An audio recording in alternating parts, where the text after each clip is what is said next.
it, right? I don't like Stanley.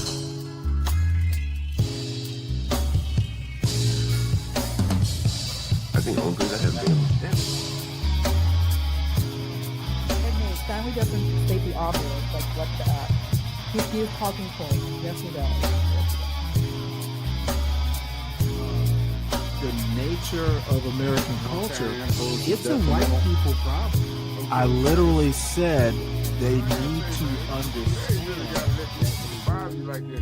If they want to be witches, it's called Stanley versus the world. You just assume their character by stereotype? I think people do that every day. Okay, I didn't ask you. What do I think is okay?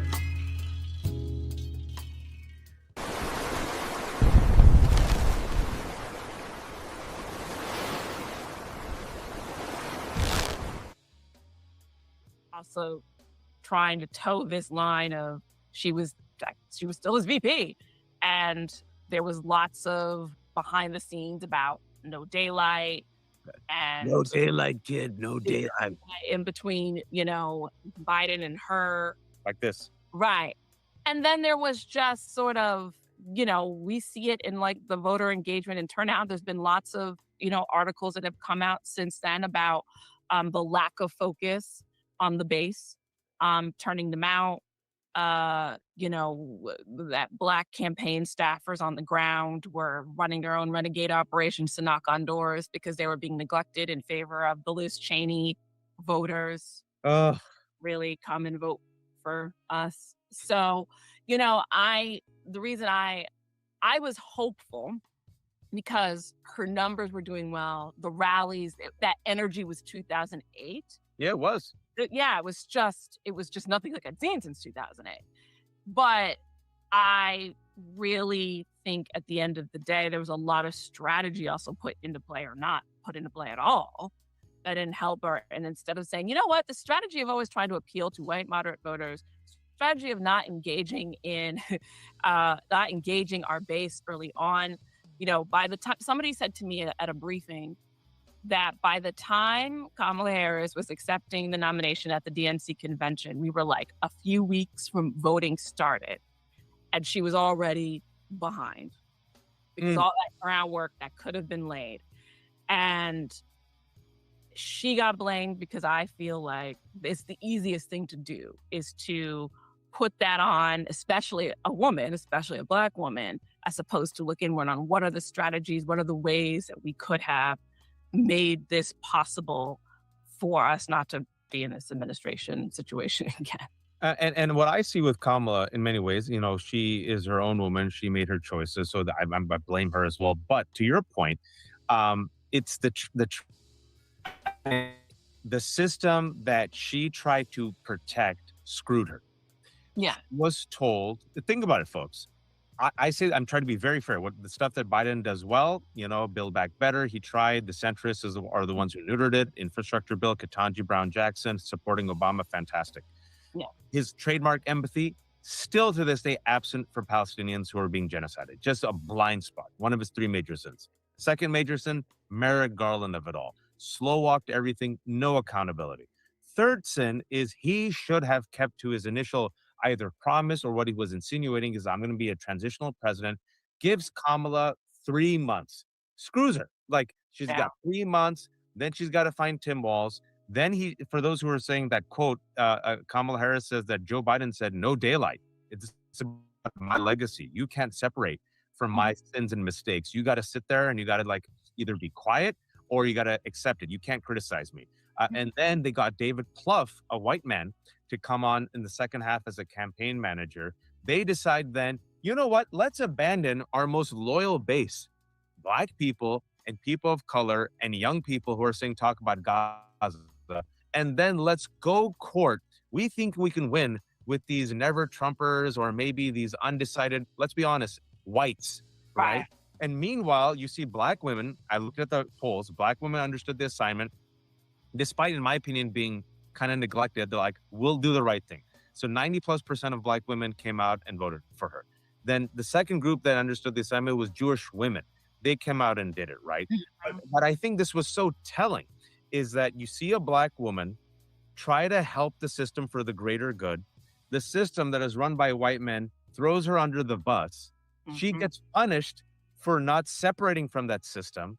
She gets told to go court the white men instead of the people of color, and this is the result. Your to my analysis of this. No, I mean, this is a woman who literally, was it like Ginger Rogers did everything Fred Astaire did, but backwards and in high heels? Like, she had a pretty flawless political career. I remember, I think it was Matthew Iglesias, because I cite one of the tweets or quotes, but had said, I don't even know why Kamala Harris, that we should have had an open primary. Kamala Harris was a terrible candidate. Like she's was never good. And I'm like, this is a woman who won every single election that she ran. Local district attorney in San Francisco. Yeah, I'm from the Bay. I saw her. Like, right, the bloody politics that is being a progressive and a liberal and a Democrat in San Francisco. And she emerged from that. Then she went on to become attorney general twice statewide, beat all these other candidates, and then went on to become U.S. senator. And in California, this is not like some place where it's like she was just the lone, like, sort of big fish in a pond. She, as a woman of color, had to battle her way through all of this. And to, like, literally say, oh, well, she had this one bad presidential campaign. Joe Biden had 2 bad presidential campaigns. Like, there's a number of people, men, who have run for president multiple times before they got it. But that wasn't what people wanted to remember. Oh, she messed up like this one. So of course she was unqualified. She doesn't know what she's talking about. She's not. It's, and then to try and like make a way through the system. And I think in her mind, I always think about that quote where she talks about how her mother says, you open the door and, you know, you might be the first one in, but don't let yourself be the last. And from those I know who work closely around her, I know that that was sort of her ethos in thinking about how she tried to help additional people and mentor people who came into government and into politics. Like, I remember Jasmine Crockett's story, but when, you know, Jasmine Crockett was dealing with some of the worst in one of her, after she had one of her statements, one of her many fiery statements, and she just got an onslaught on social media, and how, you know, she mentions how much Harris just like checked in with her and just like was like, are you okay? Like, do you need a moment? Like, how are you? And I think of that trying to make her way through the system, and the system screwed her. So I don't disagree with that. Yeah, and you know, and the Crunchy was saying, I supported Kamala for Christ's sake, but you have to be honest about the failures, folks. I think I'm very honest and transparent about the failures and critiques, but we're also taking a look at this from a different angle and talking about how Black women have been screwed by the very system that they've always tried to uphold and protect. And when especially the Democratic Party abandons Black women at its base, bad things happen. And speaking about, you know, the door being held open at the very least, I wanted to ask you about this because you talked about Shirley Chisholm, which I think we need to know that story. I'm going to ask you about it, but she ran for president. She didn't win. So a lot of people are like, see, there's no way America will ever root for a Black woman for president. Look at Shirley. And then you see Kamala Harris. And now you're in 2026 and you've heard this. I'm sure you've heard this, and I completely disagree with this, by the way. And I'll explain why. And I want your take on this. Look, you ran Kamala. America just isn't ready. She's a woman and she's the Black. She's the Black and the woman together. She's a Black woman. You need a straight Christian white male with great hair who's super white with white teeth. That's the only person that could win. And he has white children and a white wife, and he drinks white wine. And I think that's bullshit. I don't buy that for a second. Welcome to Stanley versus the World, everyone. It is Thursday. So everyone, please make sure you hit the like button. If you happen to be new to the show, please make sure you subscribe to the show. Good to see you, Lou. I watched something the other day and it reminded me, it was something about the Lincoln Douglas debates. And it reminded me that back before TV and radio and, you know, all the media distractions, before Major League Sports, politics used to be like a spectator sport. People would come by the thousands to hear a Lincoln Douglas debate or Frederick Douglass talk, or, just people coming out, basically orators. I wish I'd lived back in that day where everyone was interested in politics, probably because there was nothing better to do. People just don't seem to be that interested, and it is a huge shame. Um, Civic education, all that stuff. We need to actually meet people where they are, and these two. While hey, I'm sympathetic to their points of view, it is really a very surface level. I honestly think that white males are, of course, a problem, mediocre white males especially. But if you peel the layers of the onion, part of the problem was the black community, the men in the black community, the racists in the black community who don't quite understand what black is. People who think if you don't grow up in the hood and don't think that Tupac is the black Socrates, if you don't think that, then you ain't black.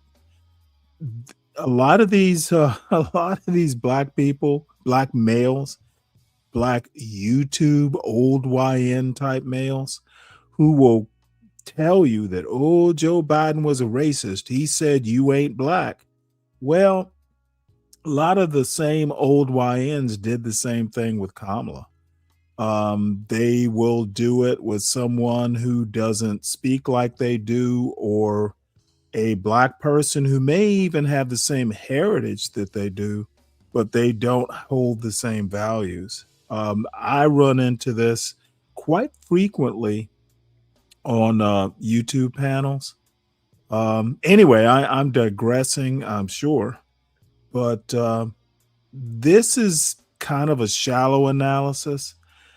It's not like it's not a valid analysis. It just doesn't go deep enough. Stop blaming the white males. We know they're the problem. Look for, the underlying causes as well, is my only critique so far. Second, your response.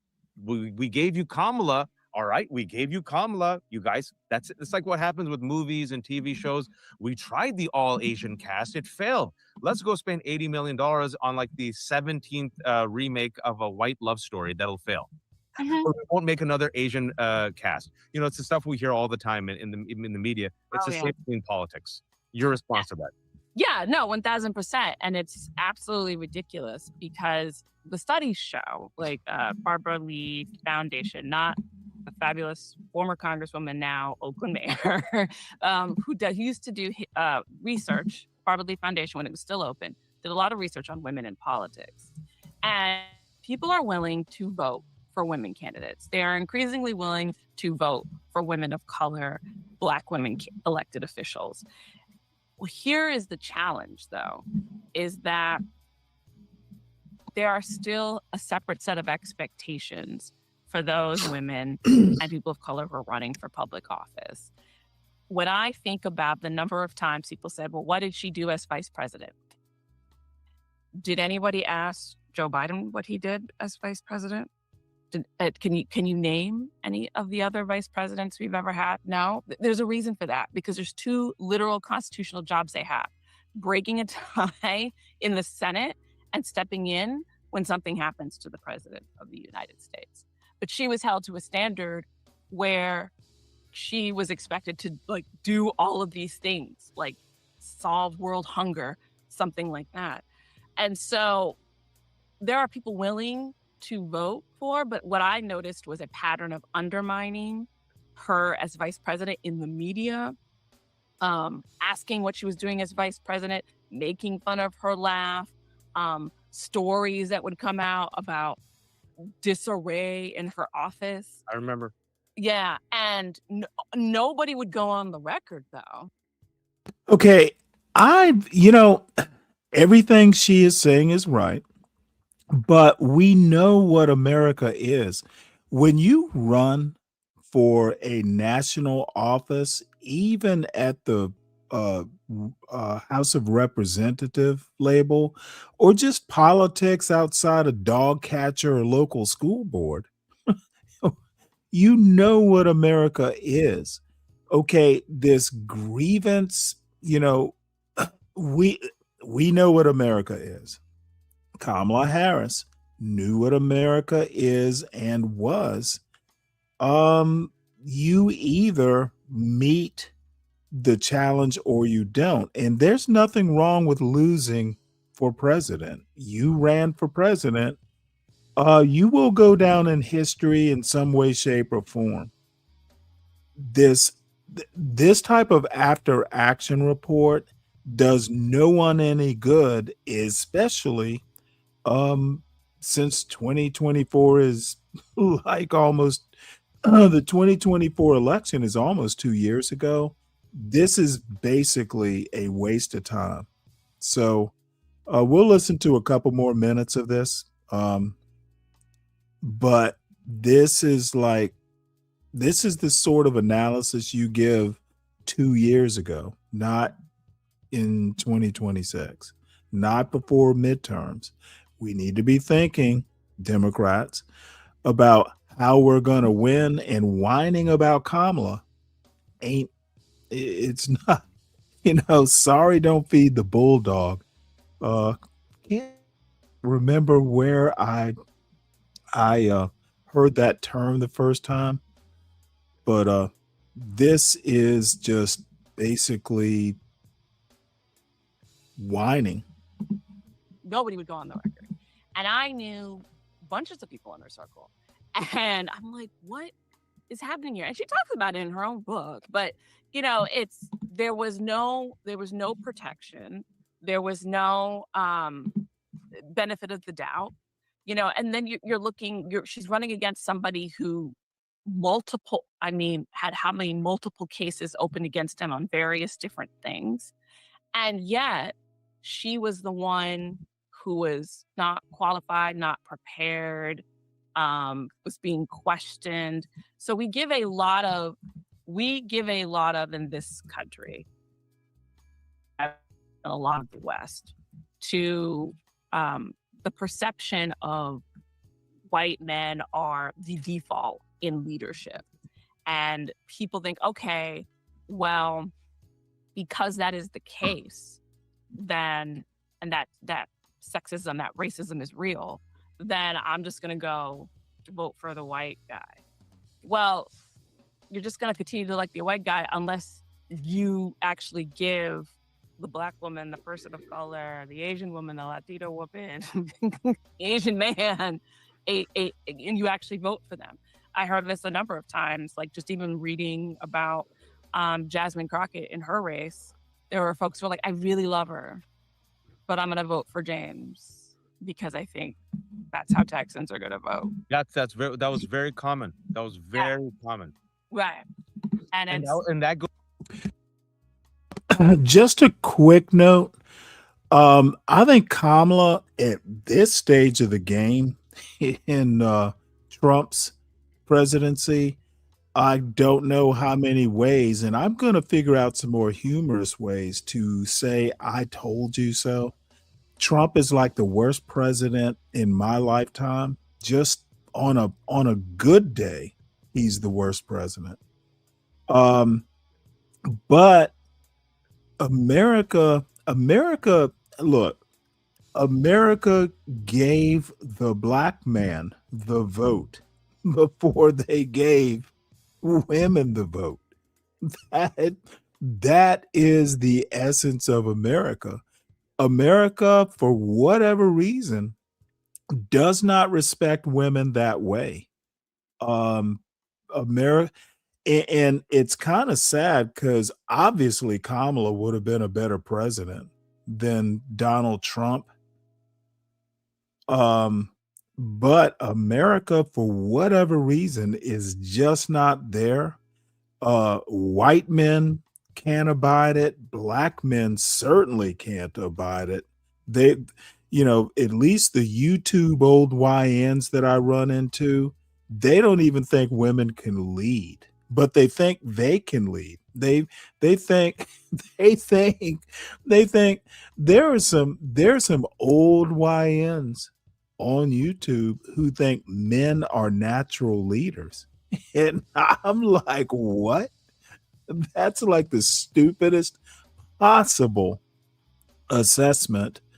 You're on a panel of men who can barely fucking form a sentence. They can't even lead their vocabulary, let alone a nation. So anyway, I got to get my digs in there. America, it's going to be a while. And I actually think that Michelle Obama, people keep saying, well, Michelle Obama should run. She might be the exception because she has a sense of gravitas. And Hillary had too much gravitas, but she tended to be schmaltzy about that, I carry hot sauce in my purse sort of bullshit. Kamala, that laugh, which I actually find delightful, but I don't know. It just does not, it conveys levity, not gravitas. Maybe one of these days the United States will find its just right Goldilocks woman to be president. But it's not going to happen anytime soon. And I actually think that Kamala was kind of a test case. She was perfectly qualified and obviously a better choice than Trump. But America is so misogynist. Even the women are misogynist. That's what amazes me. Even the women don't like women as leaders. So women leaders, what can I say? Goes back to the strategic vote of many people of color. Because folks, we're talking about people of color right now. I've heard from people of color say, no, I don't have faith in white America. They're racist. There's no way they're going to vote for like Muslims. It doesn't matter. Muslims, brown people, black people. So here's this mediocre white guy who's pretty good. I think this person of color actually is good, but whites aren't going to vote for it. And so we literally like succumb to this type of thinking. And it's like, nah, been burned once, been burned twice, been burned 3 times. And is this where white allies have to step in and be a team and be like, we got your back, and then to give our communities hope? Yeah. Or we have to find a way to say inshallah and keep forward. Well, certainly I think it's a little bit of both, right? Like we got to keep forward with the Jasmine Crockett's, the Stacey Abrams, all of the women like that should keep running and should keep pushing forward. But I do think, I think about this, our congresswoman, our first Black congresswoman from Virginia, Jennifer McClellan, she talked about this, and I also mentioned this in the book, where she says, when I was running for governor, I called somebody who had followed Black women or listened to Black women on her website. So I thought, oh, okay, I've known her for years, worked on various causes together. I'll give her a call, ask for her support, a donation. Well, she said she was going to vote for one of the white guys in the race. And she said, why? Well, I've known him longer. That's it. It was not policy. It was not. That's how human beings are. I've just known him longer. And she's like, okay, well, then you should probably take the follow and listen to Black women off your website. It was kind of like, I almost wanted to say that to her. Right. And, I'm not saying vote for somebody because of their skin color. I don't think that's what either one of us are saying. Nope. All things are being equal. If that were the case, I would be supporting Kash Patel and Vivek Ramaswamy. I never have, folks. All right. Right. Yes. Right. And it's not that when all things are equal. The data shows, and I put this in the book as well, that when you have progressive Black women and other people of color in office, particularly they actually were like Black and Candy Latino women. Cane. Actually, I didn't think you were questioning me. I had to think a second myself. If you think about it, there's really only been one vice president since Reagan that has actually won a presidency. And Bush Sr. only won because Michael Dukakis was he just wasn't a good candidate. But I'm going back to think. And somebody helped me with the history, but I think I know it. Truman became president because Roosevelt died. Nixon didn't become president from his vice presidential position. He lost to Kennedy. Bush is the only vice president I can think of that has actually won the presidency as a successor to the president. So the vice presidency is a uniquely, what would you call it? It's a bad platform to run for president. And it's somewhat by design, but that's very debatable. So no, I didn't think you were questioning me. I thought it was a good question. And I think Asian women were just not that far behind.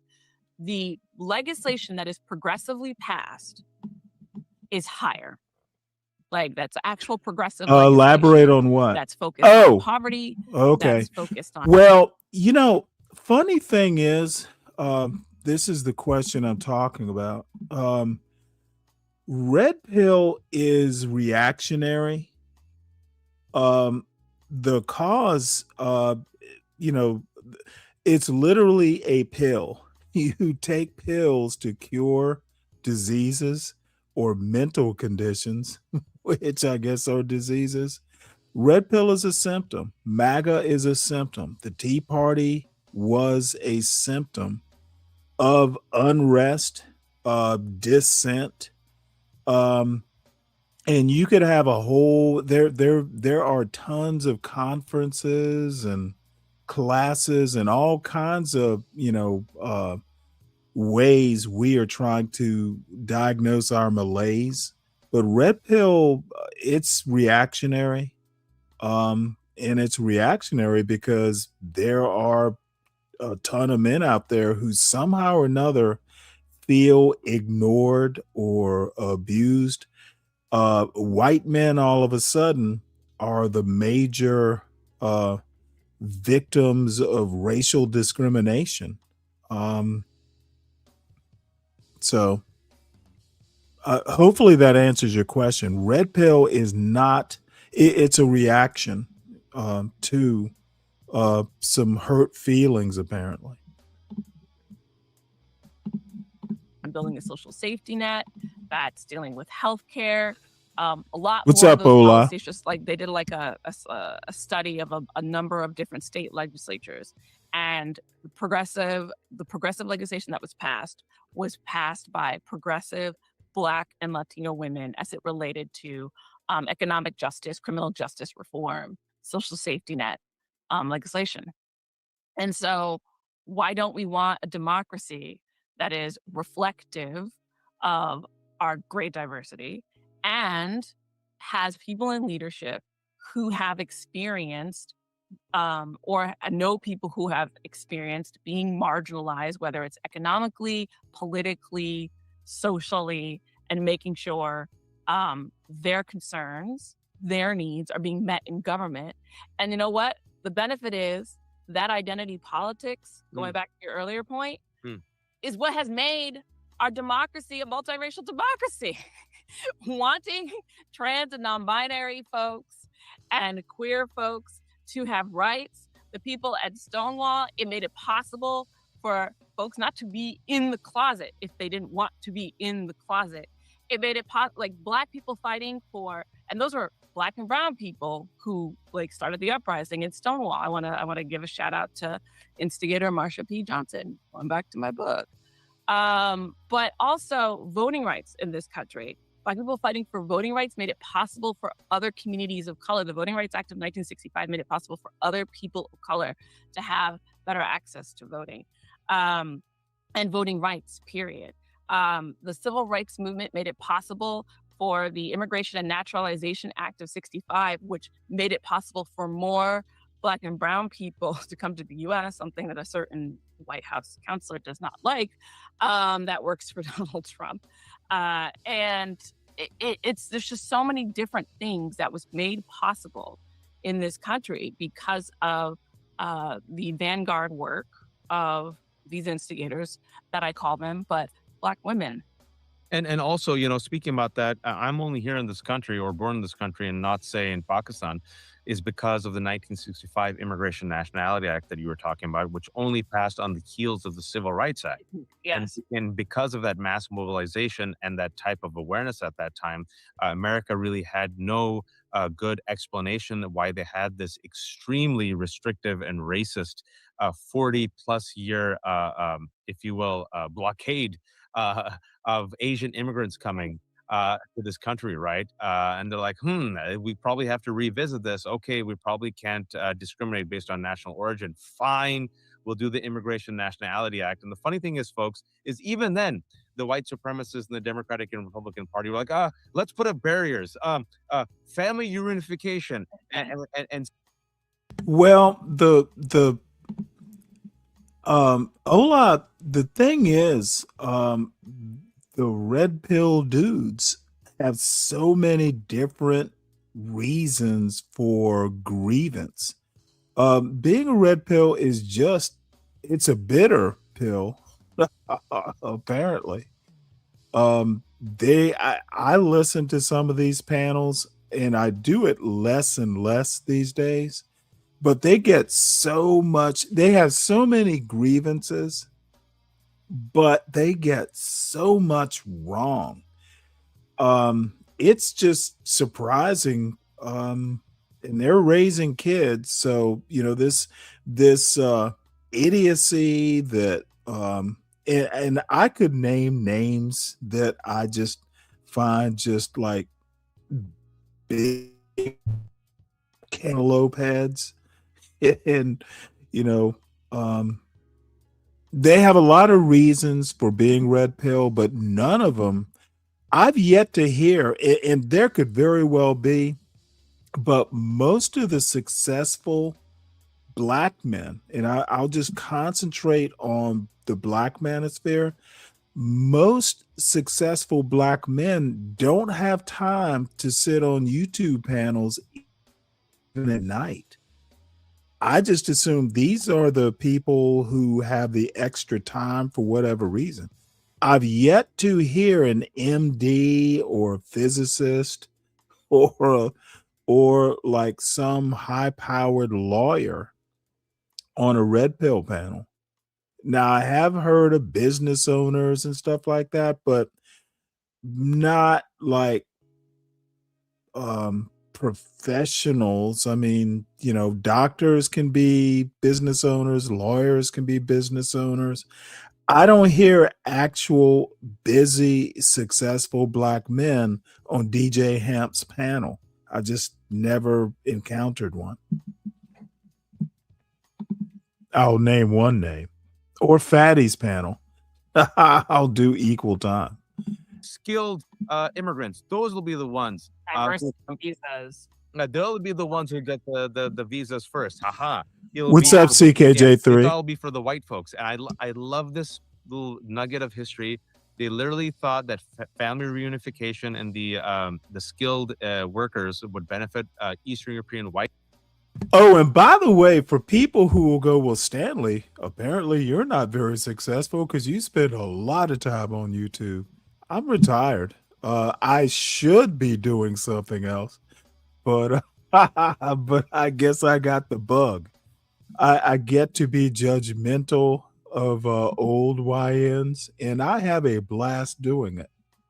Oh, and by the way, I'm not just picking on old YNs. In the past couple weeks, I've come across their female counterparts. So there, I haven't come up with a good term for the female version of old YN, but I'm working on it. Immigrants, but who took advantage of it? Asians and Latinos. Yes. It's like a dagger in the heart of Stephen Miller every day. He says the worst thing that's happened to America was the Immigration Nationality Act, which happened thanks to, wait for it, the Civil Rights Movement. You mentioned the book Instigation, right? And in your book, it's instigators. And in your book, you have it, you talk about this. A lot of stuff, sadly, yes, we've made changes, but still, many of us feel like we're on the outside. Many of us feel like we're not represented. Many of us feel like we're still, will never be the hero. Our job is just to be the sidekick, right? The same thing you described. I had to talk to South Asian Muslims about Zoran Mamdani. They'll never vote for him. Zoran, folks, these are educated individuals who are proudly South Asian and Muslim. I literally heard it in a fundraiser. My recommendation to Zoran, just don't be too Muslim-y. Don't be too South Asian. The whites don't like this. I've been in this country for just shh. And then Zoran's like, nah, here's an ad in Arabic. Here's an ad in Urdu Hindi. Here's me eating with my hands. They're going to attack me for being an immigrant. I'm an immigrant. They're going to attack me for being brown. I'm brown. They're going to attack me for being Muslim. I'm Muslim. They're going to attack me for being a New Yorker. I'm a New Yorker. They're attacking me for being multiracial. I'm multiracial. They're attacking me for being Democratic Socialist. I'm Democratic Socialist. I'll do it with a smile on my face, and I won't throw anyone under the bus. He is now the most popular elected official in America. What's the lesson for the rest of us there? Well, the lesson for the rest of us is we cannot, in my mind, it's like the limitation.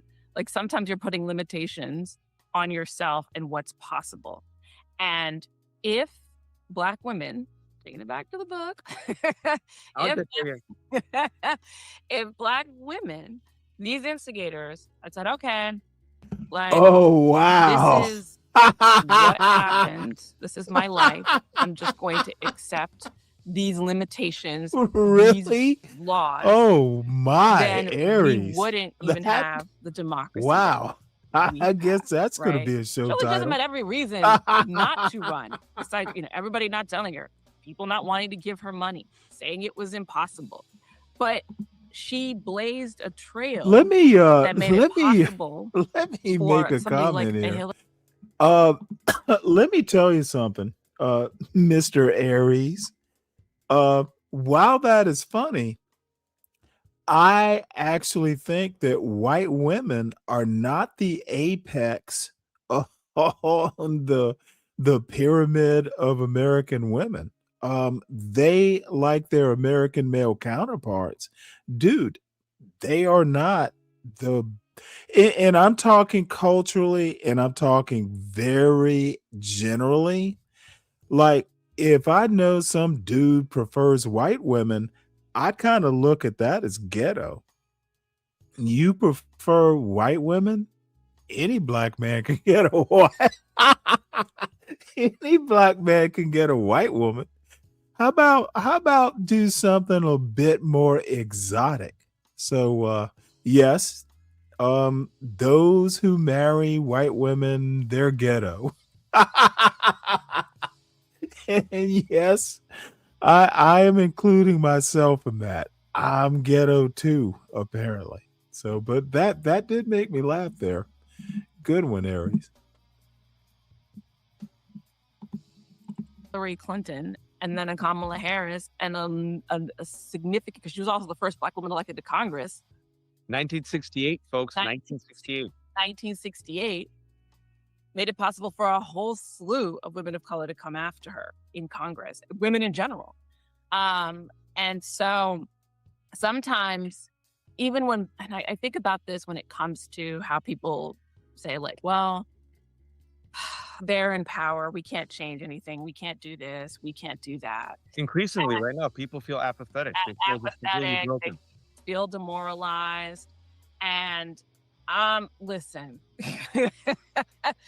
I think of, and I bring her up because, sort of a gold standard in what she endured that was horrific. And that's Fannie Lou Hamer sitting before the 1964 DNC Convention Credentials Committee, asking for her multiracial delegation to be seated representing Mississippi. By the way, I've seen Fannie Lou Hamer on like a like an old like news show panel, like in the early 70s. She did command respect. And some of her male counterparts on the panel, she did command respect. And Fannie Lou Hamer actually was very impressive. She doesn't get enough credit or enough notoriety. As opposed to the all-white delegation that had been, and she detailed what she went through to try and register her fellow Black people in Mississippi, in her community, to vote. How she was jailed, how she was literally beaten for hours, how she was assaulted. I think she had literally internal organ damage that she kind of carried with her for life from that, all for trying to vote, trying to register other people to vote. There are people who lost their lives, never got to see the change they sought. But if they had all given up and just accepted the status quo, we wouldn't be where we are, right? The reason I also say that the instigators are in that 18 to 45 demographic is I think that there's a little bit of the arrogance of youth, but there's also there are also, when you are growing up in a community where you are seeing injustice and you are seeing nobody do anything about it, you're, instead of lending that brilliance to maybe a career you might have had, like as you were saying at the beginning of this, I'm going to go home, I'm going to go to get my job, have a great career, go home and worry, keep my head down. They stood up, they instigated for change. To make it better, to improve their lives, hopefully, but certainly those of their loved ones and their community. And also with there's a quote from Fannie Lou Hamer, which I'm so glad you brought her up, and I wanted to make sure the quote is, and this, if you heard it, it's the Fannie Lou Hamer quote: "I'm sick and tired of being sick and tired." Yeah. And I feel like for many of us, we need that Fannie Lou Hamer energy. Like, I'm sick and tired. Okay, that's not enough. Everyone's sick and tired. But are you sick and tired of being sick and tired? And I think this is the reason why your book is important, because, I was talking to Rebecca Solnit about hope, and how hope is so dependent upon memory. You need to have a memory of what happened in the past, when things that were seen as impossible became possible. The fall of the USSR, that'll never happen until it did. Women getting the right to vote, that'll never happen until it did. A Black man becoming president, that'll never happen until it did. A Muslim man becoming the mayor of New York, that'll never happen until it did. A Black Supreme Court justice, that'll never happen until it did, folks. And I feel like this is why we need the memory. And your book is a collection of the past to the present of these Black women who were told repeatedly, give up, do nothing. This way. Just protect yourself, protect your family. This is America. Everyone's racist. You'll never get ahead. This is how things are. And they said, nah, let me instigate. And they all instigate in different ways. Instigation didn't just happen in this mass protest or running for president. People did it quietly sometimes at work, communities, in churches, right? And I think that people need this right now, because especially the Black experience, even though it'll be very unique, but America's getting a little taste of the Black American experience right now, with ICE agents and with people losing their voting rights, and people being called terrorists, and people losing due process. Can you please shamelessly hold up the copy of your book? Yes. Here it is. All right, shamelessly promote it, Tima. Right. The Instigators: How Black Women Have Been Essential to American Democracy and What We Can Learn from Them. This book is meant to be hopeful. So you're reading a lot of stories of history and read about horrible things happening, but it is how these women took these moments and literally found ways to support their community, to save people's lives, to fight against authoritarianism in their communities, legal systems against them, raised money, found ways to do whatever it was to push for a better world, and gave us the multiracial democracy that we have had. And so I wrote this book because I wanted folks to take lessons and strategic tips on what they can be doing in their communities. Well, boy, I have two things to work with. Well, let's start with my joke, which is, in a weird sort of way, these old YNs with these black women who, I think old YNs on YouTube, uh, instead of like putting white women on a pedestal, which is so 1850, how about go? I want to see an old YN get a black woman who really doesn't think that highly of black men and prove to that black woman that you are a black man worth having. And to a my buddy SKC, there's no America to get back at. Trump is basically deconstructing it, brick by brick. Lincoln Memorial reflecting pool by Lincoln Memorial reflecting pool, White House East Wing by East Wing. By the time Trump is done, because he's not even a year and a half into this second term, there may not be an America. So your boy Trump is making sure that there will be no America to get back at.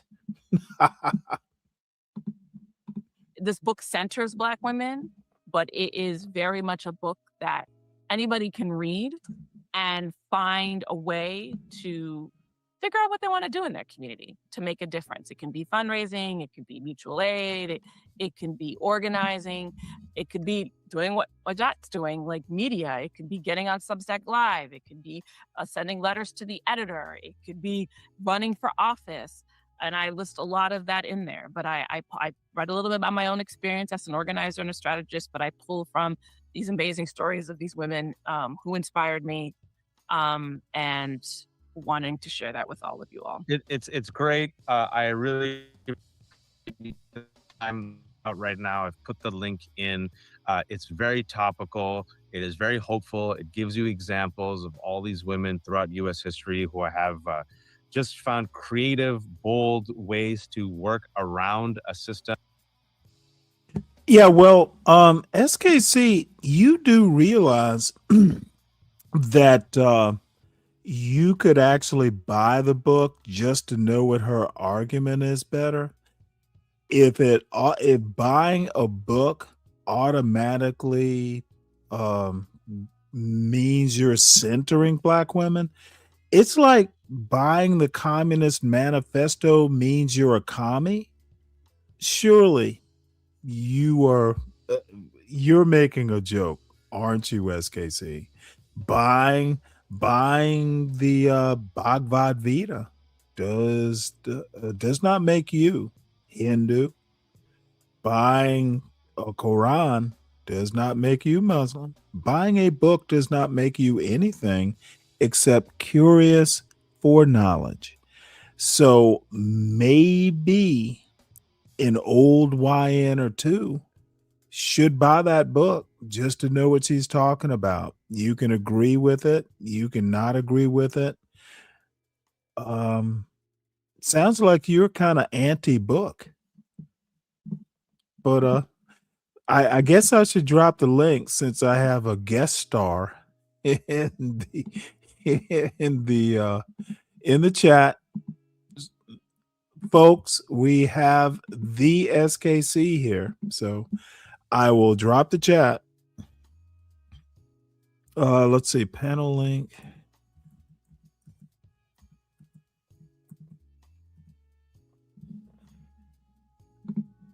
So there it is. Hit the link if you want, SKC. I know you're probably busy, but it's always good to see you. So we're going to move on to news stories, and we will do our due diligence in making sure you know that Trump is not winning in Iran. So Trump threatens Iranian boats he says are mining the Strait of Hormuz. They've been mining for quite some time, and even if they're faking, they're winning. President Trump's latest threats came after the Pentagon said U.S. military had boarded a second tanker carrying oil from Iran. Both sides are trying to exert authority over shipping amid uncertainty over the status of peace talks. Trump is losing. A U.S. president is being stared back in the eye by Iran of all the countries in the world. It's like President Trump's Casablanca of all the countries in the world. I could have met a country like you, Iran. Dude, the United States is looking weak. They are just playing this old fool Donald Trump. Donald Trump, you ain't a pimp. Let me just say it like I think C. Moore would say it. Donald Trump, you ain't a pimp. You ain't all that, son. What's up, SKC? How you been? Oh, I've been doing all right, man. Just enjoying these little girls. That's all. Well, good for you. How's the family?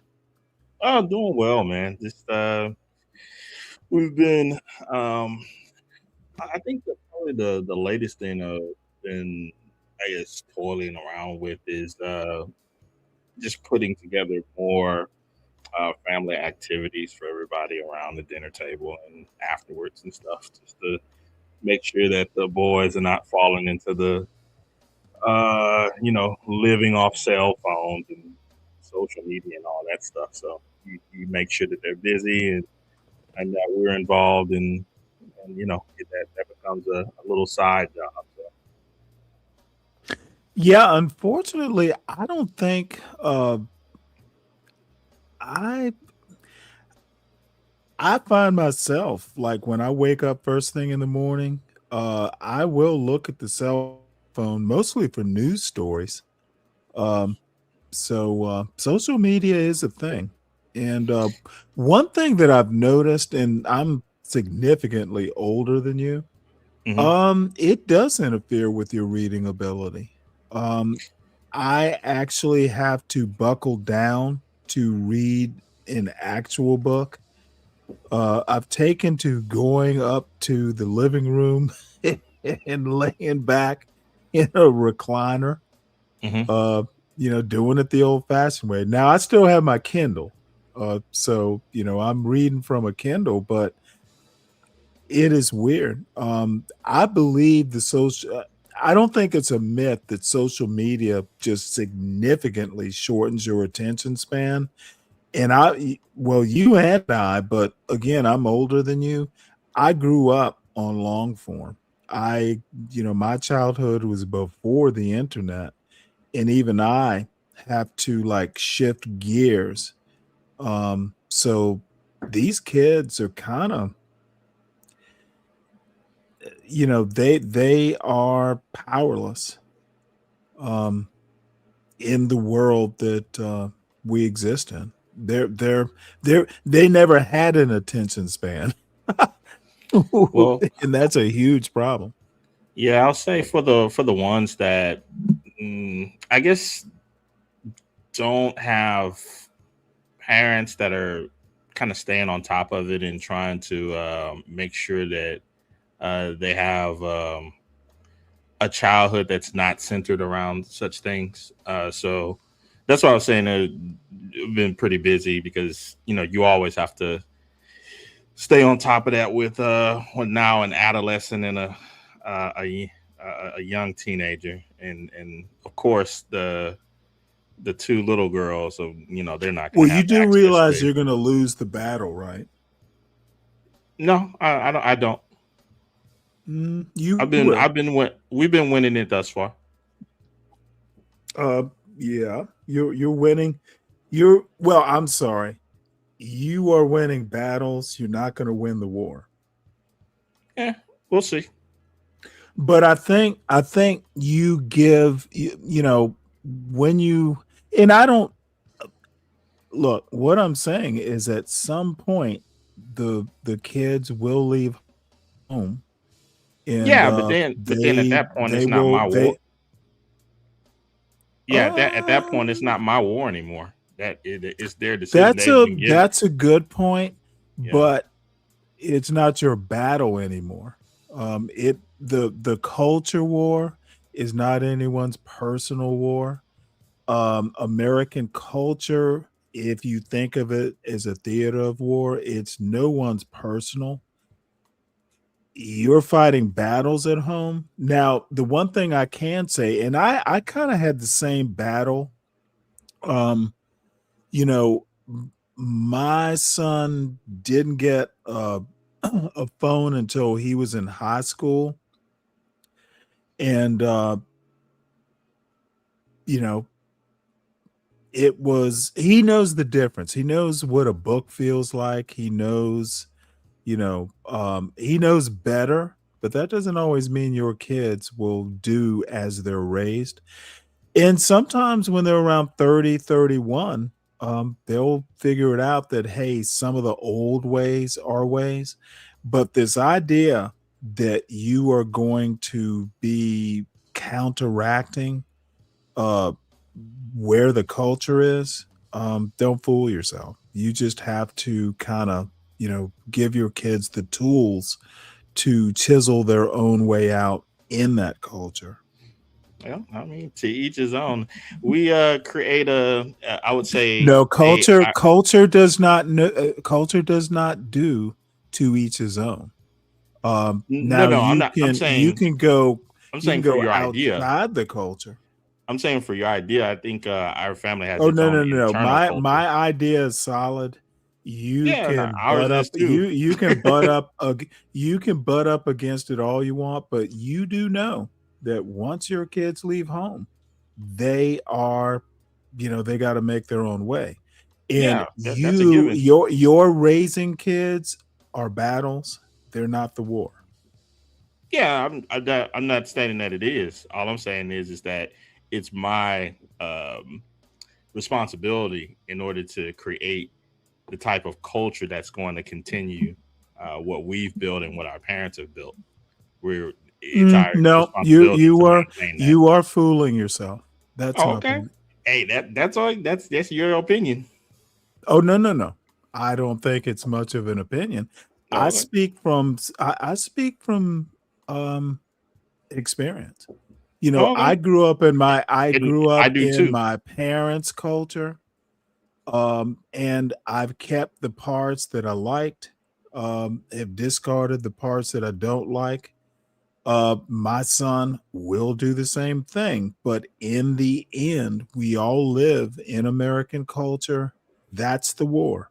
We fight battles within our four walls. We prepare our soldiers, as it were, to step outside and defend themselves, defend the values that they learned at home, that they consider sacred, but they're going to adopt new values. They're going to kind of make their own way in the world. Battles at home. You prepare your soldiers. Maybe think of the family as basic training. Do you believe that other people, I would say, when you grew up, had the same training that you did in your household? Some did, some didn't. Some had better training. So then it was different. Not substantially. Okay.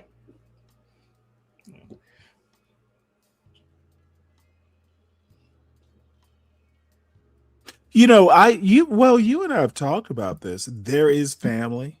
Families make up community, and then it just, kind of goes up from there. Communities tend to be raised in the same way. Now, it might be an old-fashioned notion. I grew up in a black middle-class neighborhood in the Deep South. So there were similarities. Um, Even if you just look at the street I grew up on, there were young families and kids, and we all played together, and the parents all knew each other and stuff. So there were similarities. Not absolute cookie cutter, but there were similarities. But we have scattered to the wind. My Really? father still lives in the house that I grew up in. So I get to see some of the kids I grew up with occasionally. Even some of the parents are elderly like my father. So, my point is culturally, within that, specific community, yeah, we were alike, not this cookie cutter the same, but similar.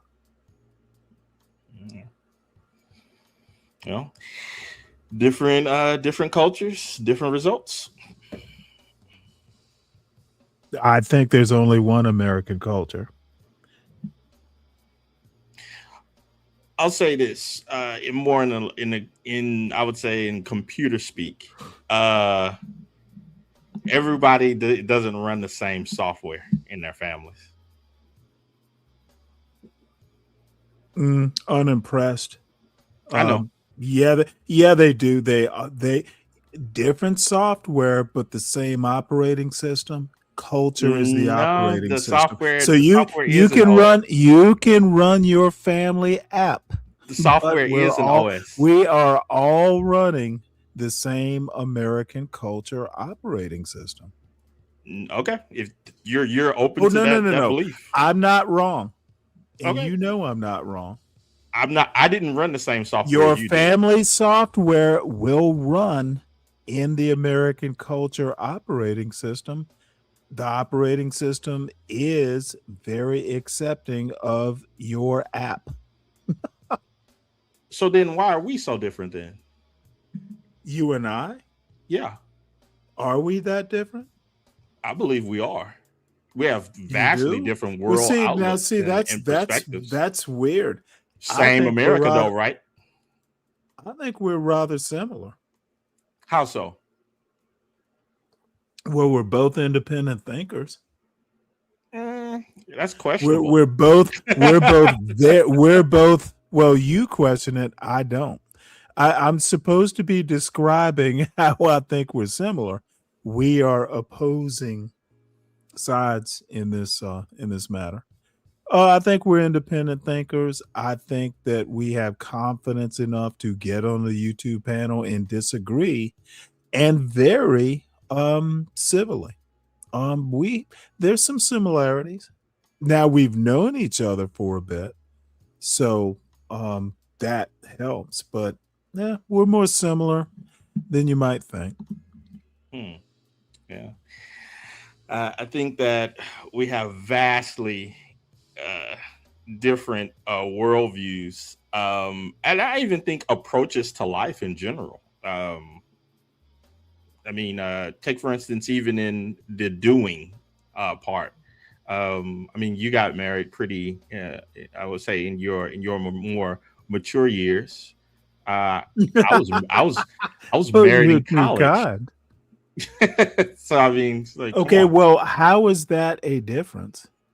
How's a that? different. Well, let me say this. It is a difference. How is it a substantive difference?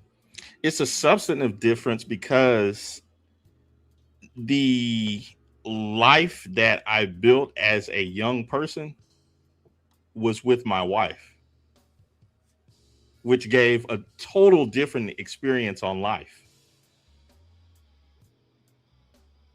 Heck, I think that in itself Let me ask you a is question. a substantial difference. When was your first child born? What age were you? 26. Okay, and you waited some years, correct? Yeah, we waited about 5-6 years before we had children. Gotcha.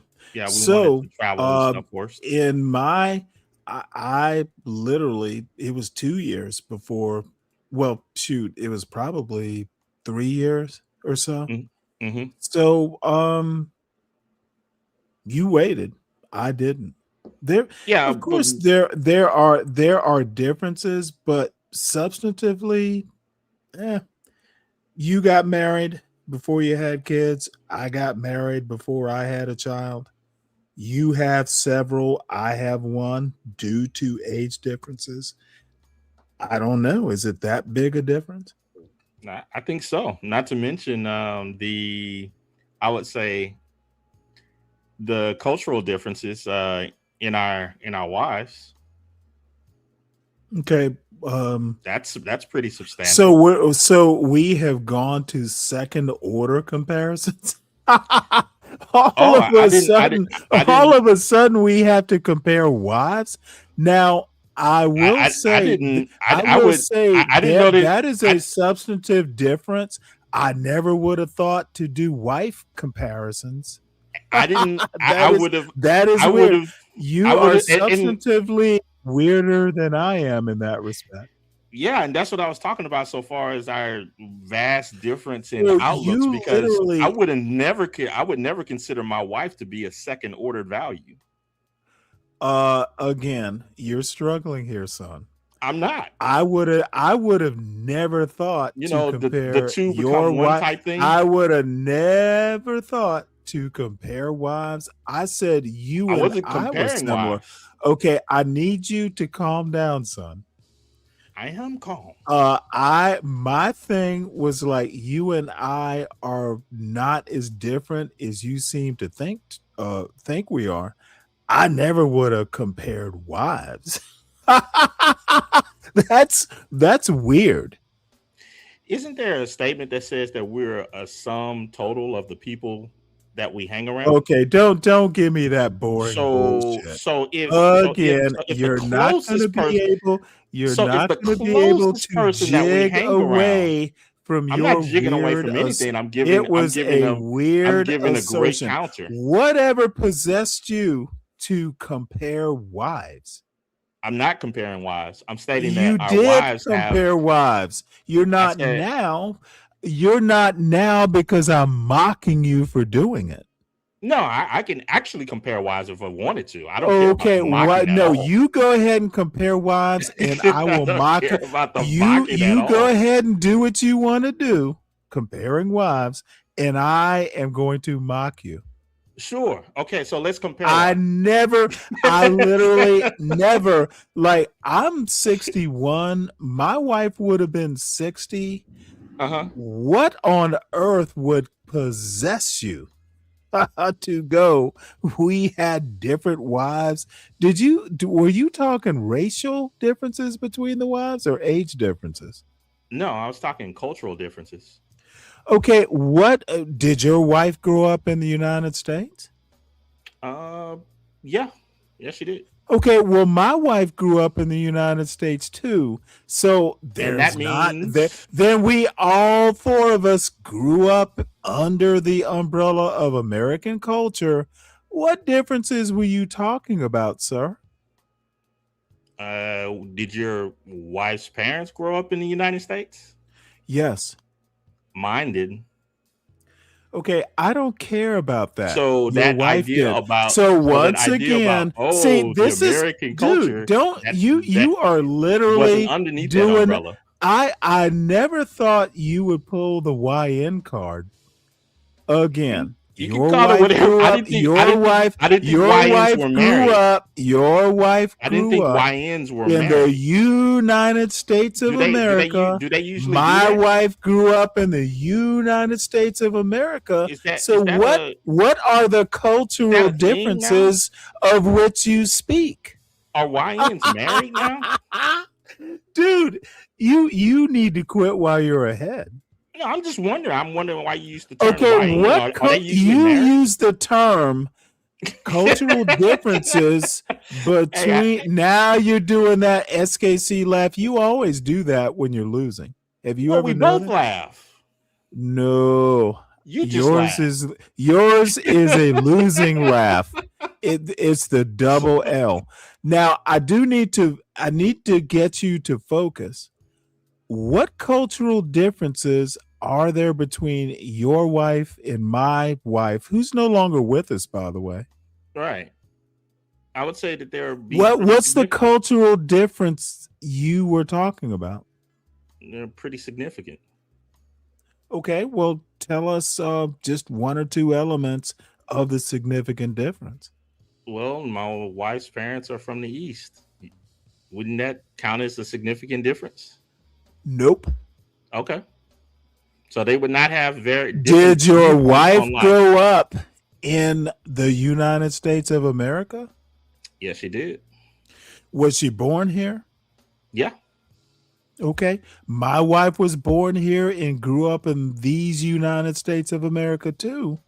I don't see the difference. See, what I think you're trying to do, what you're trying to do, you know what you just said? trying to do, I'm not interested in you interrupting me. No, I will finish my statement. You didn't ask me that. No, okay. She didn't grow up here. Okay. Your wife was born in the United States of America, correct? Correct. Did she grow up in American culture? No, a lot of her formative years. Okay, so I'm bored with that. She was. Yeah, see, this is what. Yeah, she was born and raised here. You're just trying to win an argument. I'm not. I asked you this question 2 times before. No, you asked what she all of a sudden, I think you're making it up. Yeah, to win an argument. I literally think you are making it up. Your wife was born and raised here. No, she was not. And so was my wife. No, she was not. That we are even talking about our wives. I've never met yours. You certainly never met mine. What the fuck is your problem, SKC? Why are we even talking about our wives? Because we're different. No, you and I are different. Yes, we are different. Why are we talking about our wives? Because they're different as you well. Are not your wife, are you? Yes, I am. Okay, now it got really weird.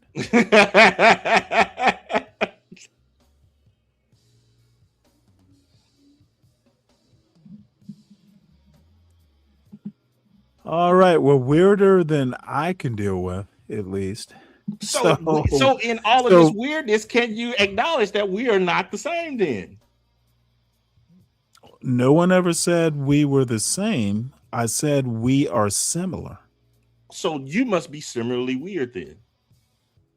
Oh my Lord! Really? You are literally struggling, aren't you? So if you have all of these, I would say, SKC, let me help you. Let me help you out, SKC. That means that you must be insulting yourself. SKC, you need to deal with your problems. Maybe you're not getting out much these days.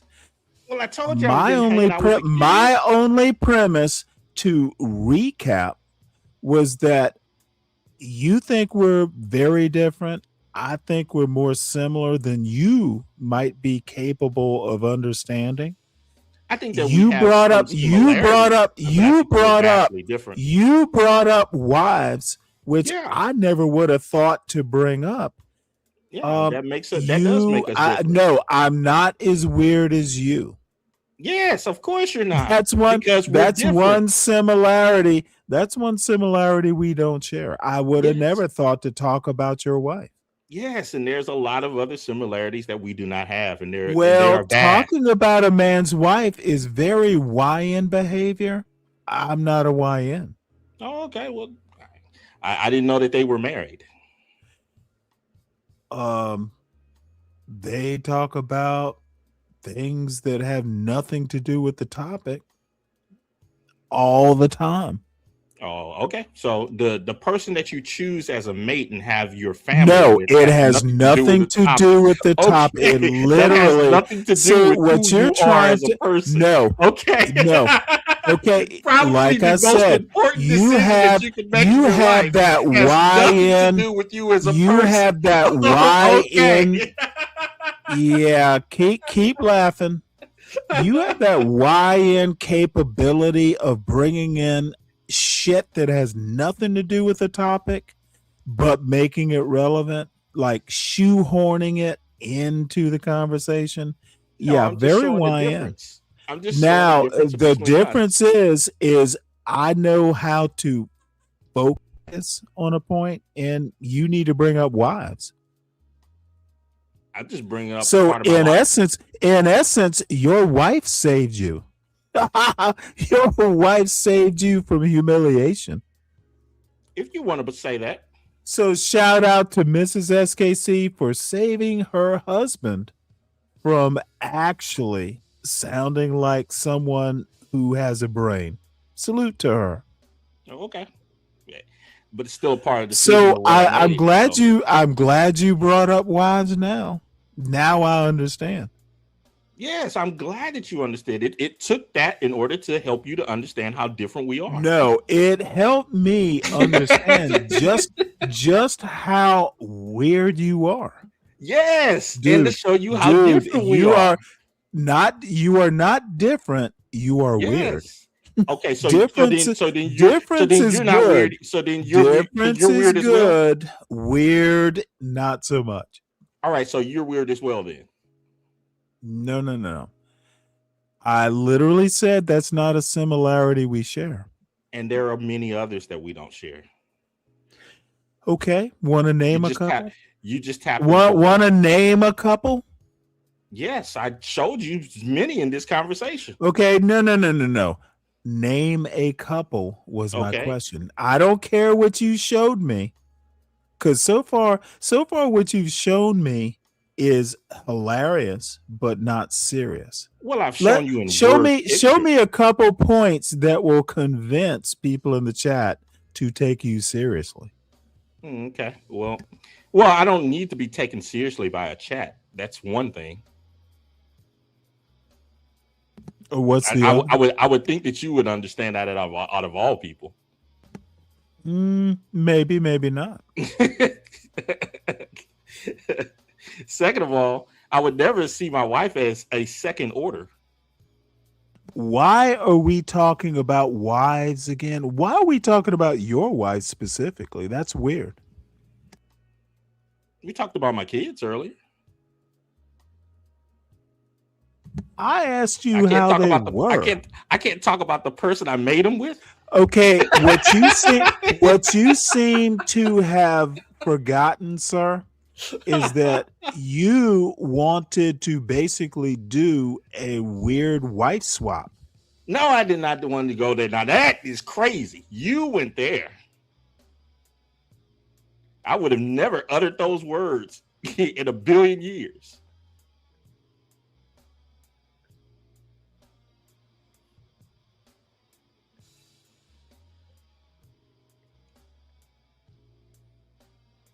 The crazy thing about all of this, Stanley, is we've had I don't know how many conversations, and you and I both know that at the end of the day, it could be just you and I speaking on here. Chat be damned. We don't care what they have to say unless we really just want to push a conversation forth with this or that. Right. You and I both know that, yes, we have some similarities, but we are vastly different in a multitude of ways. Actually, to be honest, and I'm being perfectly honest here, I've always thought we were more similar than not.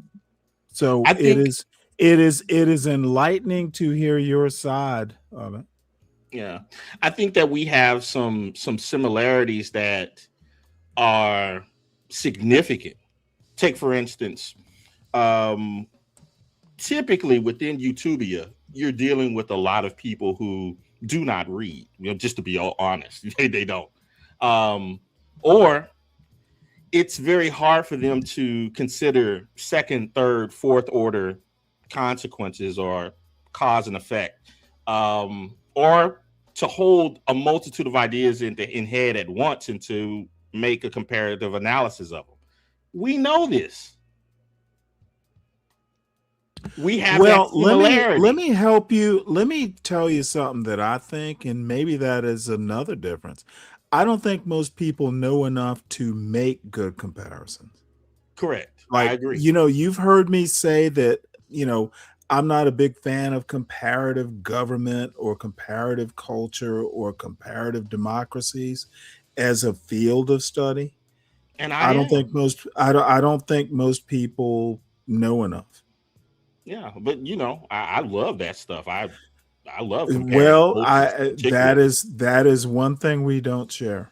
Yeah. See, there's just so many. There's so many subjects, but I think some of the glue between our I would say online interactions is that there is a particular set of ethics that I believe we both adhere to when dealing with each other and others.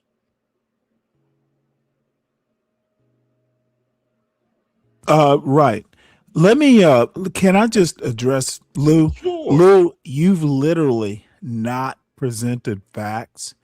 Bottom line is the way I framed it, with American culture being the operating system and families and maybe even communities being more apps running in the operating system. That's the way I see it. And even I'm not presenting facts. So stop using the word facts. Facts are very rarely presented on YouTube. And you're not doing it now, Lou. So I'm sorry I interrupted.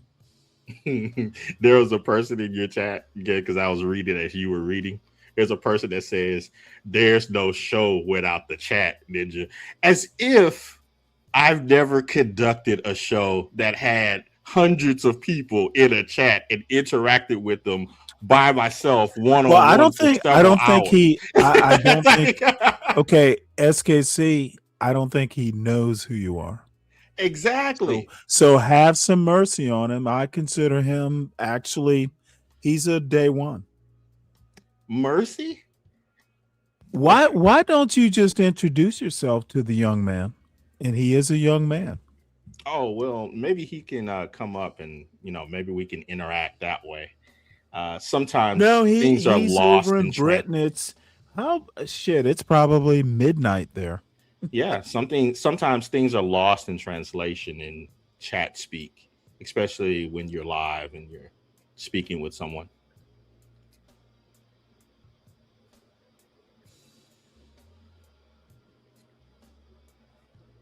All right. Well, uh guess But this topic that you have up, what is this? A new era and new leadership? The generals who are running Iran? yeah, it's a New York Times story. Oh, And okay. I haven't read it. I almost never read stuff or listen to stuff. My shtick is I like kind of reacting with the chat. Um, Mhm. and bottom line is, I am amazed that Iran has been able to, like, they took a couple ships a couple tankers. They literally they boarded tankers and holding tankers hostage. Doesn't sound Oh, like that military is that um, decapitated. which tankers were taken? Which country? I don't care. They did it. Oh, okay. I really And don't know. I was just asking. apparently what Trump has done so far has not diminished the defiance. Oh, okay. In like your, I would say, best case scenario for everything, like what would you want as an outcome to this entire thing? I'm gonna be honest. It's hard for me to say. I don't think there can be one where Trump saves face. Iran has won. If they haven't won, physically with the devastation and the Navy destroyed and all that stuff, they have won on the world stage because Trump is the one who needs to save face. Oh, okay. So like they killed the Ayatollah and a whole bunch of the leadership. Trump is the only one talking shit on a world stage.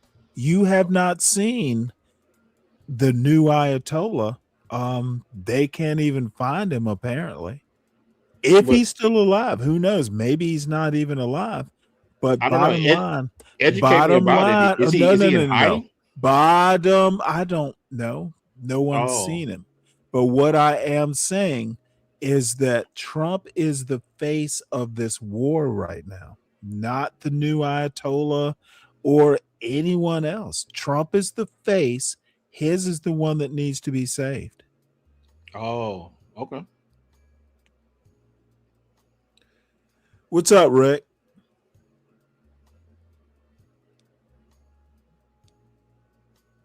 So anyway, I want to play a little bit of this, and of course I'm going to use the AI voice. Farnaz Fazihi. Oh, by the way, I have a thing for Persian women. Oh yeah, I think they are gorgeous. The good-looking ones, not all of them, of course. There is a Persian singer that I enjoy. Her name is Yasmin Hamdan. I think I've heard of her. Yeah, a long time ago, we went to see her in concert. But that's back when she was still with a group called in Texas or LA. No, this was in New York. Wow, nice. What's up, Dawn? So let's listen to a little bit of this. We don't have to listen to all 14 minutes of it, of course. A new era and new leadership. The generals who are running Iran. This article is by Farnaz Fazihi and read by an automated voice. When Ayatollah Ali Khamenei ruled Iran as the supreme leader, he exerted absolute power over all decisions about war, peace, and negotiations with the United States. His son and successor does not play the same role. Ayatollah Mojtaba Khamenei, the son, is an elusive figure who has not been seen and whose voice has not been heard since he was appointed in March. Instead, a battle-hardened collective of commanders in the Islamic Revolutionary Guards Corps and those aligned with them are the key decision-makers on matters of security, war, and diplomacy. Mojtaba is managing the country as though he is the director of the board, said Abdarreza Davari, a politician who served as senior advisor to Mahmoud Ahmadinejad when he was president and knows Mr. Khamenei. He relies heavily on the advice and guidance of the board members, and they collectively make all the decisions, Mr. Davari said in a phone interview from Tehran. The generals are the board members.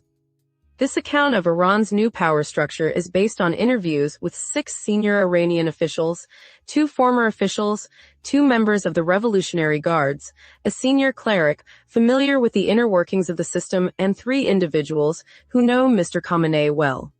9 other individuals with ties to the guards and the government also described the command structure. They all spoke on the condition they not be identified because they were discussing sensitive matters of state. Mr. Khamenei, who was selected by a council of senior clerics as the new supreme leader, has been in hiding since American and Israeli forces bombed his father's compound on February 28th, where he also lived with his family. His father, wife, and son were all killed. Access to him is extremely difficult and limited now. He is surrounded mostly by a team of doctors and medical staff who are treating the injuries he sustained in the airstrikes. Senior commanders of the guards and senior government officials do not visit him, fearing that Israel may trace them to him and kill him. President Masoud Pezeshkian, who is also a heart surgeon, and the Minister of Health have both been involved in his care. Though Mr. Khamenei was gravely wounded, he is mentally. The reason he's in hiding, SKC, is because he might be killed if he's not in hiding. Was there a deeper? Is there a point you're trying? It's obvious. I think even so why he's in hiding. Oh, okay. No, I just got it. He's on the run for his life. Okay, are you? Because see, I know I. Okay, yeah, he might be killed if he's out in the open. Yeah, I just a basic thing. I was just, he's running for his life. Okay, dude, you don't seem to understand that Donald Trump is the face of this war. He started it. He is managing it through some very incompetent minions. Iran is like taking control of ships. They're opening the Strait of Hormuz. They're closing it when Donald Trump doesn't do what they want him to do. Donald Trump just needs to actually negotiate. He doesn't have as much power as he thinks he does. And the other thing, and I talked about this on yesterday's show, dude, these people do not negotiate like Westerners. If you've ever been to the Middle East, their version of negotiation is not the art of the deal. It's the art of the baksheesh. It's the art of let's sit down and have some tea. It's the art of flattery. Donald Trump is not that culturally adept. And apparently I agree with neither is his negotiation team in Pakistan. Yeah, I agree with you. I would just say that it's probably pretty difficult to negotiate with somebody who's running. You cannot bomb these people. They think they are martyrs if they die. It's totally different culture. Yeah, it seems like you just need to bomb more, huh? Yeah, and that is the typical Western response, Western mediocre white male response. Throw money at it or bombs. Bombs or money. The natives, the booga boogas. We'll just bomb your culture into sand or glass or whatever. Yeah, dude, I'm on the Obama Yemen plan. The booga boogas, the sand ends, they're smarter than our president. That's the problem.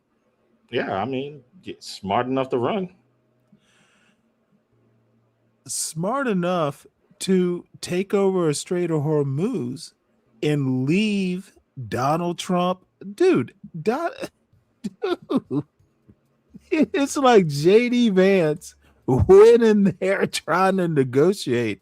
And dude, Donald Trump is the one that needs to figure out how to save face. We don't even know where the running leader of Iran. We don't know where the Ayatollah is. Our intelligence can't even find him. Yeah, because he's scared. This motherfucker can't be found. Donald Trump keeps extending ceasefire deadlines, and Iran is just commandeering tankers. It is not looking good for the United States. Donald Trump's an embarrassment. Yeah, I'm not fighting against that at all. Well, you shouldn't, because you can't. Yeah, I'm not. It's not my job. Stop asking. It's not my job. Stop asking where the new Ayatollah is. He can't be. Where the new Ayatollah is, he can't be found by Donald Trump. Is where he is. Yeah, he's mentally like sharp and engaged, according to 4 senior Iranian officials familiar with his health. One leg was operated on 3 times, and he is awaiting a prosthetic. He had surgery on one hand and is slowly regaining function. His face and lips have been burned severely, making it difficult for him to speak, the official said, adding that eventually he will need plastic surgery. So Donald Trump has created Ayatollah Darth Vader of Iran? Yeah, maybe that's where he. Donald Trump has created the Iranian Darth Vader. Yeah, he prosthetics, he may be in plastic LA. surgery. If this motherfucker appears with a helmet and a black cape, we're all in trouble. Yeah, he may be in LA with Gavin getting plastic surgery. Mr. Khamenei has not recorded a video or audio message, the official said, because he does not want to appear vulnerable or sound weak in his first public address. He has issued several written statements that have been posted online and read on state television. Messages to him are handwritten, sealed in envelopes, and relayed via a human chain from one trusted courier to the next. Oh, shit. They travel on highways and back roads, in cars and on motorcycles until they reach his hideout. His guidance on issues snakes back the same way. The combination of concern for his safety, his injuries, and the sheer challenge of reaching him has resulted in Mr. Khamenei's delegating decision-making to the generals, at least for now. Reformist... Hey, Joshua, bingo. Bingo. See, America's not willing to commit. And it is not, other than, hey, I have a thing for Persian culture. In one of these days, I am going to Tehran. However, if you can't put boots on the ground, you're not committed to winning. And Donald Trump knows the minute he does it, he will destroy MAGA. If he hasn't already, and I think he has, Donald Trump is literally on tenterhooks here.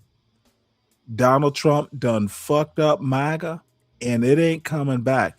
And my point about populist movements in the United States always being flashes in the pan has come to fruition. And by the way, folks, I remember the night Donald Trump won, people were just fucking beating the shit out of me rhetorically. And I got drunk and verklempt. But I also said, one of these days I'm going to get to say, I told you so. And I've been saying it for several months now. But while SKC's on the panel, let me say it. Folks, I told you so. And by the way, Candy Cane may not still be here. Donald Trump is the symptom. His voters are the problem. And at this point, anyone who voted for Donald Trump is a problem. Wow. That's a yep. I am willing to make a blanket statement on tens of millions of people, huh? Yes. Wow. Okay. More power to you. But I can't. Whoa. What was the count? He didn't get what was the count? It was 49 point something. He got 40, like in the high 40s. I can't remember the exact number, forgive me. But yeah, every single one of the people who voted for Donald Trump are the problem. Yeah. I don't counter your thought on that because I hold similar views towards the community. So, I mean, if you can hold tens of millions of people in a bit of contempt, I can do the same.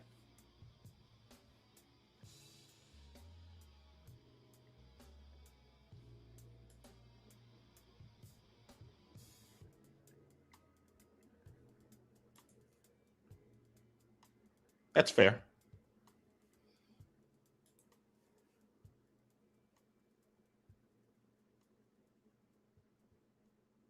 Did he mute himself? Oh, I'm sorry. Yeah, I didn't. You can do no wrong. Contempt away. You might be the only person on YouTube that I'm not going to put in the back. You stay. Yeah, I mean, give us the full SKC contempt. no, I'm just saying. So far as like, I agree with you that people should have the ability to hold tens of millions of people in a bit of contempt. Because I do so with the community. In You my should be able to do so with the Trumpites. See, then you and I are more similar on that point, at least. Perhaps. I believe my contempt is worse than yours, but perhaps. Oh, now that we will agree on. Your contempt is almost like the Force. You can force choke people with your contempt. Yeah, there you go. There you go. It's like when you hold people in contempt, they might not survive the contempt. Well, and to be a bit more lighthearted about the entire thing, my contempt on Das Communitas, as it were, it's not like as if I want to do anything to them at all. I enjoy. Oh, you don't? No, I enjoy. You've not proposed solutions? Draconian ones, yeah. I was gonna call them final solutions, but draconian. Draconian is better. but but I would say it's I'm pleased with the continual continual direction that they're going in. I'm pleased. Okay. Well, let's play a little bit more. I'm not wedded to this, but I am kind of interested. Sure. At least for a little bit more. Yeah, factions, as well as ultra-hardliners, are still involved in political discussions, but analysts say that Mr. Khamenei's close ties to the generals, whom he grew up with when he volunteered to fight in the Iran-Iraq War as a teenager, have made them the dominant force. President Trump has said that the war, along with the killings of layers of Iran's leaders and security establishment, has ushered in regime change, and that the new leaders are much more reasonable. In reality, the Islamic Republic has not been toppled. Power is now in the hands of an entrenched, hardline military, and the broad influence of the clerics is waning. Mojtaba is not yet in full command or control, said Sanam Vakil, the director of the Middle East and North Africa for Chatham House, who has contact with people in Iran. There is, perhaps, deference to him. He signs off or he is part of the decision-making structure in a formal way, but he is presented with fait accompli presentations right now.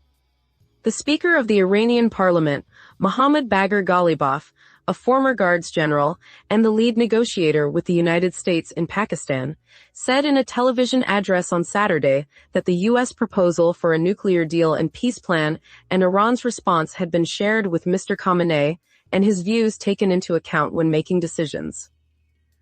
The rise of the Guards. The Revolutionary Guards, formed as protectors of the 1979 Islamic Revolution, have steadily amassed power through top political roles, stakes in key industries, domination of intelligence operations, and cultivation of ties with militant groups in the Middle East that share Iran's enmity toward Israel and the United States. But under the elder Mr. Khamenei, they still had to mostly adhere to his will as a singular religious figure who also served as commander-in-chief of the armed forces. He empowered. All right, we can stop it here, but bottom line is Iran is doing things. I'm shocked. And this war is they're going to be books for the next 50 to 100 years. And you can tell me if you think I'm wrong, and I probably am. I'm no historian, but this is going to be Persia versus the West. And you know, these people have a culture that has survived a lot of things, and it looks like they're going to survive Donald Trump, and they're going to survive with pride. Donald Trump is literally making a fool of the United States, and I do not appreciate it. Left, right, indifferent. You know, I'm a Navy veteran. This motherfucker is making a mockery of brave people who risk their lives. Dude, do you know how dangerous it is just being on a Navy destroyer? Death is death is an open hatch away. There's so many systems, so many ways systems can fail. So anyway, let us move on to other Donald Trump failures. ICE tells officers to curtail court arrests, stop entering homes without warrants. Surprising, but apparently, the people win. Oh, damn it. Maybe I should subscribe. I know I subscribe. Oh, fuck. Nope. I know I subscribed to this and I have not used this in a while. Well, this is embarrassing. Play, bitch.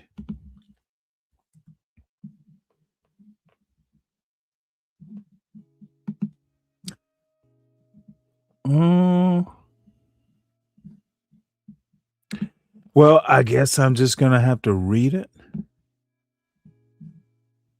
Wait, I subscribed to this. You know what?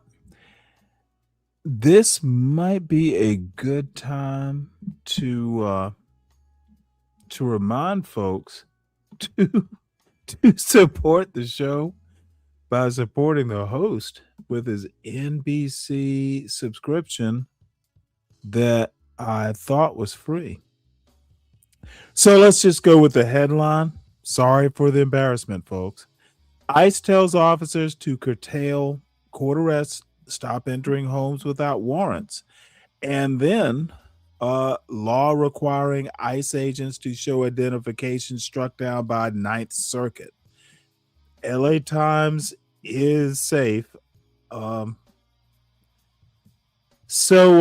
Department of Justice challenged a California law that required federal officers to show identification. Another law that would have barred ICE agents from wearing masks was overturned previously. More than a dozen other states are weighing their own mask laws. I'm pissed at this NBC thing because I know it was working. So any thoughts on this, SKC? Bail me out. Oh no, I just haven't really been keeping up with any of that. It doesn't affect my normal life. So. You haven't been keeping up? Wait, hold it. You don't keep up with politics? Well, family, you know. All right. Well, you know, I'm not going I try to keep up from time to time, but you know, over the last few, months or so forth, I've been devoting a bit more time to these little things. I'm not gonna fuss because I'm a homebody too. So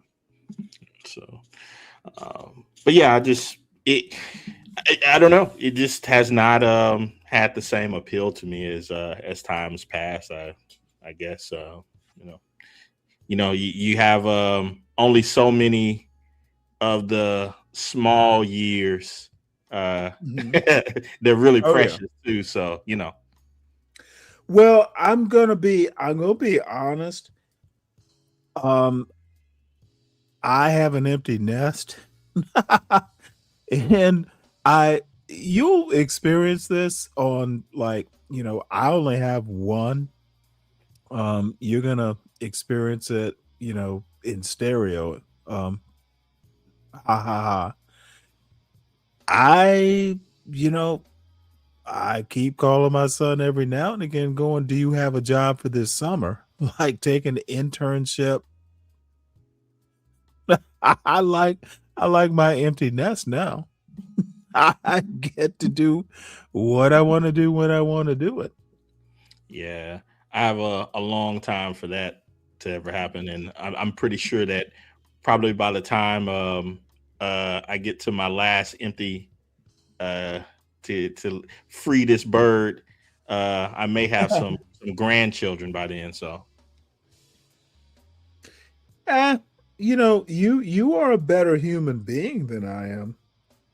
That might be our point of separation too. yeah, I would think that that may be a I significant. I don't like a lot of noise. I you know what? I'm sure I will love my grandkids or grandchild, but if my son waits as old as I did, there's a good possibility they'll be visiting my grave.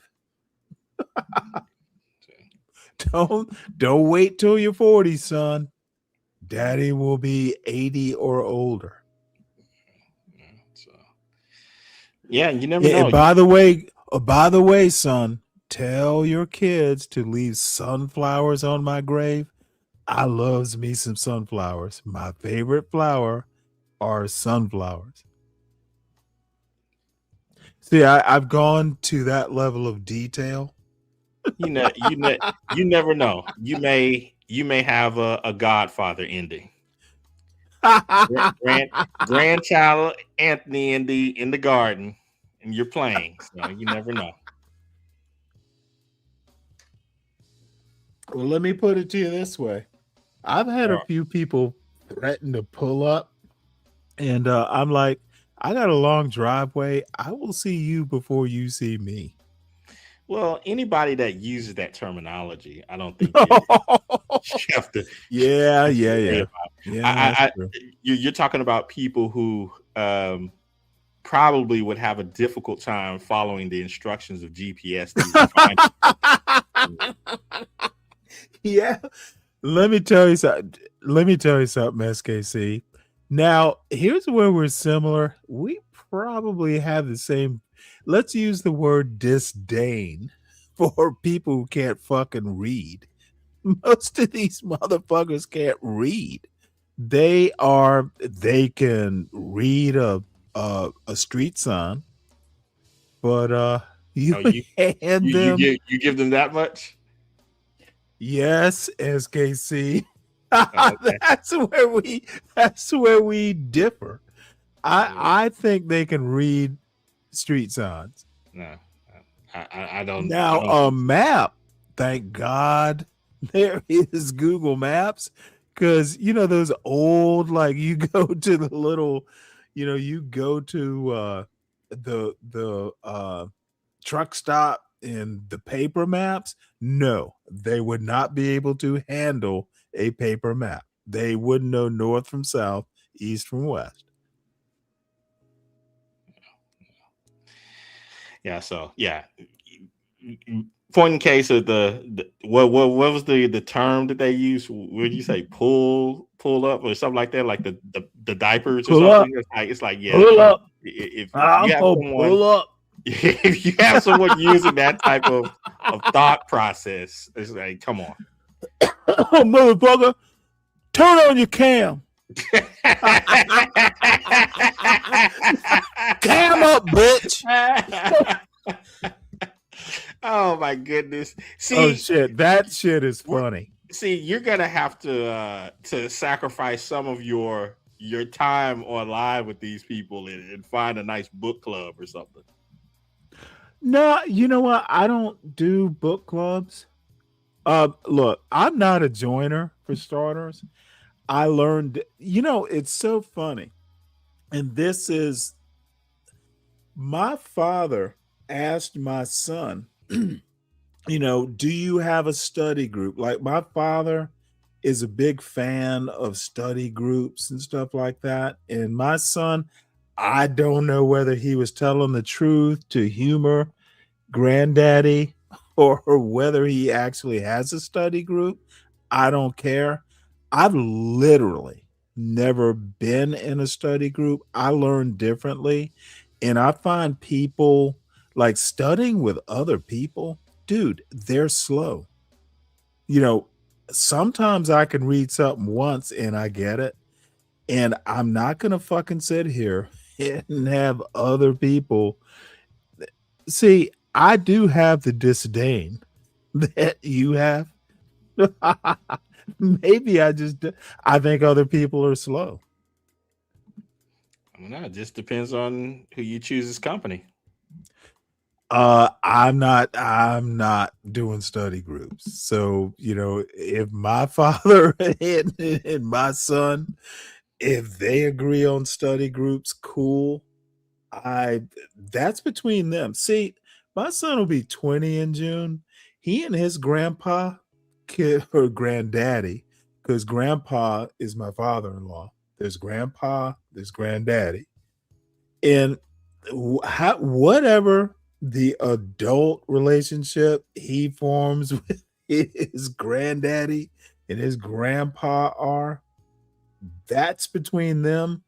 Do not encumber me. Don't don't act like I know.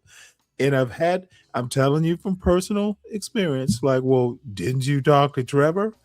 No, I didn't. That's between you and him. I don't know what you're talking about. And unless I need to be involved, do not involve me. These people know me. I don't do study groups. My son is old. He can do it. That's on y'all. So sorry, I've like gone way off the beaten path of where we were. No, But it's okay. It's your show. You can do whatever the heck you want to do. well, sometimes I wonder, SKC. last night, last night, I was wondering whose show it was. I had some older lady. She just wanted to take the shit over. What are you talking about? Oh, you know what? It was over 6 hours, so it wasn't like automatically clipped. I'd actually have to go back and do editing. But Uh, I don't know. You know what? You would love this. Let me do this. Let me see if I can find it because actually your reaction would be fascinating. So, Justice Department targets hundreds of citizens in a new push for denaturalization. Trump administration, et cetera, et cetera. I don't agree with this. Unless you can prove fraud, once you're a U.S. citizen, you're a U.S. citizen. And I'm sorry, I'm not willing to treat a naturalized citizen differently from, a birthright citizen. You're a citizen. And if you start making these sorts of distinctions, number one, Trump is going to lose voters on this because the current naturalized citizens, they vote. To me, it's just a dumb idea, but it is evidence of the xenophobia, racism, or racist, tendency, whatever you want to call it. But dude, if you can prove fraud, great. I'm all for it. But Trump's Justice Department is not the pick of the litter at this point. The pick of the litter have gone to make a lot more money. And this is the one thing that I will agree that MAGA and Trump have done. They never liked the government in the first place. And sometimes the last resort is to do what Elon Musk did to Twitter. Break it. Just fucking break it. And then maybe you'll have to repair the parts that you actually need. But the problem with electing a businessman as president is we don't work for Donald Trump. He works for us. If we ever elect a businessman to the presidency, we're going to get the same results. Dude, he thinks the White House is his to remodel. It doesn't work that way. Well, maybe it does work that way, but he's going to. Donald Trump is MAGA, and MAGA is going to go when he's gone. I don't see any other choice. People don't like this. Justice Department targets hundreds of citizens in new push for denaturalization. This article is by Ernesto Londoño and Hamed Aliaziz and read by an automated voice. The Justice Department has identified 384 foreign-born Americans whose citizenship it wants to revoke, part of a push to increase the pace of denaturalizations by assigning the cases to prosecutors in dozens of U.S. attorneys' offices across the country. Senior Justice Department officials in Washington told colleagues during a meeting last week that civil litigators in 39 regional offices would soon be assigned to file denaturalization cases against the individuals, according to an official familiar with the announcement who was not authorized to describe it on the record. Two people familiar with the plans confirmed the broader effort to ramp up denaturalizations. It was not clear what led the department to target the 384 individuals. Under federal law, the government may ask a court to strip the citizenship of people who obtained it fraudulently, for instance, by entering into a sham marriage or by withholding information about their past that would have made them ineligible. Some who commit crimes may also be denaturalized.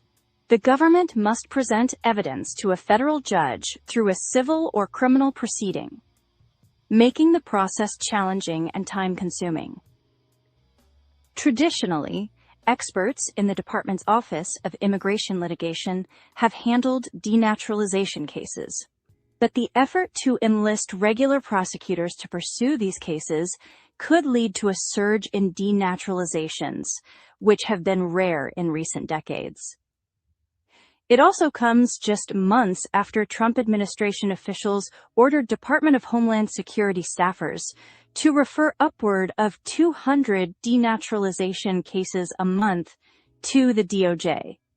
Matthew Trageser, a Justice Department spokesman, said that officials were pursuing the highest volume of denaturalization referrals in history from the Department of Homeland Security.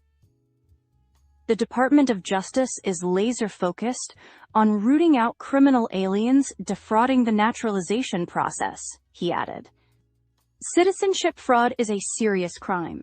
Anyone who has broken the law and obtained citizenship through fraud and deceit will be held accountable, said Abigail Jackson, a White House spokeswoman. The push indicates that the Trump administration aims to make good on its plan to increase the pace of denaturalizations as part of its crackdown on immigration. The move will likely scare many naturalized immigrants, as the Trump administration has sought to curtail immigration across the board and spoken disdainfully about migrants from certain countries. The message it sends is that naturalized citizens don't have the same rights and stability as native-born citizens, said. And I'm going to stop it right there. They absolutely do. Trump, well, in a way, I'm kind of relieved that Trump's Justice Department has been winnowed of competent lawyers who could actually carry out this agenda.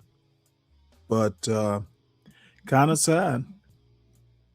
Any thoughts? Yeah, I you know me, the whole naturalization thing. I think there's a whole bunch of naturalized people that shouldn't have rights. So I mean,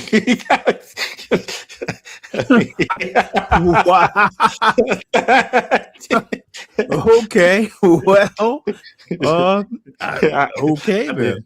I think there's large swaths of groups of people that technically are Americans that should be shipped off. So Even the birthwriters.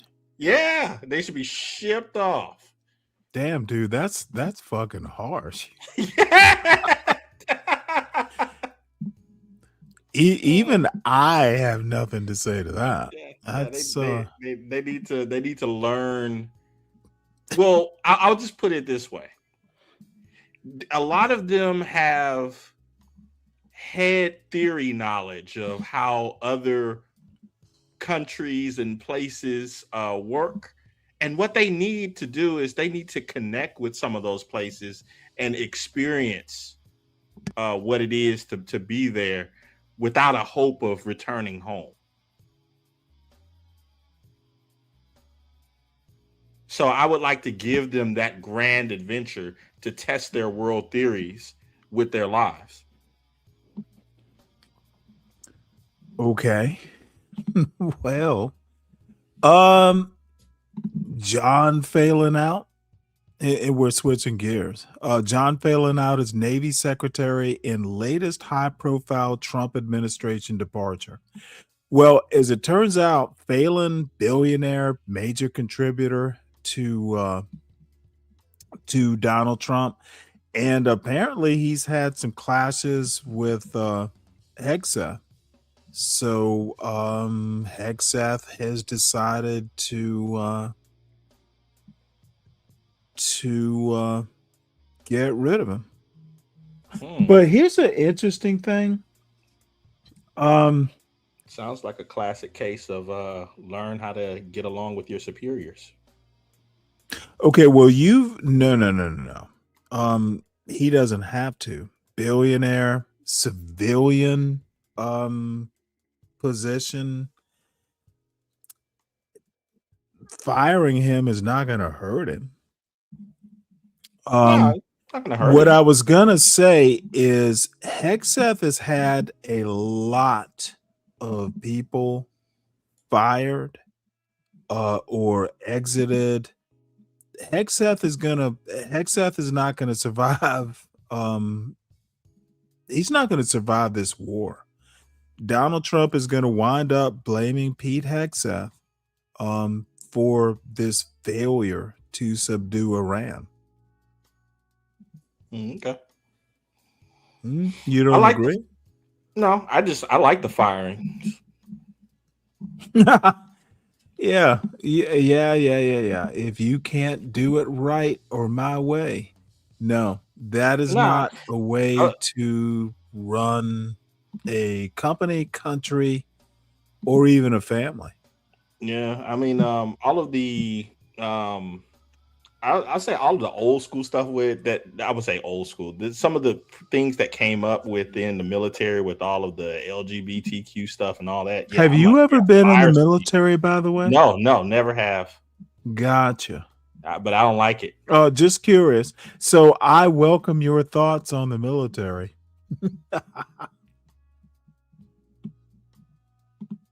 No, go. I'm sorry I interrupted. Just wanted to qualify your opinion. Oh yeah, I'll leave that alone. Yeah, I'm not a military person, so. Well, no, military subordinate. No. Civilian authority. I defer because I'm similar to you in that regard of this. Hey, if special knowledge of that situation is on board in this I would say on this panel, I defer to that. It's similar to how in Das Communitas on all of these various panels, I hear all of these as you call them YNs and YNettes having all sorts of conversations about functional relationships and marriages and raising kids, and they don't have any of their own. They don't know what a functional relationship is and so forth. I don't want to hear that crap. So I mean, to reinforce your point, they were never raised to have functional relationships. Right. So you know, it is very hard to come from, you know, a non-functional relationship to understand what it is. Now, I also want to qualify my statement in that coming from a single parent home, I wouldn't necessarily call a single parent home dysfunctional if it's done the right way and with intention. And, you know, I've often said that single mothers, you will never hear me disparage single mothers because I know what being a single parent, the toll it can take on you. So dysfunctional is not, in my opinion, the same thing as even a broken family. Yeah, I just, you know, as you were stating with the military thing, you have well, no, I actually knowledge on that. Now it's 30-year-old knowledge, so but you still, know but it's still probably experience. changed. However, you know, the funny thing is something we call the Gator Navy, you know, the amphibious Navy. You didn't find a whole lot of the Crew Des Navy, cruiser destroyer Navy, frigates, smaller ships. Nope. And not the men, the sailors had their way of sorting things out that even the chiefs, the senior enlisted, you know, officers had nothing to do with it. I just heard stories. That was a senior enlisted and junior enlisted thing. But the Gator Navy, the more support type ships, the oilers, the you know, that sort of thing, they that's where the more, let's use the word florid lifestyles, alternative lifestyles, if you will, that's where they gravitated to. They didn't hang out with the warriors. However, let me tell you how antiquated my point of view is. There were no women on combatants back when I was in the Navy. Oh, okay. But yeah, I mean, I trust your opinion on that. I don't. Well, I don't really have an opinion other than Hegseth is a bad. Hegseth needs to go. He is a former drunk. Oh, okay. Yeah. He is erratic. The next to go is going to be Kash Patel. Look, stories like this don't break out in the Atlantic for no reason. In the Atlantic, I've never heard anyone trash the Atlantic Monthly. They get their shit right. So Kash is gone. You've never had anyone trash the Atlantic? I've never heard anyone. Oh, wow. Atlantic Monthly. Yeah. Well, now credibly. Okay. That's okay. Name it. Well, you must have something in mind. As far as I know, pretty much since Signalgate, Atlantic's been pretty on the mark with criticisms or exposés on Trump administration officials. And Trump has hired fourth-rate yes men. Trump has not hired the best and the brightest. He had some of the best and brightest in his first administration.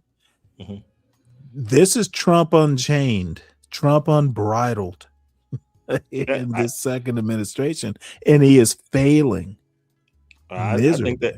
I think that that's how it should be. That he fails? No, that that your second admin, you should go unchained. Yeah, well, he's going to take down MAGA with him. Yeah, it's like what do you have to lose?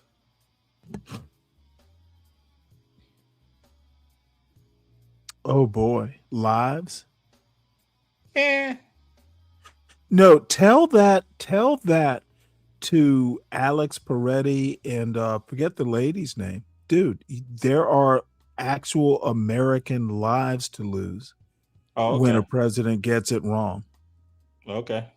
Dude, have you seen look, there are lives to lose if you elect the wrong man to the US presidency. Yeah, Trump that's right. is literally the worst choice that could possibly be made. Okay. Yeah, Like there is shit, I'd rather see JD Vance as you, president. you may see that anyway. No.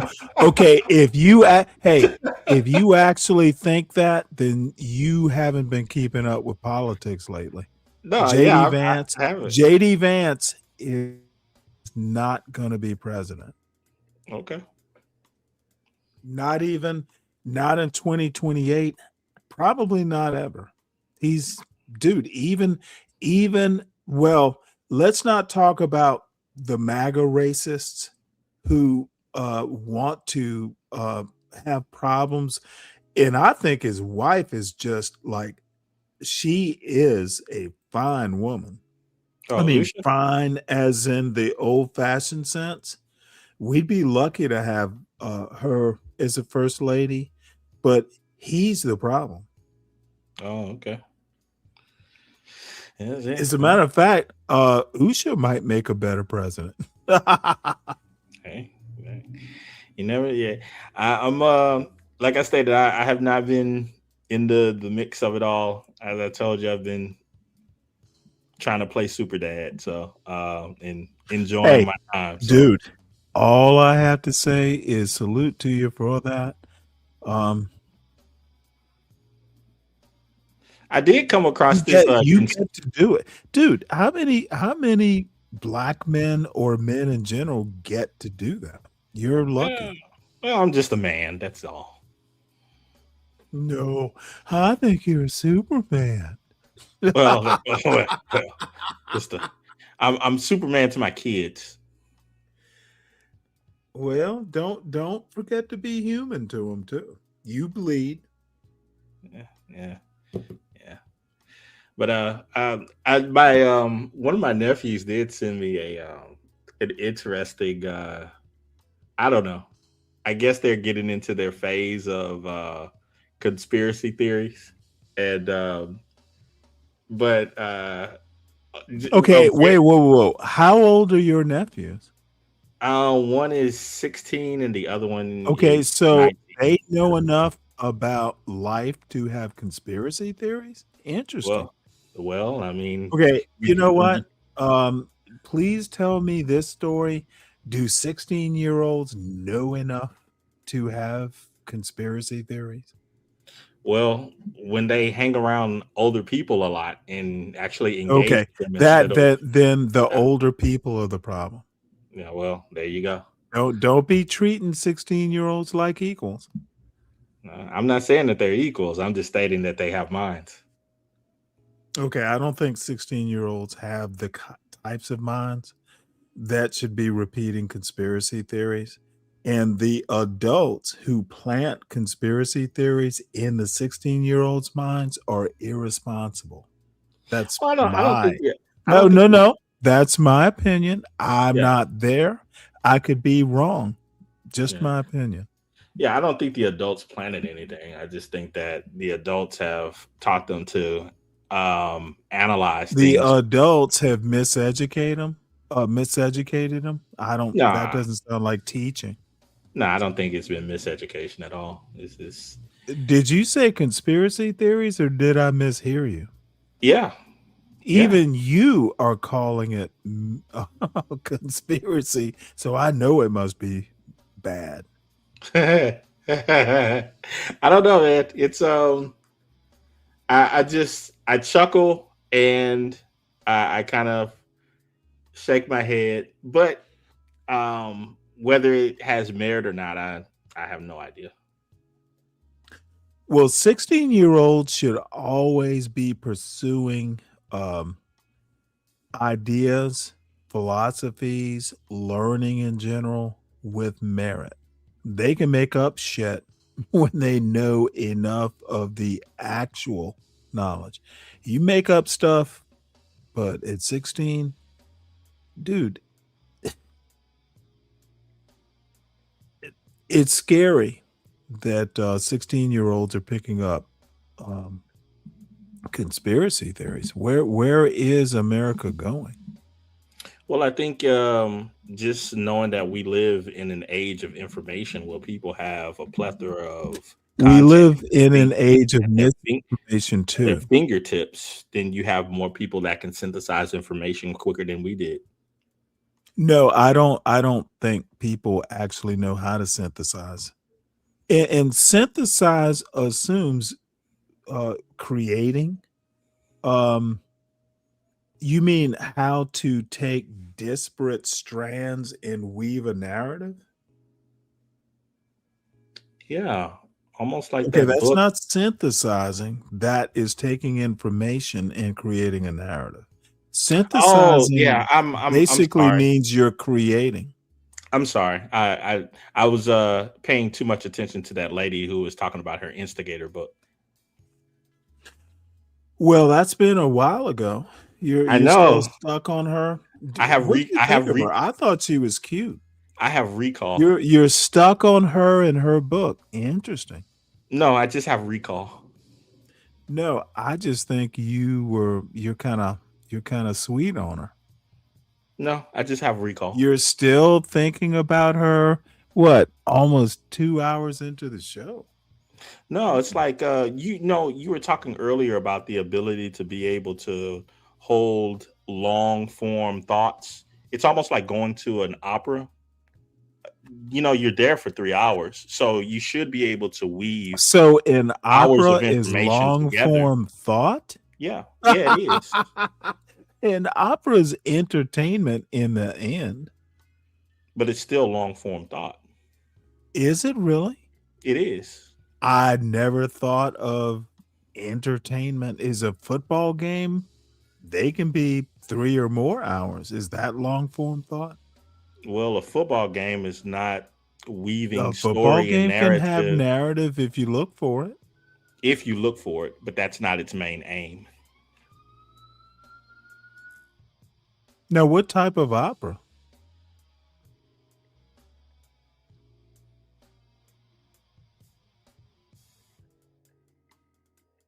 Oh, kids must be playing. Good to see you, Rooster. And by the way, let me do the commercial because I should have been doing it all along. Everyone, please make sure you hit the like button. If you're new to the channel, check us out. Who knows? You might like it. The panel link is posted. Don't be scared. Don't be scared. Come up, hit the link. We can talk. You might get to talk with the famous SKC. Who doesn't shoot? This is literally, he is the guest star of the show. I might have to actually add his name. Guest starring SKC. And I'm not kidding when I say that. Dude is famous. Yeah, you were right. Well, I did hear a little bit of noise, and I had to answer a question. But yeah, All right. just like opera, That's parenthood. I was thinking more or less like I don't know, maybe something like the Marriage of Figaro. Ooh. Yeah, In so Italian? yes, yeah. They have subtitles. You didn't go out and learn Italian. What's wrong with you?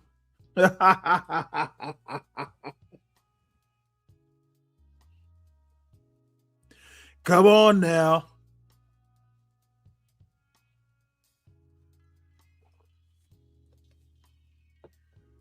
So let's go ahead and play this. Trump officials reclassify medical marijuana as a low risk drug. And I'm not sad with that. I know the I'm YNs would old. like that, huh? No, well, old YNs might, dude. I literally have a form of arthritis that is autoimmune. So I'm not in great pain these days. I have been. Who knows? I might be. This is not disappointing. This is Trump. And by the way, Georgia's never going to make that. There will never be a dispensary in Georgia. Not in my lifetime. So, and I'm not Don't moving hold your breath. anytime soon. I said, don't hold your breath. No, and you know what? That's perfectly fine.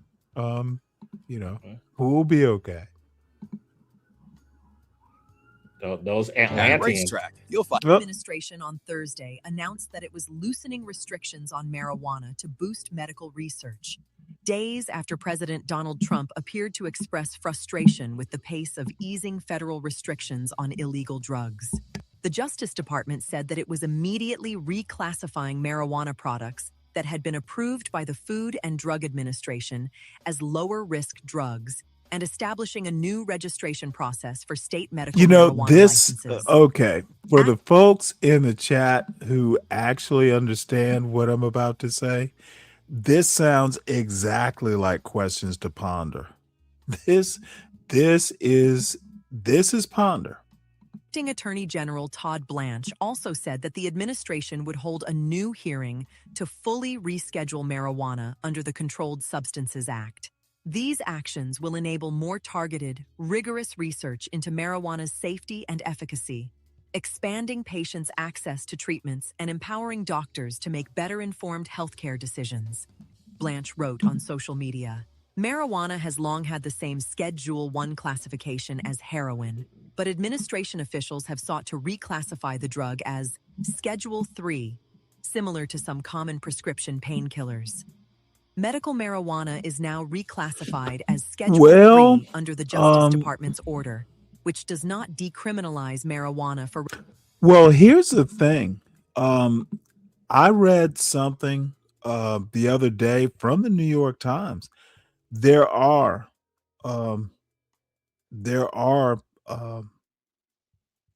consequences, there are risks to long-term uses of marijuana. The memory loss, they're more long-term. So medical marijuana, you're going to tend to have older people using it.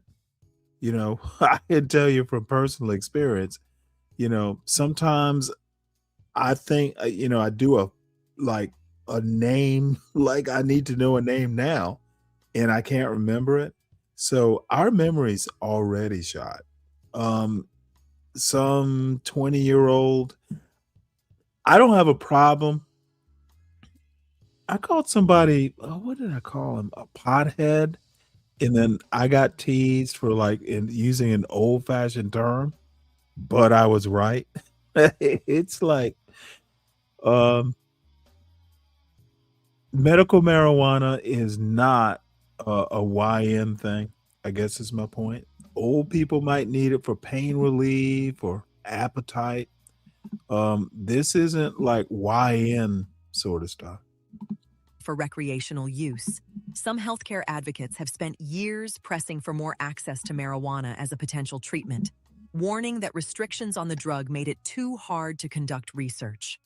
The administration's moves also bring national policy closer to legitimizing state laws that have authorized medical marijuana businesses, after years of stalemates over whether states should be in compliance with federal law. It's a long overdue correction that finally treats cannabis as medicine. Howard Kessler, a longtime Trump supporter and founder of the Commonwealth Project, a pro-medical cannabis group, said in a statement, "It's a clear win for patients and responsible healthcare innovation." Other groups panned the administration's announcement, with some citing last weekend's move by Trump to ease access to psychedelics too. With this move, we are now confronted with the most pro-drug administration in our history. Kevin Sabet, president of Smart Approaches to Yeah, Marijuana, which we opposes always, that's legalization, said in a exactly statement, what we want. "Policy is We want the Trump administration, the second one, to be called a pro-drug administration. Dude, these people are idiots. You couldn't come up with something other than a pro-drug administration? I don't need to hear anymore. Dude, the most untalented American president and administration in history. So we'll shift gears again, and we're winding down. Warner Brothers shareholders approved controversial $111 billion Paramount takeover. It's par for the course, but it will be undone at some point. Good luck with that. No one really watches movies anymore anyway. You know, I saw an amazing movie a few weeks ago. Really? What was it called? Project Hail Mary. I've heard the title, don't know what it's about. Want to do a synopsis?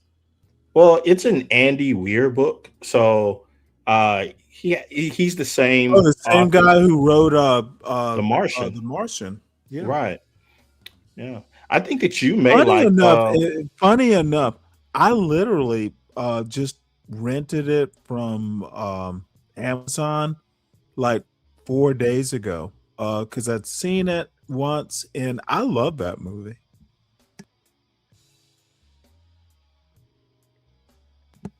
So tell us about Project Hail Mary. Well, I don't want to ruin it, but I would just say I gave it a 9. Well, I'll look it up for myself, but dude, if Weir wrote it, The Martian was awesome. We're gonna have to science the shit out of this problem. Dude, that's like the best line in a movie ever. I'm okay with that. Let's science or math our way out of a problem. That's how you problem solve. Bring in the tools, solve a problem. So good for you. So let's see. Americans have become more likely to say Trump is not too or not at all religious. Any thoughts on this? This is a Pew Research thing. And I'm not interested in the premise, but I thought I'd bring it up. It's not really particularly interesting to me. Whether he I think is we or all isn't. we all knew that he was basically I was gonna say a heathen. More I think he's more an Epicurean. I would say that I heard it was some radio story that I was listening to one day late at night, and apparently he was having a bit of a back and forth with the Pope. I found that to be hilarious. Let me tell you something right now. That's a fight Trump is not gonna win. That Pope is gonna be there a while. Trump's best move would have been to just ignore it and sorry, Trump is not the Pope. Yeah, I just thought it was fascinating to poke at him. Like, hey, I don't care who Okay, you well, are. what You can fascinate get you it. mean You can get it too. Trump poking at the Pope? Yeah. Why was it fascinating? What fascinated you about that? Oh, just the gall of it. Oh, As, you mean as the audacity? the cojones. Well, let me tell you why I think people like Trump have the cojones, because they think white people, it's a base instinct that Trump and a lot of black people who vote for Trump and just the whole MAGA sphere, they literally think white people, they believe in that bell curve thing. White people are smarter because they are white. Oh, the Pope isn't white. No, Oh, okay. not entirely. Oh, okay. And I think that's why Trump felt um, compelled almost. Oh, okay. You don't know about the Pope's background?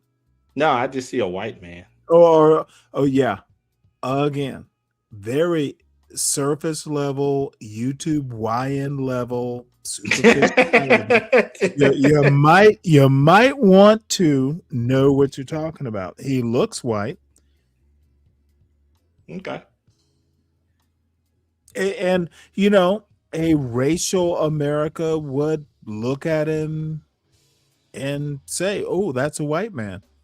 Mm. Except there might be there's peel back in a layer or two of the onion, and he's much more complex than white or black. Yeah, That's all I'm saying. I think that's the majority of humanity. No, I think you misunderstand humanity. I think the majority of humanity is not that interested, at least in 2026, in knowing more than what you look at. No, We're I'm not saying that. curious. We are not curious anymore. Yeah, I'm not saying that. I'm saying I think that the majority of humanity is a bunch of mixed nuts. They're not. There's no purity of I'm pure this or that. That purity and humanity would be in the same sentence is surprising. Considering that, what is it with chimpanzees, 97% of DNA, purity is not a thing with life on Earth. We share a bunch of DNA with fish. So purity should never be used in the same sentence. There is no such thing as genetic purity. Eh, yeah, that's a I would say a good way to state it. But I mean, a person could say, I'm literally trained as um, a chemist, chemistry, more or less biochemistry, but that's not exactly my degree. I've taken enough biology to be comfortable making that statement. mhm, yeah.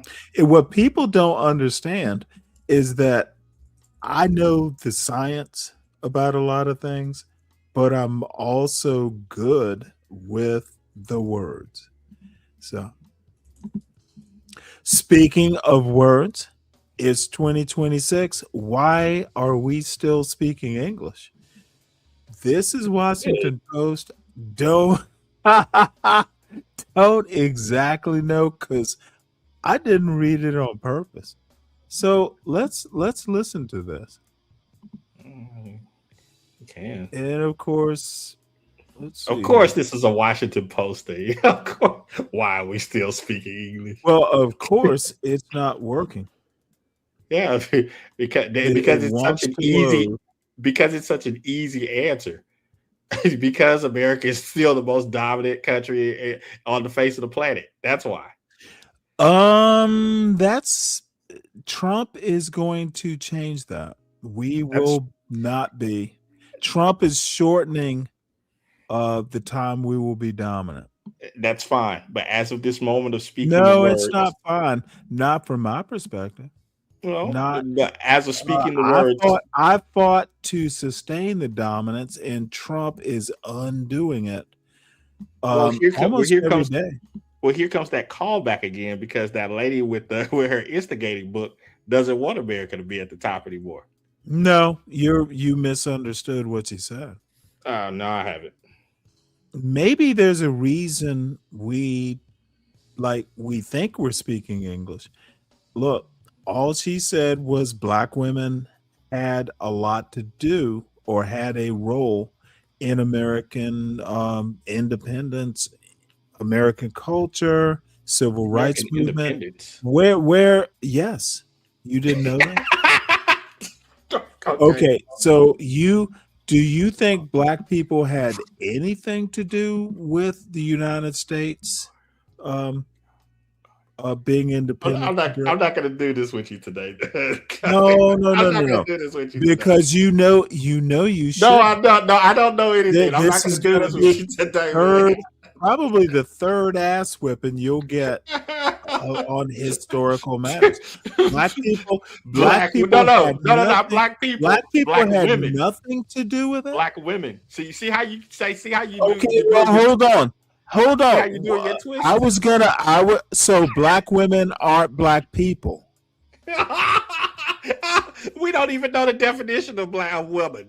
What are you talking about? Okay, I'm gonna let you stew in your own juices here. My question is: are black women black people? I don't know. Ask Katanji. You don't know the definition of black people. Ask Katanji. Again, Katanji's not here. But I'm not asking you what a woman is.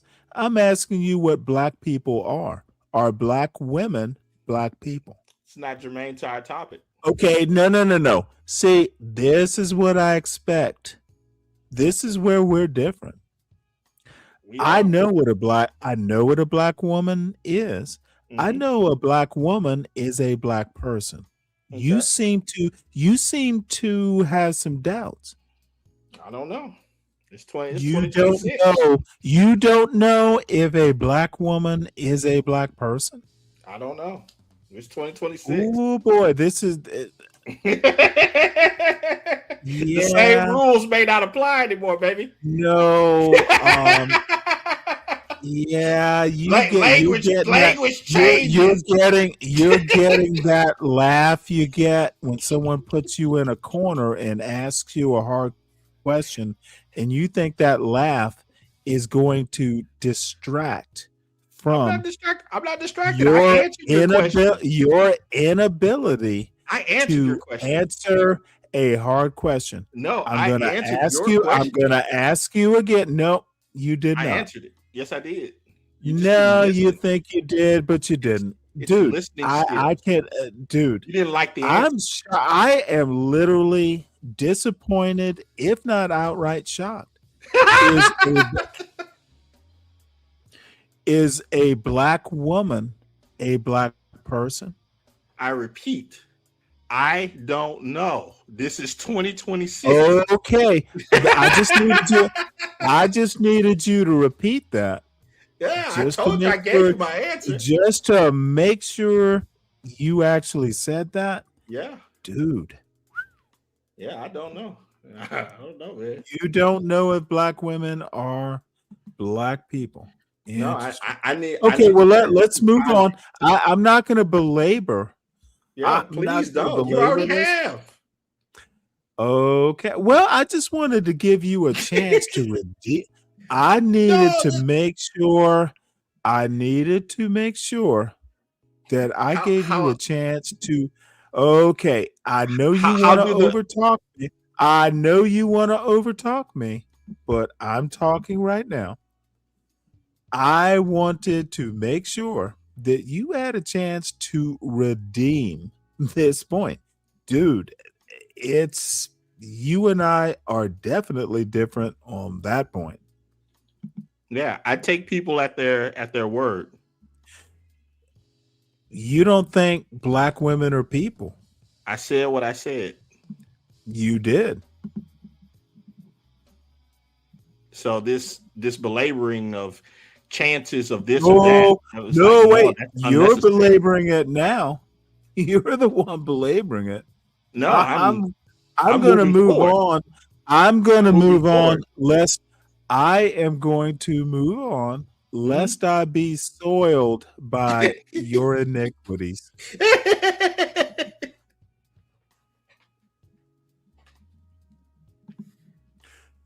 Just out of curiosity, are white women people? Or are white women white people? I don't know. Okay. Well, let's move on to May I ask you a counter question? is it? Oh, sure. Are there some people in 2026 that identify as animals? We're in a situation. Do you think that I'm really So going to you don't want follow to up? answer my question. Okay, no. Of course I don't, because it has nothing to do with my point. You There's want to something. move a goalpost. No, That's it what it it's that's it is in that's the what arena of this that's hey, conversation. it is not in the arena of this conversation. Yes, it is. It's a If truth you that you say do not so, want to except accept. you're not the host and I get to define the arena. You're right. You're right. You have at it. Have at it. No, I'm not talking transhumanism. But we're there. Or We're here. animal. Hey, this conversation was never about bestiality. So Nobody said that. You entered that I term need into this you to conversation. no. When you bring up humans and animals, you're going outside the corral. Well, I guess there are some people who engage in that. And unfortunately, your imagination is taking you far afield of my topic. No, I'm just taking people at face value. No, you are moving goalposts into the barnyard. No, if a SCOTUS justice can make that statement, I think I'm well within the arena to be able to No, you make her obviously don't to speak repeat her English statement. very well. The question was, what is a woman? I asked you a different question. You don't know you couldn't figure out. Was I said woman and you thought it was the same question? Well, they're connected.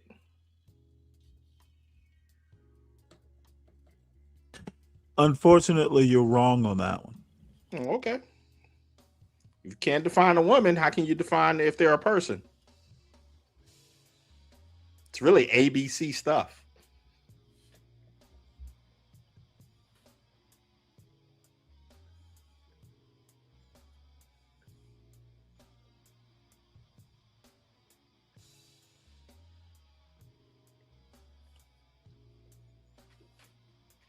But maybe we can move forward with the woman on the screen. She wants to talk about how capitalism is abnormal.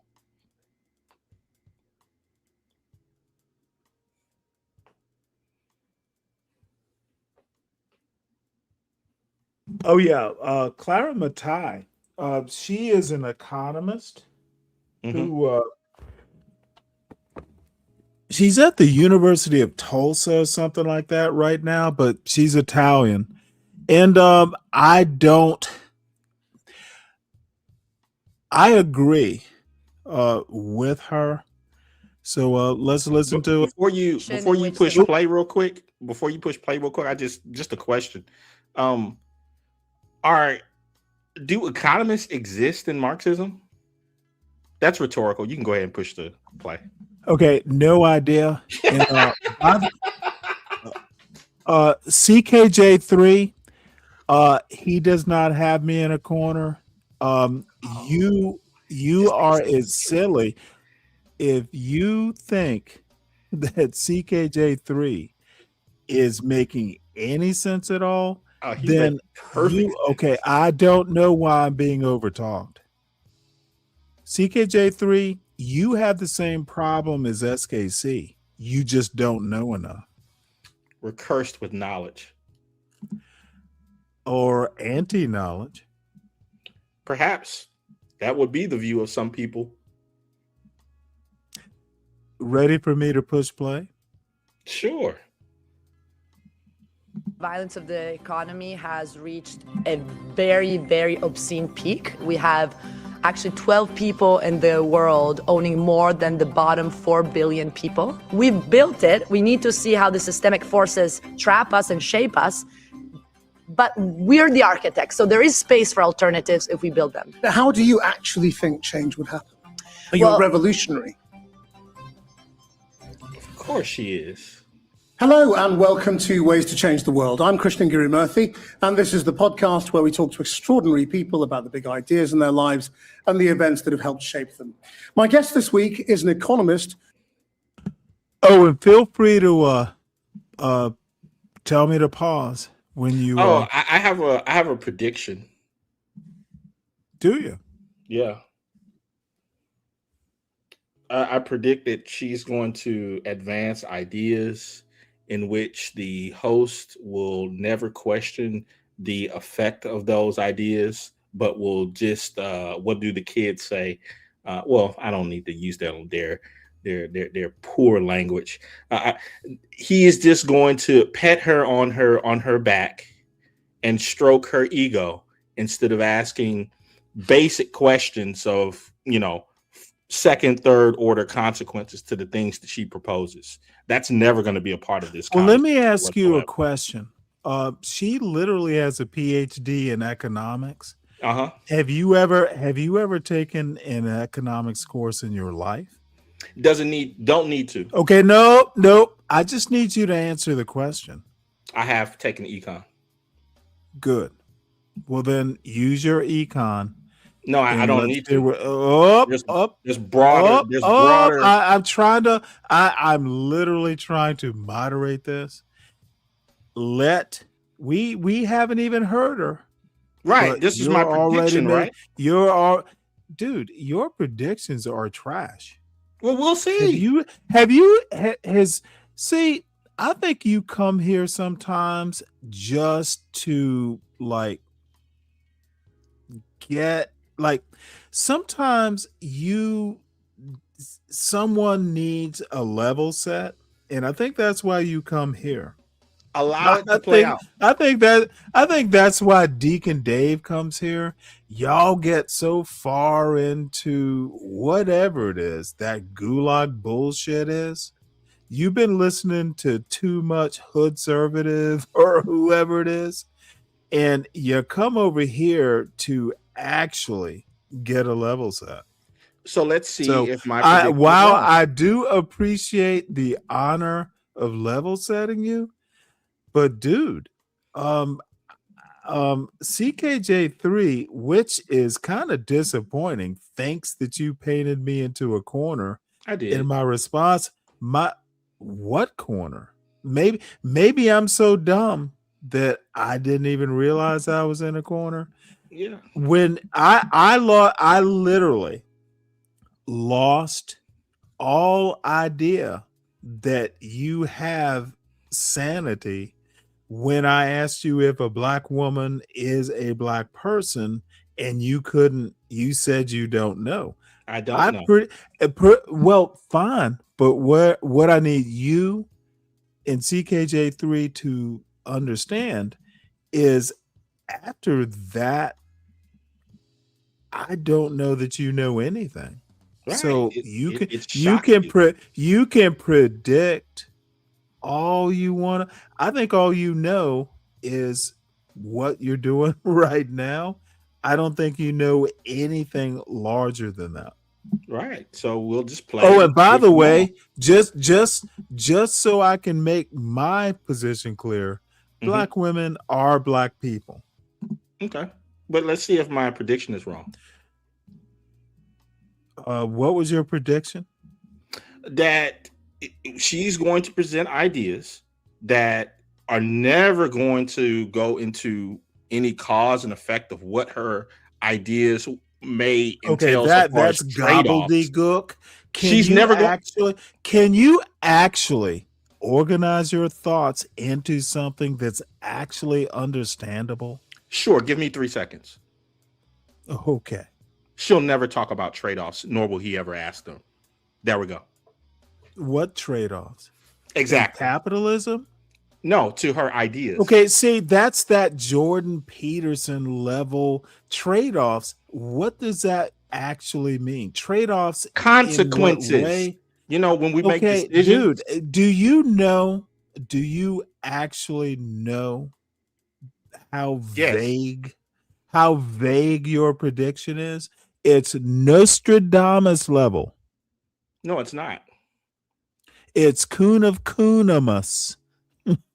Likely. You're the new predictor of the obvious. Of course there are going to be consequences. When are they not? Right. But when name a thing in life that doesn't have consequences. What she's about to present. So you are predicting consequences. Okay, everything has consequences, genius. What I'm saying is you by watching this, you will never see. Wait, hold it. There gonna be consequences. By watching this, they will never talk about any of the consequences of the ideas that she presents. Okay. Well, you know what? I'm just gonna let it go because I will be here all day trying to get a specific consequence that you might have an idea. There won't be any presented. You don't know what she's going to talk about. There won't be any. You say there will be consequences. Okay, well then let's see if I'm lying. Let's see if I'm lying. Okay, you're lying by not push play. Dude, let me say this. You can't lie. There's no way to lie because you literally haven't presented a false fact, a fact, or any fact. I have. You just haven't listened. No, SKC, I told you this is not the gulag. He will not press her on any of her ideas. He is just there to stroke her ego and to make her feel good. That's it. Okay, SKC. Who wants us to rethink the idea that capitalism is simply the natural order of things. Clara Matai is an author and professor of economics whose work explores how economic ideas become tools of power, shaping policy while masking the political decisions beneath.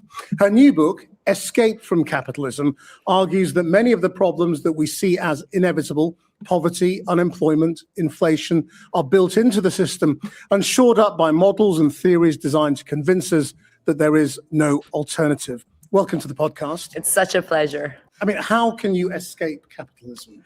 I mean, we are all brought up to believe or to think that it is just the way of the world. It is human nature to want to accumulate things and wealth and to have the freedom to choose what you want and what your destiny is. So the first point is to escape the mental trap that naturalizes the system, that makes us think exactly what you just said, which is that we have a spontaneous tendency towards this capitalist economy. What I show in the book is that capitalism is far from spontaneous. It requires constant, violent enforcement of those policies of austerity to preserve the system in place. So what the state needs to do is to protect the market by keeping the majority of us subordinated to the market itself and maintaining us in a situation by which we have no alternative but to go work for a wage, and usually a very low wage and very precarious conditions. So what is capitalism in your terms?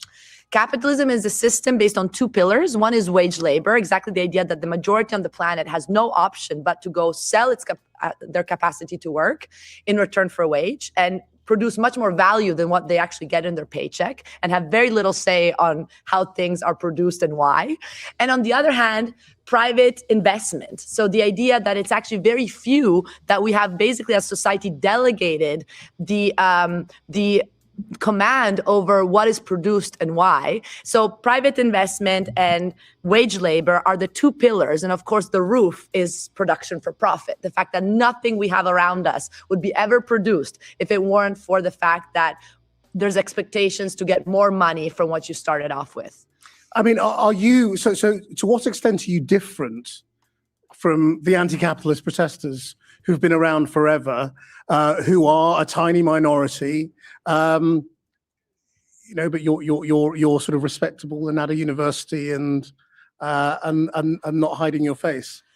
So I think right now we're in a situation in which the violence of the economy has reached a very, very obscene peak.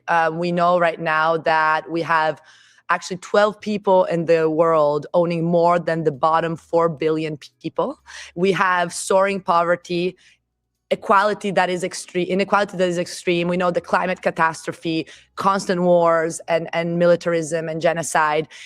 People are suffering. So actually, the point is to say that if we want our basic needs met, if we want people to even get fed, we have 2 billion people who are suffering from food insecurity. If we want these basic needs to be met for everybody, you're an anti-capitalist, because the system is not meant to provide for the need. It's meant to provide for profit. And so what I'm trying to do here is shift the logic, again, propose a different lens through which we can say, we can't blame crony capitalism. We can't blame, excessive greed. We can't blame the idea that the system is not working as it should. And this is why we have all the inequality and the suffering. It's the opposite. The system is actually working as it's always been structured to work. And this is why we have such high accumulation at the top while the majority suffers. And we know that the reality is that even in Britain, the reason why we have so much wealth in the West, again, very divided. In the UK, 1 out of 3 children are in poverty. And since 2014, we have had billionaires grow 6-fold. Okay, so while billionaires keep growing, children keep getting poorer. And what we see is this, if in the UK, the wealth is distributed very unequally, the reality is that the West is basing its capacity to develop on the structural underdevelopment of the global South. And this is very important. Still today, when supposedly colonialism is over, we have $65 billion or more every year that flows from the global South, especially Africa, to Europe and the United States. Because of debt. Because of debt, because of extraction of resources, because of the fact that, capital, we invest and we take everything else also in terms of profit. So it's the dependency, how development is there because there is the creation of underdevelopment. This is the thing, we're not on an equal path in which we're all growing progressively and getting better and better. What you see is actually the fact that those countries that have developed because the rest was going down and was underdeveloped, it was structurally destroyed. And this is what austerity policies are all about. And austerity is a basic feature of capitalism. And this is, I guess, what distinguishes my work from other critical political economy, is to say that austerity is not irrational. It's irrational for us for the logic of need, but it's very, very rational for the logic of profit. Why? Because it keeps us in a subordinate condition. It keeps us needing to go work for whatever job to pay our bills and to pay for healthcare and education. So if you cut social services, as the capitalist state does, while financing private investors, de-risking, militarizing the surveillance economy, the protection of the borders, this is what capitalism needs, because it protects the two pillars, right? You keep wage labor and private investment in check. So you're saying that when people say austerity is a necessity, in a way they're right, because it is a necessity of the system. Yes, and this is the point. It is a necessity, but it's not a natural necessity. So this is the big point, is that it's not a technical fix. Austerity is not just a tool that economists with their neutral models adopt to save us all.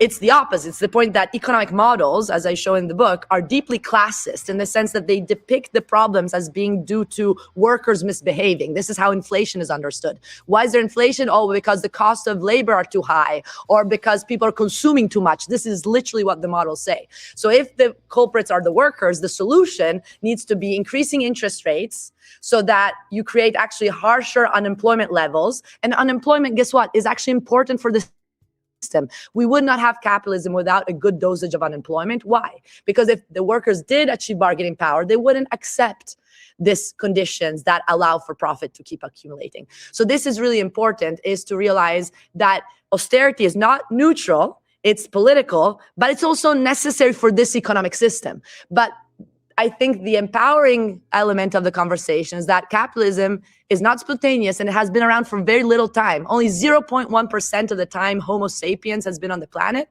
have we been under industrial capitalism. And in this little time, we've managed to destroy, as we know, our ecology and many people around us. Do you mean just post the Industrial Revolution, basically? Yes.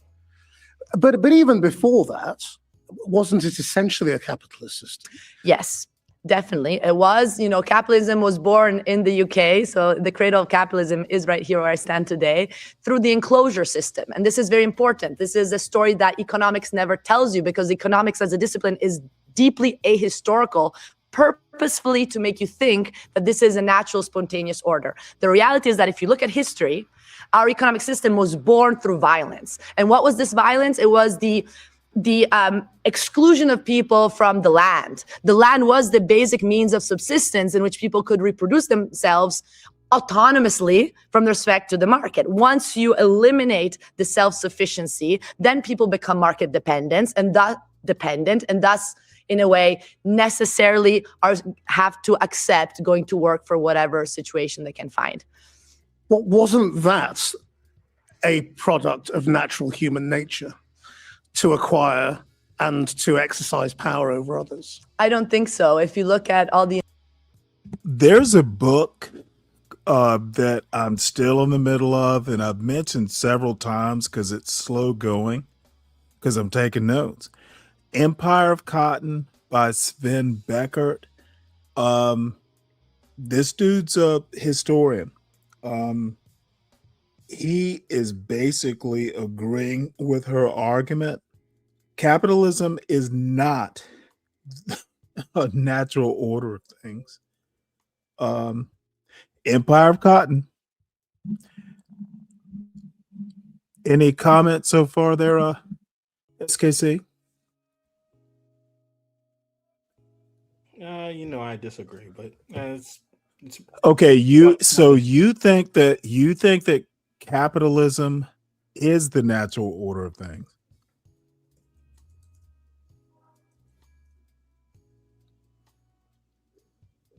Because I hear that a lot. And I see, let's see, what did you write? A counter to her ideas are, come on, host. I'm sorry. Capitalism as we know it today did not. Dude, making money on money is not how nature works.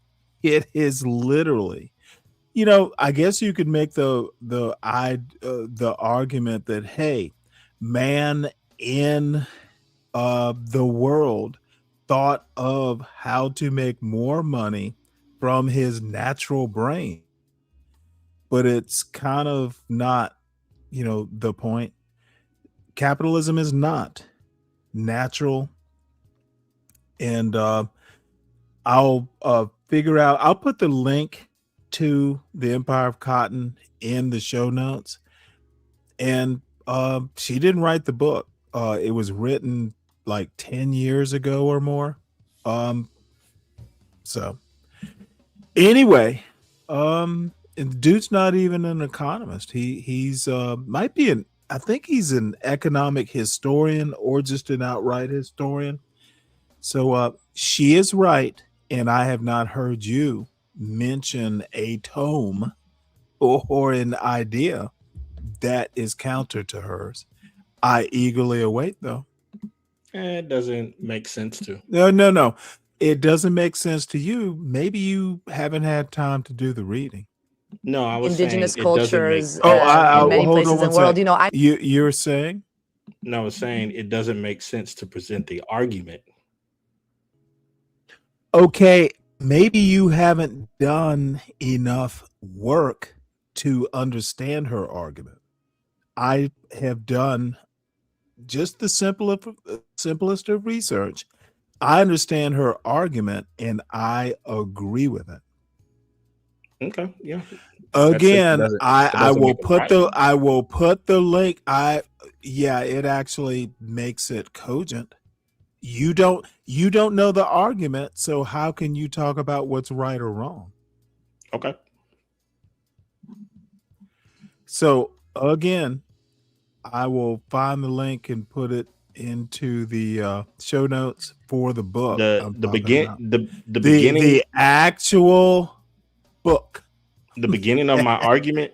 You don't have an argument if you don't understand her argument. Do you understand her argument? Better than you do. Nah, I don't think so. Okay.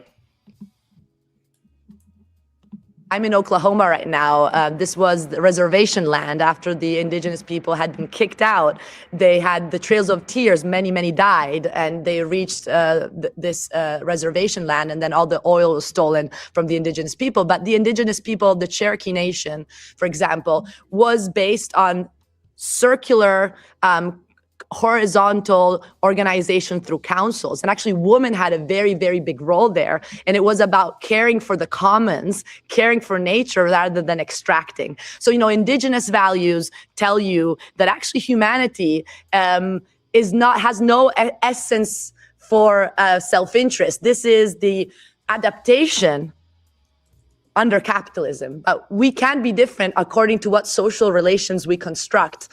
In Tulsa, the Forum for Real Economic Emancipation I now founded, very interesting experiment to try to bring back these different social relations that need to start locally, because it's at the local level that we can associate through assemblies in which you show how collectively we can think to be together in a different way and pressure our local and national institutions to do not austerity, but democratic decision-making over the budget and much else. Well, where does democracy come in? Because the defenders of the system will say.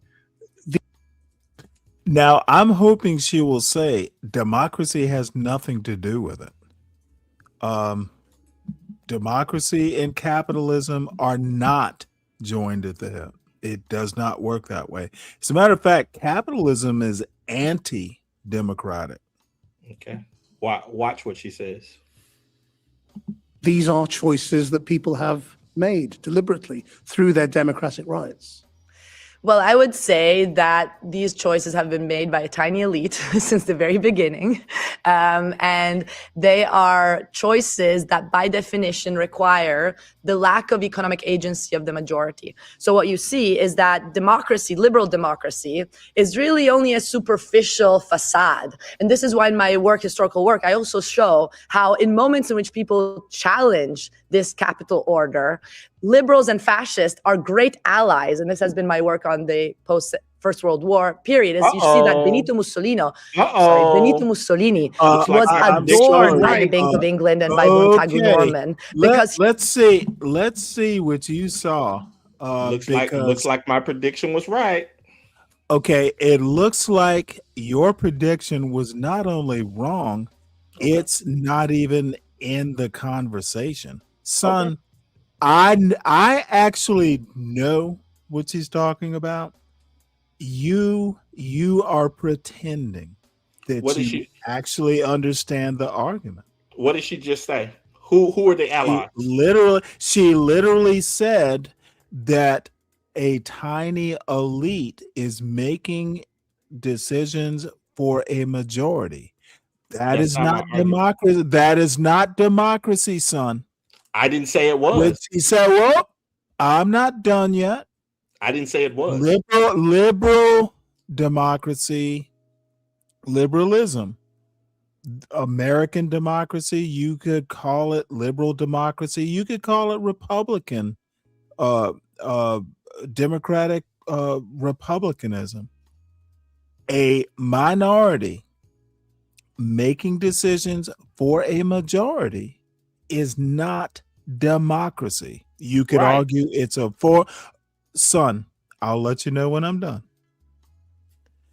Your prediction isn't, I don't even understand why you think your prediction is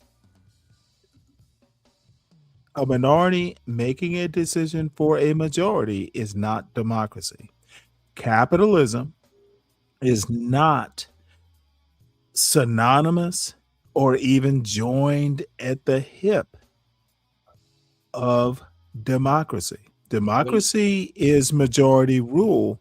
If a minority is making economic decisions for a majority, it is by definition not democracy. So, what about your prediction? You don't even know what I said. No, because you're saying nonsense. So It you is just literally, I'm I'm literally, and I don't want to be mean because we're old friends. You're talking nonsense. okay. Well, then just go back 10 seconds. And to what you I said. think you're talking Just go back 10 nonsense. seconds. Prove me. Don't let me talk. No, Let her talk. not going. 10 I am seconds. not going back 10 seconds. Okay, so You're then there doing, we go. you're There's doing nothing to that say.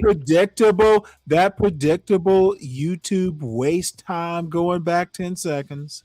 There is no need to do it, sir. I heard her. You heard voices in your head. No, I heard what she said. You heard those YN voices in your head. Who did she say were allies? You know what? Let's go back 20 You weren't seconds. listening. You weren't listening. Oh no. I was listening intently. Then who did she say were allies? You are no. Then Why who are did she you say were talk- allies then? Okay. Why are you talking when I agreed to go back more than 10 seconds? I thought you said that's what why and wasting Okay, time. you thought I'm testing thought whether you- or not you were listening you or not. thought you predicted, motherfucker. You don't test me on my panel. Well, you said you were the one that were okay, listening. I don't. Let's go back more than 10 seconds, shall What we? did she say? Who are the allies? Okay, I don't know. Let's All right, go so then back you need to listen. more than 10 seconds You need to and listen. find out, shall we? Go ahead. Democracy, liberal democracy, is Liberal really only a democracy. superficial facade. And this is why in my historical work, I also show how in moments in which people challenge this capital order, liberals and fascists are great allies. And this has been my work on the post-First World War period, as you see that Benito Mussolini was a Okay, what in there did you predict? What in there did you understand? Okay, from the very beginning of before she even said a word that came out Okay, of her do mouth, you want me very to first- go back 2 minutes? No. 20 minutes? No. All I'm asking is for you to I'm wait 10 waiting. seconds. Stop the prevaricating. From Get the very to your beginning. point. From the very Get beginning. to your point. I am getting to the point. From the very beginning, I asked you a question. I said, are there any in Marxism, are there any economists? Okay, You didn't answer my question. I need you to understand. She's not talking about Marxism. Okay, She's continue. talking of. She might be making a Marxist critique of capitalism. Oh. Okay, she's not So then I talking am right. about. Okay, no, you are dead wrong, and you're making up shit, which is patently I didn't make up anything. annoying. Okay, Exactly. you're talking, dude. Stop doing this. You are not Charleston White. You don't have to talk all the time to be heard. She has not mentioned Marx once. Now has she? Let's continue. Has she? No. Continue. Answer the question. Has I she wanna see mentioned if- Marx? Okay, once I've peered again, into the you future. gotta talk. You gotta talk to exist. Has she mentioned Marx or Marxism once? Yes. Nope.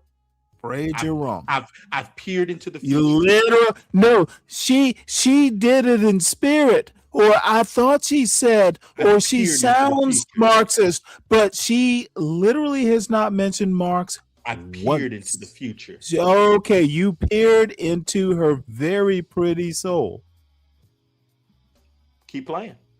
adored by the Bank of England and by Montagu Norman because he was the right man at a critical moment to keep workers in check and to avoid post-capitalist experiments. So this is the whole point, is that you see that liberal democracy presupposes economic coercion. And when people rise up against economic coercion, liberals and fascists are best friends to implement austerity. So these are choices that people are making within a framework of coercion. Absolutely. In your framing. I mean, why then, when we have seen alternative economic models in the 20th century, have they all gravitated towards capitalism? Why in Russia, why in China, why in parts of India, do they all end up like us? Yes. Well, I don't think it's because we have a magnetic attraction or a fair system. It's mostly because we impose our capital order globally, right? If one reads just the post-Second World War Golden Age period, the United States were actively imposing capitalism everywhere else in the globe, right? Through militarism, through coups. We have the CIA involved in really taking over during the Cold War to protect capitalism. So, there was nothing spontaneous about this. It's about really a struggle, a political struggle. And the political struggle happens geopolitically, but also within each country. And this is very important, is that, luckily with Trump, we're seeing what capitalism actually looks like, and he's revealing the face of the brutality of the United States. In Tulsa, where I live, people can't afford anything. People don't have teeth. People can't afford to actually have a roof over their head. Many of the people who we organized through the Forum for Economic Emancipation are unhoused, and they barter food stamps as the only way to actually make a living. Hold on one sec. It's a situation in which people can't afford the teeth they were born with, and they barter food stamps. SKC, how is capitalism doing the people a favor?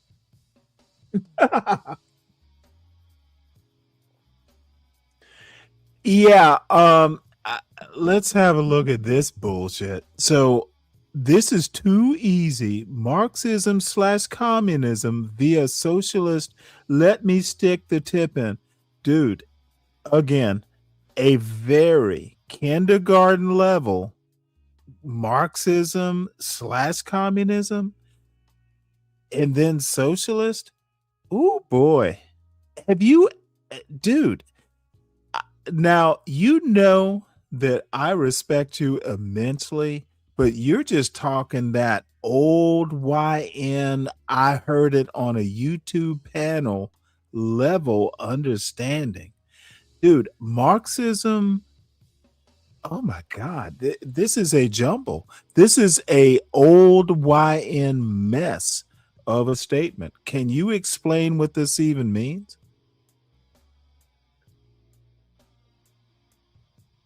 Oh, and I still have not heard her say Marx or Marxism. This is awesome. I get to dissect the misunderstanding of American reality in real time.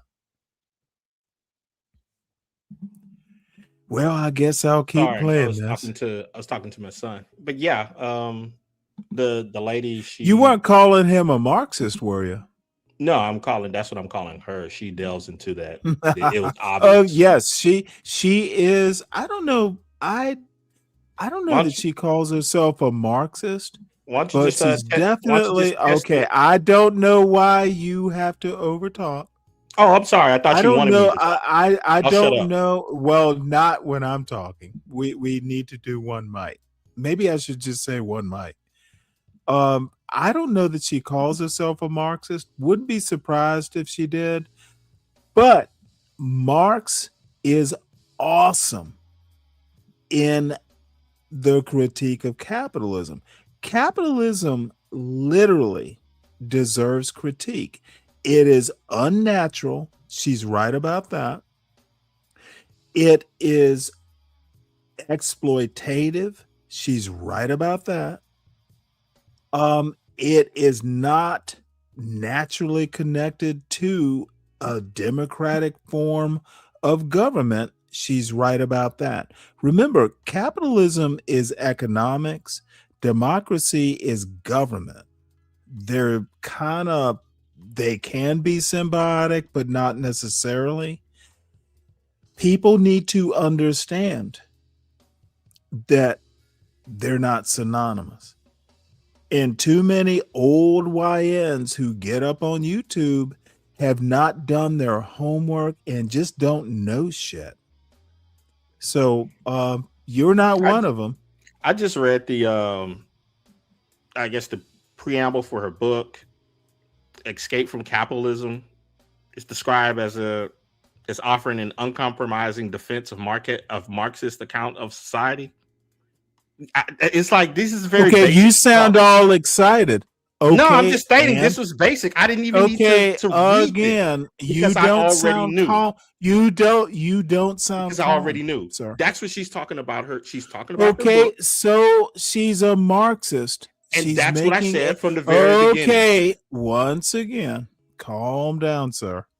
That's what I said from the very So beginning. she is a Marxist Prediction making a correct. critique of capitalism. Prediction correct. That is very Marxian. Prediction Marxism is a very good critique of capitalism. Marx was spot on. So then my prediction was correct. No, your prediction, dude, it had nothing. Your prediction, I called it. dude, when you said you would make a prediction, you remind me of Jordan Peterson in a lot of ways. Do you consider that a compliment? No. Oh, well, you remind me of Jordan Peterson. Your prediction is so open-ended that who knows what you actually meant. Oh my Can we goodness. So it proceed? could- so Can it- we it proceed? was- it- Can we proceed? Oh, if you don't want me to speak. Oh, no. I want you to speak. Well, you just finished, right? Should I hand you a shovel while you speak, while you dig your rhetorical grave? Well, if that's what I desire, then Dig, shouldn't you baby, allow me to do dig. it? Please continue. Dig. Keep digging. All right. So, from the very beginning, I stated that she was going to lead into the whole idea of Marxism via No, she has not. It's a critique of capitalism. her book is a defense of Okay, Marxism. She's have discussing you her have book. you read have He was you read on her the show because of her book. Okay, son. Have you read her book? Have you? No. I've read more of it than you have. No. I need you. I said no. I've read more of it than you have. Have you read her book? I have read more of it than you have. I need you to actually. It is on my screen You right now. read. I have read Didn't more you of it just than say you have. read? Didn't you just say you read I the have ju- preface?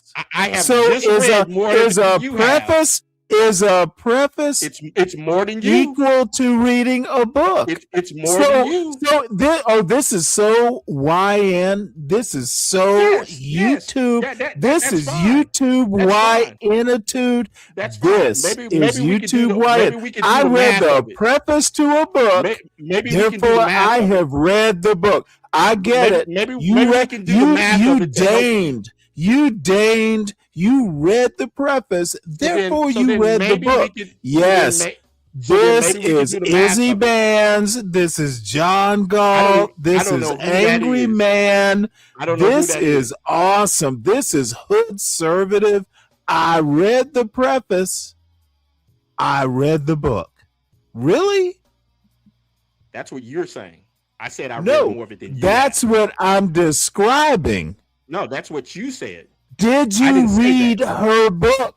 I said That I was read my more of it question. than you Did have. you read her book? I've read more of it than you have. Okay, that's not an answer, sir.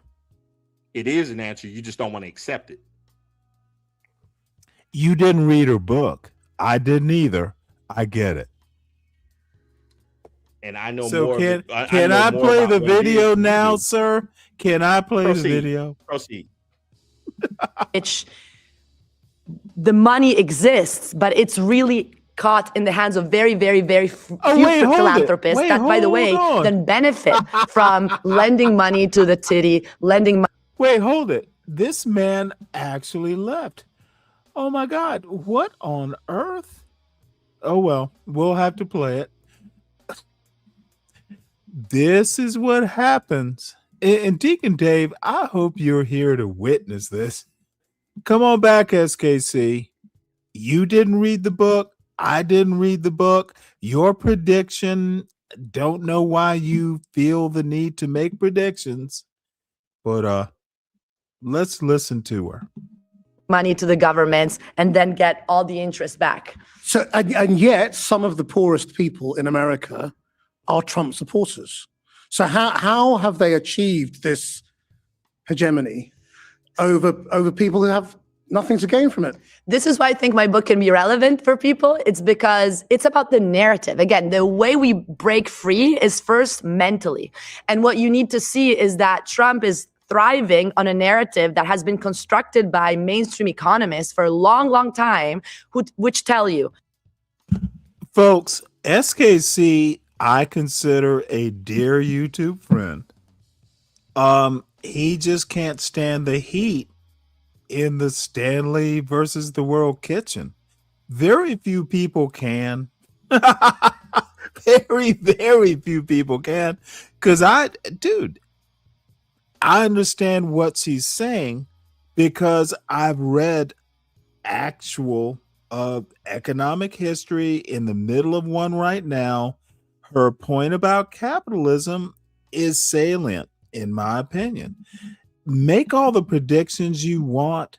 If you make a fool of yourself, if you predict what some economics PhD is going to say, if you're not, look, I'm a big fan of expertise, and she knows about economics at a level I don't have. Certainly SKC doesn't have. But I kind of understand the premise. So that's that. SKC's a solid man. He's a family man, etc. He will always be welcome on this panel. We don't drop SKC. SKC stays no matter what. But I can I can critique the very flim-flam old YN points he attempts to make. He needs to understand that, motherfucker, I'm not hood-servative.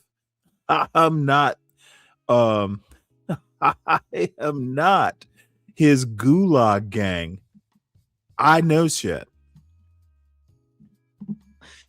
There's nothing unjust about this economy. If you are at the bottom, it's because you deserve it. And this is constructed through also mathematics and telling you that those who are at the top are there because they saved, they behaved more rationally, and they are benefiting everyone else by employing everyone else. And so they should be lucky. So this methodological individualism, this idea that if you're poor, it's your fault, is spread everywhere, and people have internalized it so deeply that the only explanation they have for the fact that they're living not a human life at the end of the day, because it's dehumanizing what you see in the United States today. You blame it on those who are even weaker than you, because those are the ones who you fear the most, because you don't see who's actually benefiting. You don't see those, 19 people in the United States, which is the 0.00001% of the population, have increased their wealth in the past 2 years by almost $2 trillion. Only 19 people. This is what we're talking about. No, it's not a Stalin reference. It's not a Stalin reference, Moxie. They call themselves the Gulag. This is like hood conservative, Deacon Dave, SKC, who might be Gulag emeritus. He doesn't really he doesn't even come on YouTube that much. In all honesty, though, SKC coming on a YouTube panel, he doesn't do that. That he came here, it is a high honor.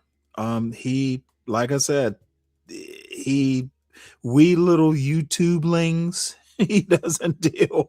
He doesn't deal with us YouTubelings. I am a toddler compared to SKC. But what's his name? All these hood conservative, the Gulag was like the Black House or the Fight Club. It was their little YouTube gang, I guess. So anyway, I want to hear the rest of this, and I wish SKC had stayed, because after this, I actually have his Lord and Master and future saint. I actually have some Thomas Sowell queued up. About when we talk about this extreme rent, and these people are not taxed because capital gains are not taxed. This is part of the austerity policies I was mentioning. But isn't it the case as well that when you have very little and when you have great economic insecurity, you are desperate to hold on? Hey, that is a great question, Bobby. I gotta answer nature, and I want to deal with this question. Excellent question, Bobby. Thank you for asking it. To whatever you have. So talking to people about breaking the system means that they will lose everything, is what they fear in the short term. I think right now, first of all, many people have very little to lose at this point in the United States. Really, I mean, 77% of American workers live paycheck to paycheck. Half of the homeless population that keeps skyrocketing in the US, 118,000 more homeless people, and this is just the official statistics in just 1 year. These people, work. Half of the homeless population actually has a job. So, working is not enough to secure your survival. So this is what I'm seeing with the Forum for Real Economic Emancipation, is that people want to come together with alternative models, with solidarity-based economies, with mutual aid, with the idea that let's breach market dependence, let's take back our relation with nature, with land, with resources. We need to create this alternative infrastructure that can actually serve the logic of need, that the governments, both at the local and at the federal level, and also in Europe, can no longer support, because our governments are there to maintain the capital order in place. And the fact that Europe is militarizing like crazy while people are losing their social services is not by chance. It's not to be, attributed to the bad person in power at that moment.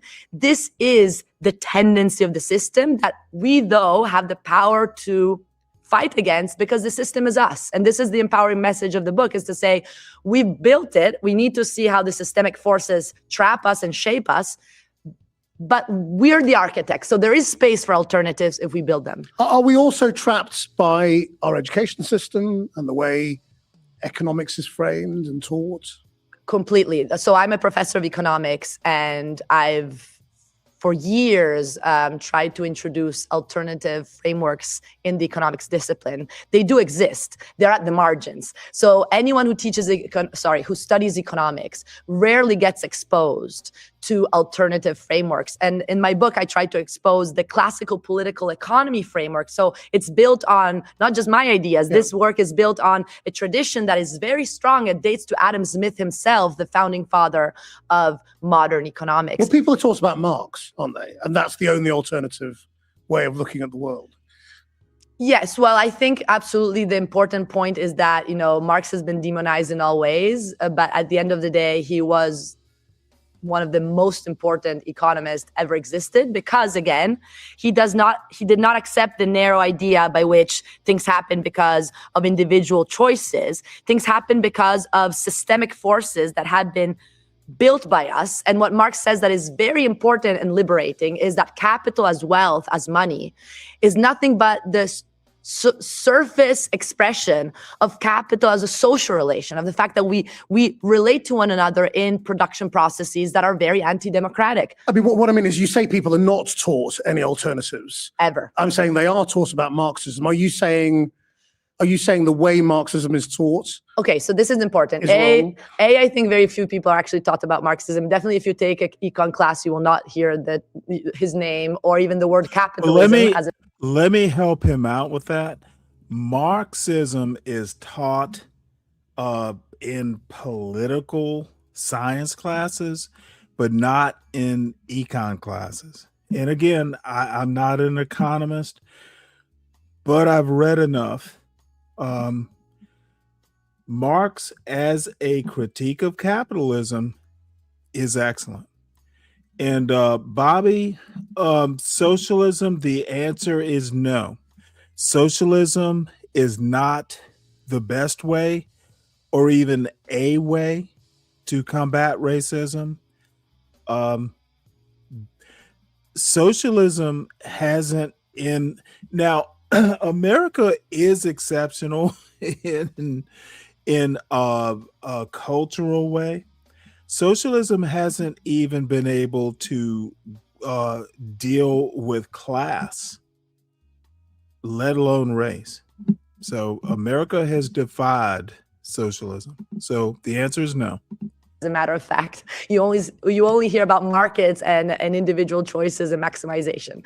So when you do hear the word Marx, it's usually attributed to some crazy deterministic way of seeing the world, which doesn't make any sense because, again, the critique of political economy that Marx brings about is exactly to say, you economists take for granted capitalism. I, as a scholar, a historical-minded scholar, will tell you that capitalism is a specific socioeconomic system that requires specific social relations, and we can change it because it's us who have built it. So are you a neo-Marxist? I've definitely been inspired by Marxian political economy, and I think this is really important for economic students to go back to the original texts. Does that make it almost impossible for you, given everything you said, to gain traction? No, I think the opposite. I think right now, historically, we're in a moment in which people are fed up by the liberal narrative that can't explain the current crisis of humanity we're living in. And so the Marxian tradition is a tradition that actually speaks to people who consider themselves on the right or considers themselves, Trumpist or whatever, because it goes to the real root of the problems. So in the end, if you want to get fed, you are an anti-capitalist, and you will see that only like a critical lens, not a superficial lens, a critical lens that I try to develop in this book will be the source for emancipation of your mind and of your actions. And so I think we are in a historical moment in which people are thirsty for radical explanations that can push us beyond. And until we try it, we can't, predict. But right now, what we know is that the current situation is getting worse and worse as we speak. What I mean is, if you are taking a lot from Marx, does that make you, for huge numbers of people, public enemy number one? If you think about how America responded to communism after the Second World War in this sort of almost hysterical way, but much deeper in terms of foreign policy and all the rest of it, that is still deeply ingrained in American psyche. Yes. And in Europe to some degree as well for different reasons, but the fall of the Berlin Wall and all of that. But I think that speaks to the reason why Marxian analysis is so powerful, because it was so scary that it needed to be purged from academia. It was a political project. Like academics were, you can read the Powell report. It's all about a project of purging academia from critical knowledge. And this is the whole point, is that part of it is this demonization of Marx. But, the most emancipatory tradition, you see the Frankfurt School, Antonio Gramsci, Rosa Luxemburg, people who were for the liberation of humankind. So what I do is to say, let's drop old categories. Let's think about ways, reclaiming words. Like freedom is a word that should be reclaimed in the radical tradition. We're not for the state. The idea that Marx is a statist is absurd. Marx was seeing the capitalist state as a problem and as an oppressive machine. And this is the whole point. Actually, Marx was vindicating the idea of freedom and agency and subjectivity and collective welfare. And this is the problem, is that if we still are trapped in categories that made sense during the Cold War, we will never look forward. So I want to reclaim the word freedom, the word economic democracy, because these are words that I think can connect people much more. And how do you actually think change would happen? Are you revolutionary? We are testing alternatives on the ground. Academics love to preach about general ideas and never get involved, I think they're culprits. They're responsible. They're part of the problem. Even these supposed lefty scholars, they're part of the problem if they don't engage. And academia, even on the left, is so elitist and so separate from people's problems and people's ways of thinking that, again, they are responsible. So what we're trying to do in Tulsa, again, Tulsa is, I think, one chapter of what I hope will continue building as a pilot project that can be reproduced with its own characteristic everywhere else, is the idea that knowledge is of the people, for the people, coming and stemming from people's participation. And that's why we do public education. That is really the first step. And then we organize through an assembly that is a way for people to try out something different. But what does getting involved mean? I mean, you don't just mean protest movement, do you? I mean, you know, should they be involved in local government, in collectives? So to give you an example, we just had a big event with 400 people, which is a lot for Tulsa, with the mayor sitting there to respond to a conversation about participatory budgeting. Participatory budgeting is a reality that has been completely excluded from the way we run our economy because it's dangerous for the status quo, but it's something that was invented in Brazil, actually, and we should really look at in the 80s. It's the idea that people can take on responsibilities in ideating how their money should be spent and voting on it in a way that actually is much more inclusive. This is happening in some parts of the world, but this could be, for example, an instrument to get people to realize that they can have much more agency. You know, that's the value workers produce. It's overly taxed because it's workers that pay taxes, not investors. Okay. And that money that is being taxed, it's used not for people and their social services, but again, to foment wars in the south of the globe. So the whole system is completely irrational that we need to completely subvert it. Marx would tell us we live in an upside down world. And he was right. We do live in an upside down world. I want to say one thing. There is nothing wrong with everyone living in their own little silo or bubble or family or community. The problem begins when you want to start talking about national politics or a world you don't understand. Too many old YNs, some of them are actually in this chat, want to talk about what happens at their dinner table and pretend that it happens at other dinner tables or the world dinner table. If you want to know more, read more, experience more, do more, but stop, for God's sake, pretending that what happens in your house happens in every house. Stop pretending that what you know is the end all and be all of knowledge in general. Too many motherfucking YNs on YouTube keep talking. Ooh, I love who's talking. Dude, when you get a PhD, you might be taken seriously in whatever discipline the person you want to critique.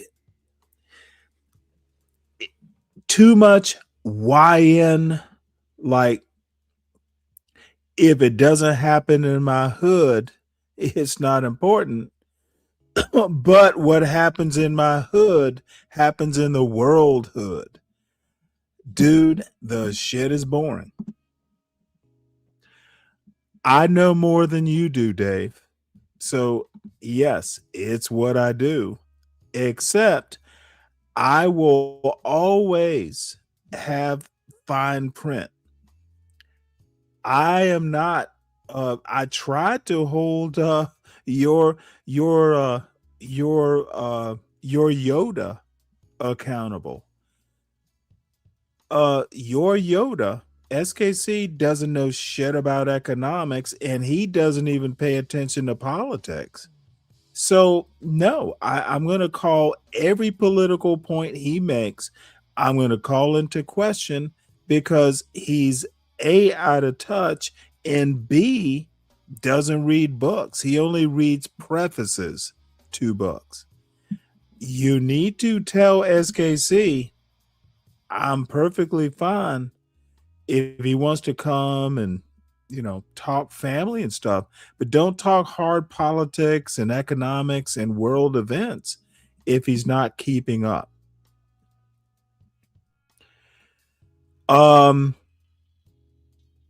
Deacon Dave, hit the goddamn link. You're asking a lot of questions that would be easier for me to deal with in voice. Nope. They're real blacks. They're just Cali blacks. They're a version of black. When I say that there's not one black culture, I mean there's not one way to be black. Kind of the same concept. They are black in a California context. I'm not interested in them acting like they know what the fuck is going on in Georgia. That's what I mean. Hopefully that helps. So what I'm saying is that we need to propose these alternatives. Putting pressure on the local governments is one possibility. So as an institution, as the Free, we are now launching a campaign for participatory budgeting, which is all about taxing the wealth in town through actually income taxation of the very rich. And at the same time, demanding that this money is not allocated according to the priorities of the usual suspects, but according to the logic of need. And this is something that can happen. It's realistic. It fits even within the constitutional framework and the current laws. It's just about political will. Isn't it? So at the moment, you think democracy is the vehicle to deliver change, even though you think democracy is corrupted and underpinning, economics as we know it of capitalism. So what I would tell you is that I think we need to be more specific of what we mean by democracy. There's liberal democracy, which is again this oligarchic farce by which very few make decisions, and then we as consumers get to come vote once in a while and we feel like we're so empowered, but actually we count nothing. And on the other hand, participatory democracy, which is based on people actually having a say on the material conditions that we are building. So what does this look like? It looks like different ways. The time I was reading that I studied are the factory councils of someone like Antonio Gramsci, which is about workers actually deciding on how to produce and why. Now it's about neighborhood councils that exist in Latin America. They're very strong. For example, in Tulsa, the idea is that through this assembly, we can start breaching market dependence. For example, again, organizing groups of people that go back to the concept of food sovereignty. How do we achieve food sovereignty? In Oklahoma, 1 out of 4 children suffers hunger. And the only way to get this to stop is if we gain back access to food and we fight against food deserts. And this is one of the possible ways in which we can have participatory democracy in action. So a political party is not necessarily the vehicle to deliver this. I don't think you necessarily need a political party, especially what parties look like today, especially in a country like the United States.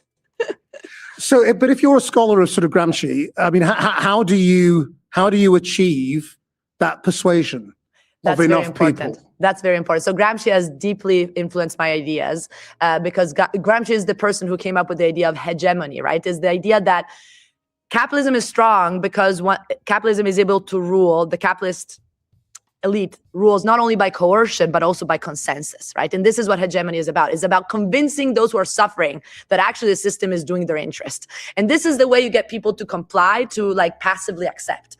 So what we need here is something that goes two ways. You need a public education that is more critical and historical. And this is kind of what I tried to do in my book to again, it's not just me. A lot of people are doing it, but I'm trying to make it accessible in a way that I think a lot of scholars have lacked interest in doing.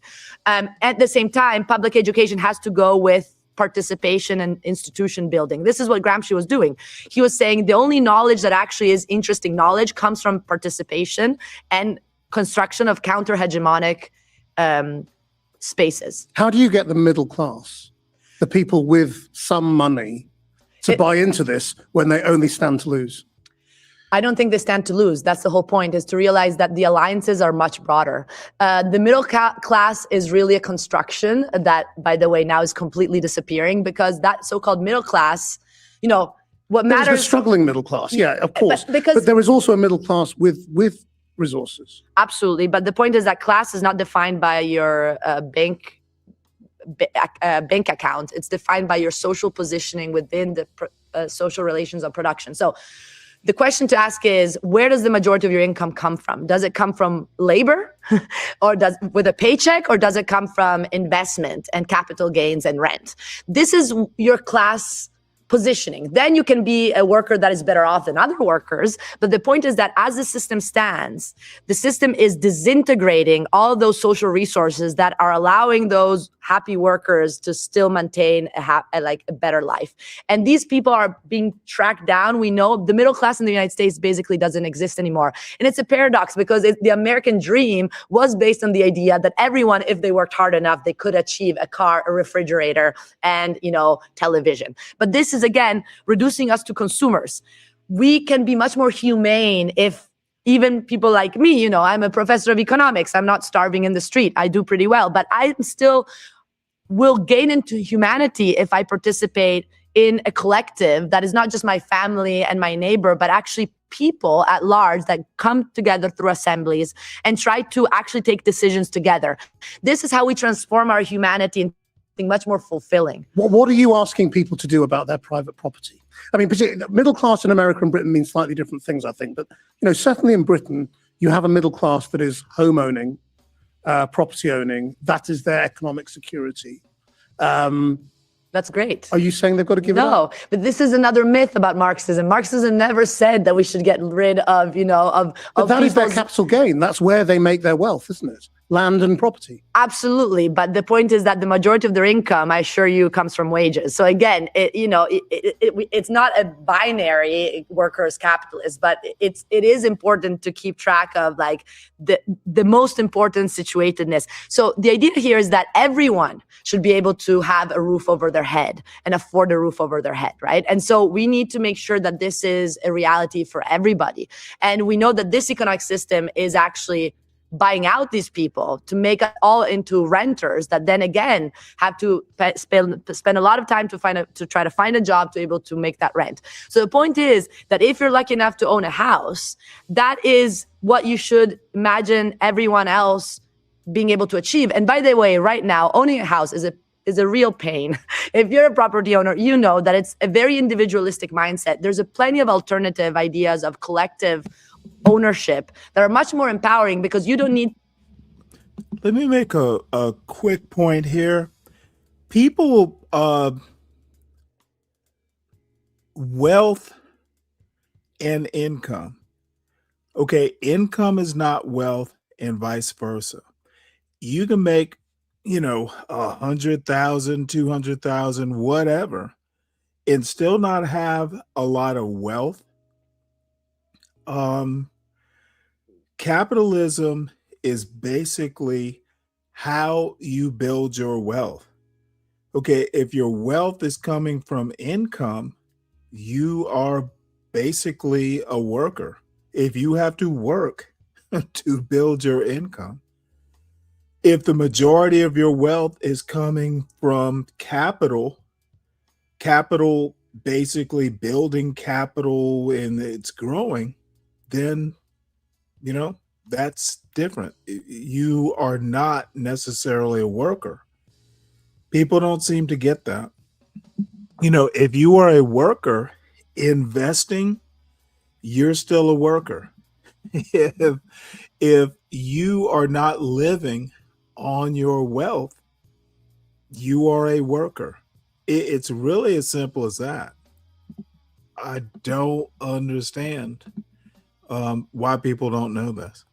To worry about, something breaking or paying the property tax. It would be a much more emancipated space in which everyone could think about the housing as a political project. And you clearly think this is a moment for your ideas because of the extremes that capitalism, particularly in the West, is throwing up. Yes. And I do think that the cause of the liberation of Palestine, I talk about Palestine in the book by looking at the economic dimension of the subordination of the Palestinian territories towards Israel and the West, and showing how that is just a microcosm of the subordination of the whole global South, where the majority of the population lives of the world, right? 7 out of the 8 billion actually live in the global South. And so how these are moments in which you see that people standing up for crude injustices, people can wake up and say, we need something different. And I really do think that connecting the struggles and seeing that they're all one struggle, it's a struggle for humanity over profit, is very important. But again, if you go to the global South, development is all based around mimicking the Western capitalism of the global North. Completely. And that's the real problem. And that's why underdevelopment keeps growing. And this is the whole point, is that economists have this myth. And it's really interesting because it was. Well, I also hate to make this point, and I don't know that people actually make it, but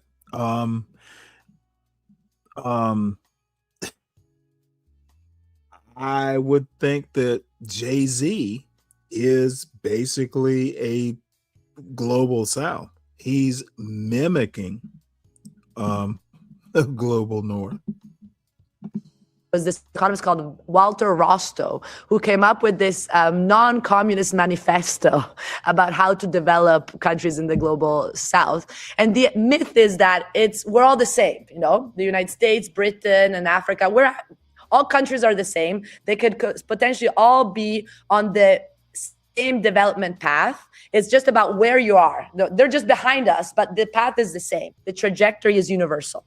This is a lie. If you ask scholars, critical scholars on dependency theory, it's the opposite. It's actually the trajectory of some countries going up are based on other countries going down. So there will never be a universal trajectory. And this is really important, is for these countries in the global South to realize that if they listen to the IMF of the World Bank and open up their markets and implement more austerity, privatize, deregulate labor, do the whole recipe that supposedly is going to help them be more efficient, they are losing as they're doing that. And that's why the trouble is the elites running those countries gain. Exactly. So the debt increases in these countries. The elites are gaining both internationally and locally, but the workers are losing.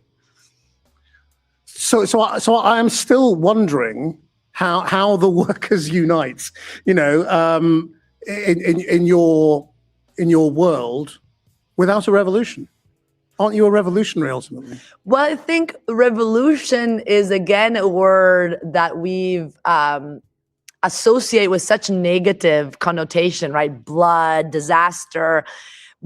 Again, it shows you how indoctrinated we are, because revolution just means social transformation and change. And if there's blood, it's usually because there's a reaction to revolution, right? There's actually a reaction coming to those at the top who don't want any social transformation. So revolution is really actually a positive word, because it just means change. It means change. And as humans, we deserve change to fulfill our full human prosperity. So if you could just change the world now with one fell swoop, what would you do? I would prioritize the two most important issues right now, that are the physical violence and the killing of people, not just in Palestine, in Sudan, and many other places, and food as a primary resource. And I would try to organize these two priorities as society's priorities. And this is very important, because this is potentially revolutionary and subversive. This is the thing. If you want people to get fed, you are a revolutionary, because the logic of profit will never bring you there. So we need to say, as a society, we are intelligent agents. We can change things. Let's set ourselves basic priorities. Everyone will agree that people deserve to have a plate in front of them once a day at least. Everyone will agree that children should not be slaughtered by our drones. So this is the basic thing. How do we collectively operate to achieve these goals without being dependent on the logic of profit? Because currently the idea is that if we depend on profit, then as a byproduct, people will get fed. And this is completely irrational. Again, it's upside down. Let's see how collectively we can have two priorities that are very basic, and people on the right, on the left, or wherever will say it's just so basic, it has to, we can't agree. And let's figure out how to do that. And what I would say is that we will need to do this by focusing on use value, on the materiality, on food itself, rather than on value as abstraction, as money. And if we can do this, things will start to change. And I think we need to start locally. I think the thing is that we can't, it's very scary to think in a global context because we feel so disempowered, because we feel so little. The idea is not we start local, but we think global, because if we have different chapters of these alternative institutions that are actually devoted to achieving these needs, then things can change. And I think this is why you can collaborate with local institutions and with governments, but you need to pressure them to do things differently, because on their own, they'll never do it, because they're listening to the technocrats that have these economic models that tell them that the problem are the people rather than the system. Clara Matai, thank you very much indeed. Thank you so much for having me. Hope you enjoyed that. You can watch all of these interviews on the Channel 4 News YouTube channel. Until next time, bye-bye.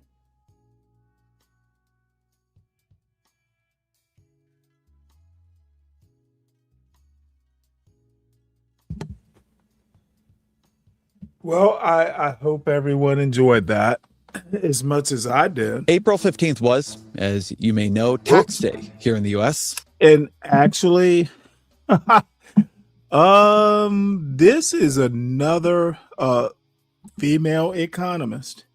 And I know all the red pill YNs in my chat and across these YouTube streets don't think women are people. SKC doesn't think, he doesn't know if black women are black people. He doesn't know if white women are white people.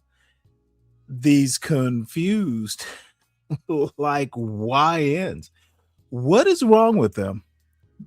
SKC, what is wrong?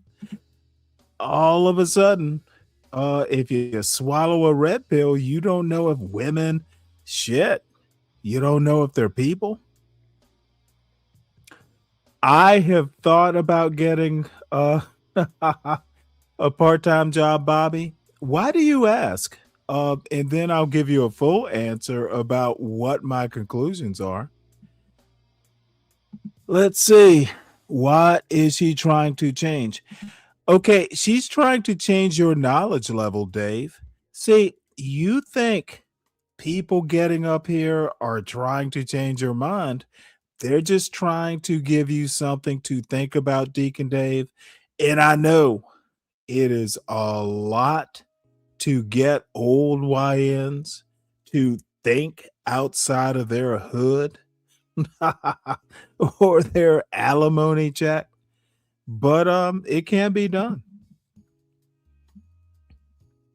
Bobby wants to be a sugar daddy. No, he doesn't. He probably already is. Do you think I'm a red pill? I have no clue, Bobby. I actually, to be honest, have never heard you say anything that would identify you as red pill. So say something. Hey, Bobby, let's do a litmus test. Do you think black women are black people? Do you think women are people? If you can answer that, we'll start with that step one. And I never thought I would sit up here on a YouTube panel and ask a male of any race, does he think women are people? That might be the red pill litmus test. Beef and Brock, how you doing, man? Good to see you. Lawrence, salute. And anyway, well, all these people are filing in. Let's talk about taxes.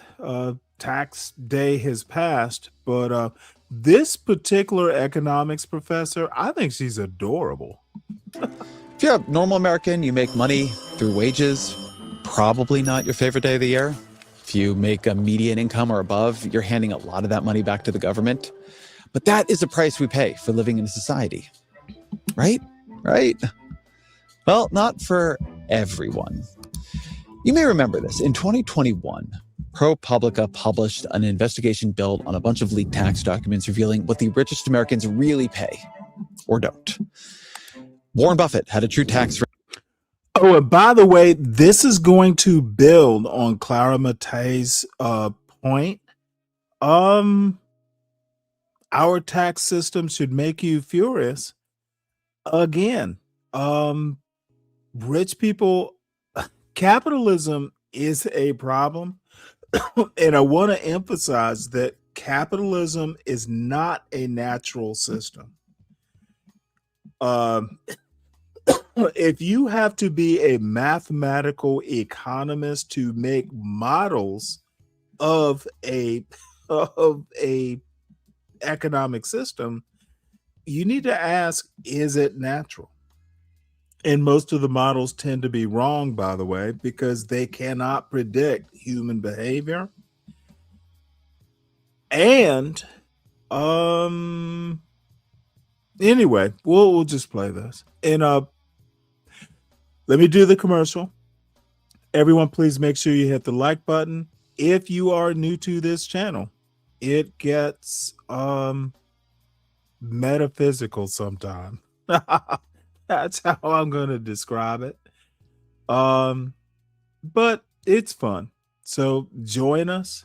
See if you like it. You don't have to stay. Support this show by supporting the host. The Sovereign Beer Fund is open. The IPO is here. Invest in it for this weekend show. We have had one investor, and his name is Deacon Dave. So salute to Deacon Dave for supporting the show. He's been a supporter of the show for pretty much from maybe not day one, but pretty damn close. And he and SKC and, they're all good guys. They are just kind of misguided in some ways. And I have a show to make better Americans out of them, more knowledgeable Americans. I'm kind of their spirit animal. They want to be Stanley versus the world. They just need my guidance. They'll be disciples. There will be Deacon Dave versus the world. There will be SKC versus the world. There will be Hood Conservative versus the Hood, because I'm sure no one likes him there. That's why he moved out. There will be Nando versus the world. There's going to be a whole lot of versus the world. I guarantee. Rate of 0.1%. Jeff Bezos, 0.98%. Michael Bloomberg, 1.3%. Now, we don't get to see their tax documents year on year, but what they're doing, we kind of know what it is and how it works. So what is it and how does it work and what can we do about it? Ray Madoff is a professor at Boston College Law School who specializes in tax law and estate planning and is the author of The Second Estate, How the Tax Code Made an American Aristocracy. She knows how broken the tax system is, partially because she has helped the rich navigate it, and she has some ideas for how to fix it. As always, my email, ezrakleinshow@nytimes.com.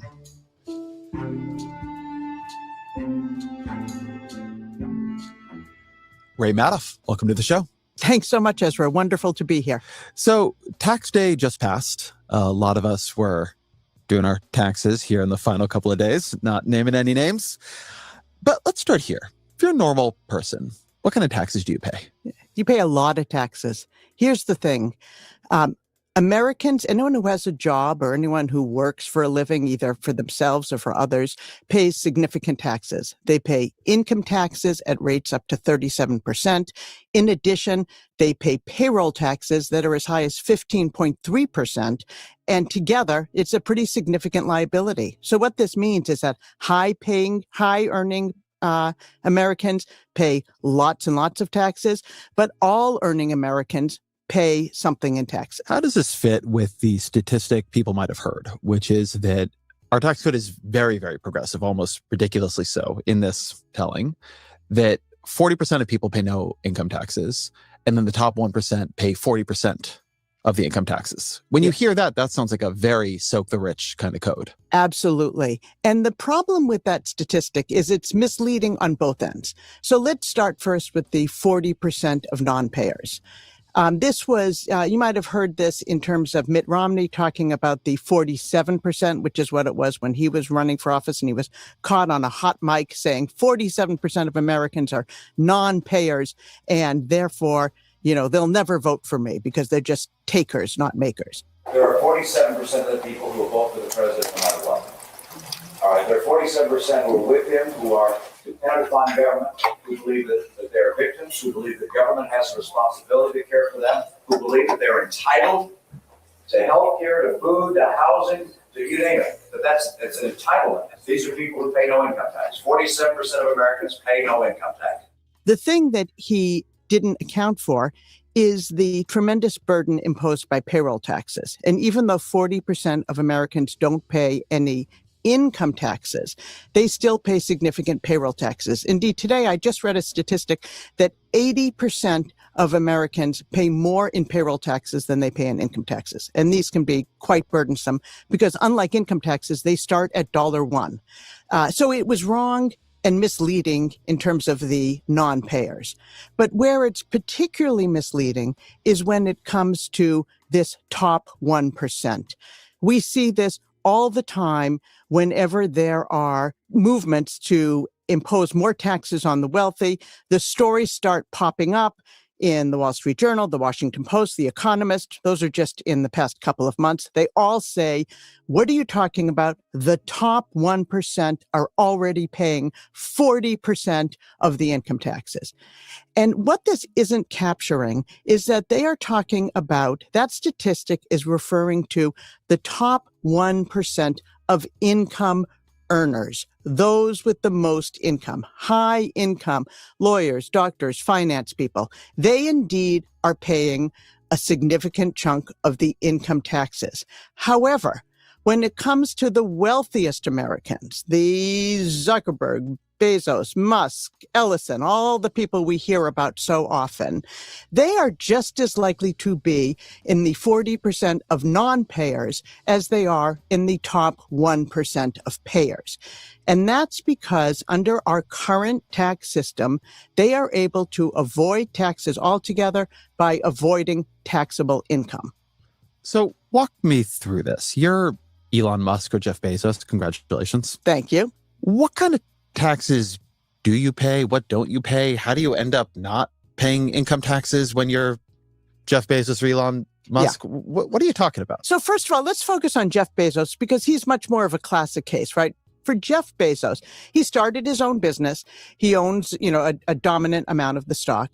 And over the course of the years, he has taken a salary that is no higher than $82,000. And it's been over 20 years now, and that's his salary is always capped at $82,000. And you might say, well, why would it be? He started the company. He's the man. Why isn't he taking a huge salary to reflect all of that he put into the company? And the reason is because salaries are for suckers. When people take a salary, they are subject to high income taxes and payroll taxes. And Jeff Bezos and a lot of our other multi-centy billionaires have no interest in paying those taxes. So instead, they take their benefits through the growing value of their stock. And their stock has grown enormously. And that massive growth of stock happens entirely tax-free with no time frame under our current system in which that stock will ever be subject to tax. And that is because we only impose a tax if the stock is sold, and Bezos never has to sell the stock because he can simply borrow against the stock and use that money to support his lifestyle and to pay any interest that's due on the loan. So I want to slow this down because there's a lot in that answer. Let me start with salaries are for suckers. One thing that you'll hear is that no, they're not avoiding a salary. What they're doing is, now you know why Trump thinks that and a quickly growing stock market is great for the economy. It's great for billionaires. Now you know. Making sure their interests are aligned with the companies. You get a salary kind of no matter what happens in the company, but Bezos only makes money if the stock goes up. So this is public spirited. Elon Musk sometimes making like $1 a year. That these are public spirited CEOs who have yoked themselves to actual success, and we should applaud them for it. That paying themselves in stock is just better for everybody, incentives wise, than salary. Why don't you buy that? Yeah, because it's not true. I mean, what is true is that they are profiting through their stock. Arguably, it aligns with the interest, but they could be taking a salary too. It would be deductible to the company. There's nothing that really supports that that's the actual reason for doing so. So, yes, it's a nice cover story, but I don't think anybody presents it with a straight face. So I think it can sound like we're just picking rich people at random, Jeff Bezos, Elon Musk, but there's this 2021 investigation published by ProPublica that came from actual leaked tax documents that gave us a real window into them. We actually know what they paid. Yeah. Can you tell me about that investigation, what we actually saw and learned from that? Yeah. So there is a fellow by the name of Charles Littlejohn. That was his actual name, named by Dickens. Yes, the Robin Hood character. Yeah. And he was a contractor at the IRS, and he saw all of these tax returns and he leaked them to ProPublica. He's actually in jail now. He was hit with a very significant prison term when they found him, because there were a lot of very rich, powerful people who were quite angry about this. It is illegal. It was absolutely tax returns, illegal. Right? It was illegal, but the actual penalty was much smaller than what he actually got. And the reason this information was so important is because while tax scholars long knew that there were ways for wealthy people to avoid taxes by avoiding taxable income, right? Taking low salaries and not selling their stock. It was always met with, well, yeah, but that's just theoretical. That's not real. But here, when these tax returns were leaked, it was no longer theoretical. It was tax returns of many of our richest Americans paying zero in taxes. And so now it's no longer possible for people to say it's just theoretical, because we know that it's not. I mean, that investigation found that year that Warren Buffett had what they called the true tax rate of 0.1%. Jeff Bezos, 0.98%. Michael Bloomberg, 1.3%. I mean, I pay much higher taxes than that. Yeah. And so I think that, I mean, of course, what they're capturing there is their unrealized gains on their stock.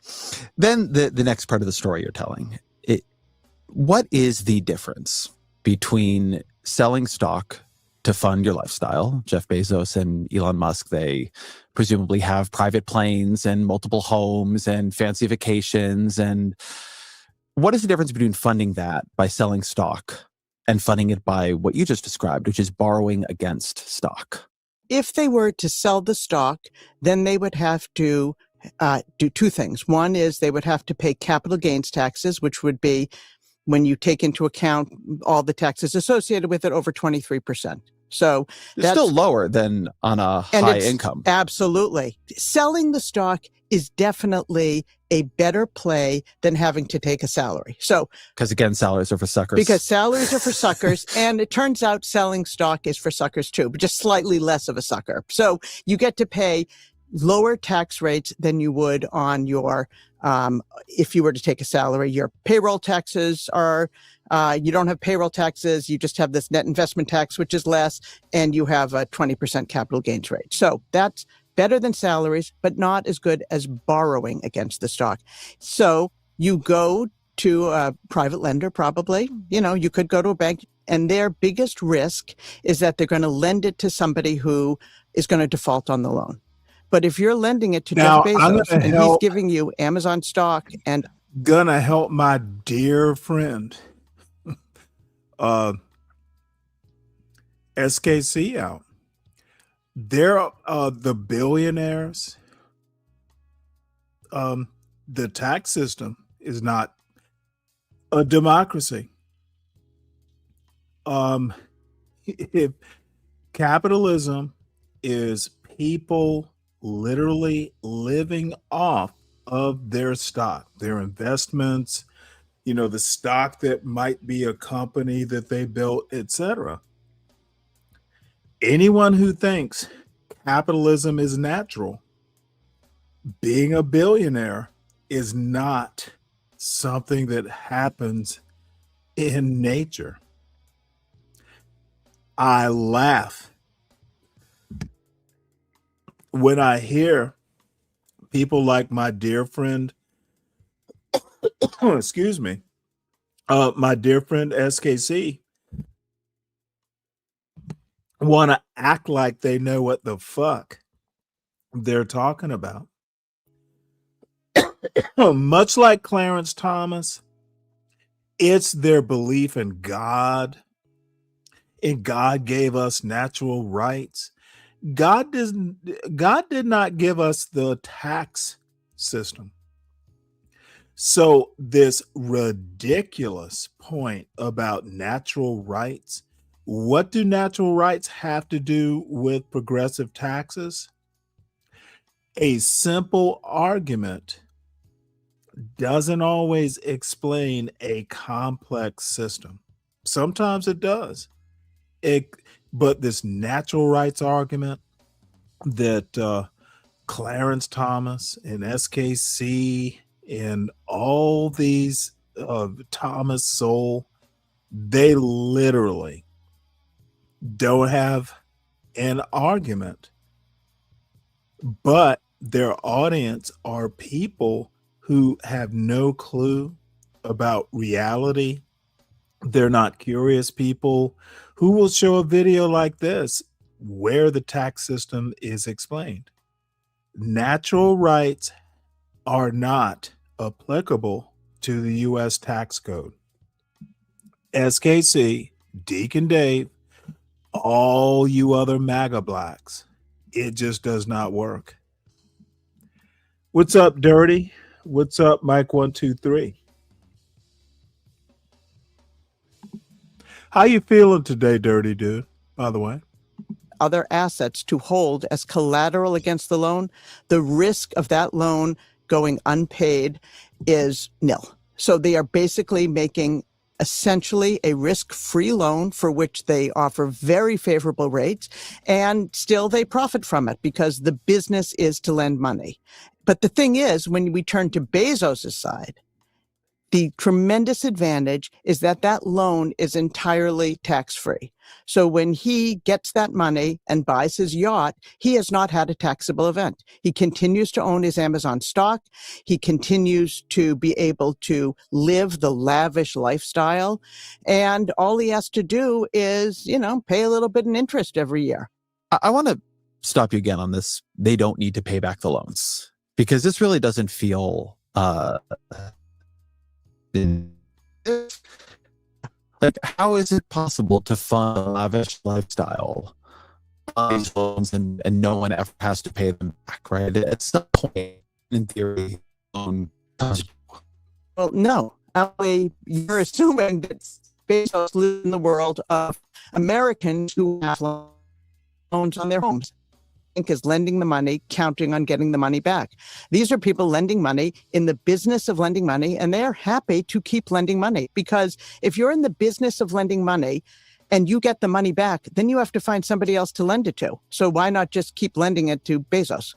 So you're just taking out, in this way of funding a lifestyle, one loan after another, sometimes paying one loan back with another, and you're just doing this again and again?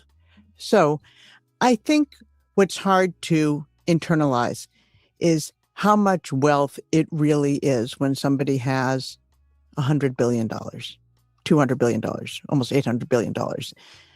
But when it comes to somebody like Bezos and our other centibillionaires, their lifestyle is not, they are not bumping up against the value of their entire assets, right? A few billion really supports quite a lovely lifestyle, and they don't have to get anywhere near where there's some risk that they can't provide sufficient collateral.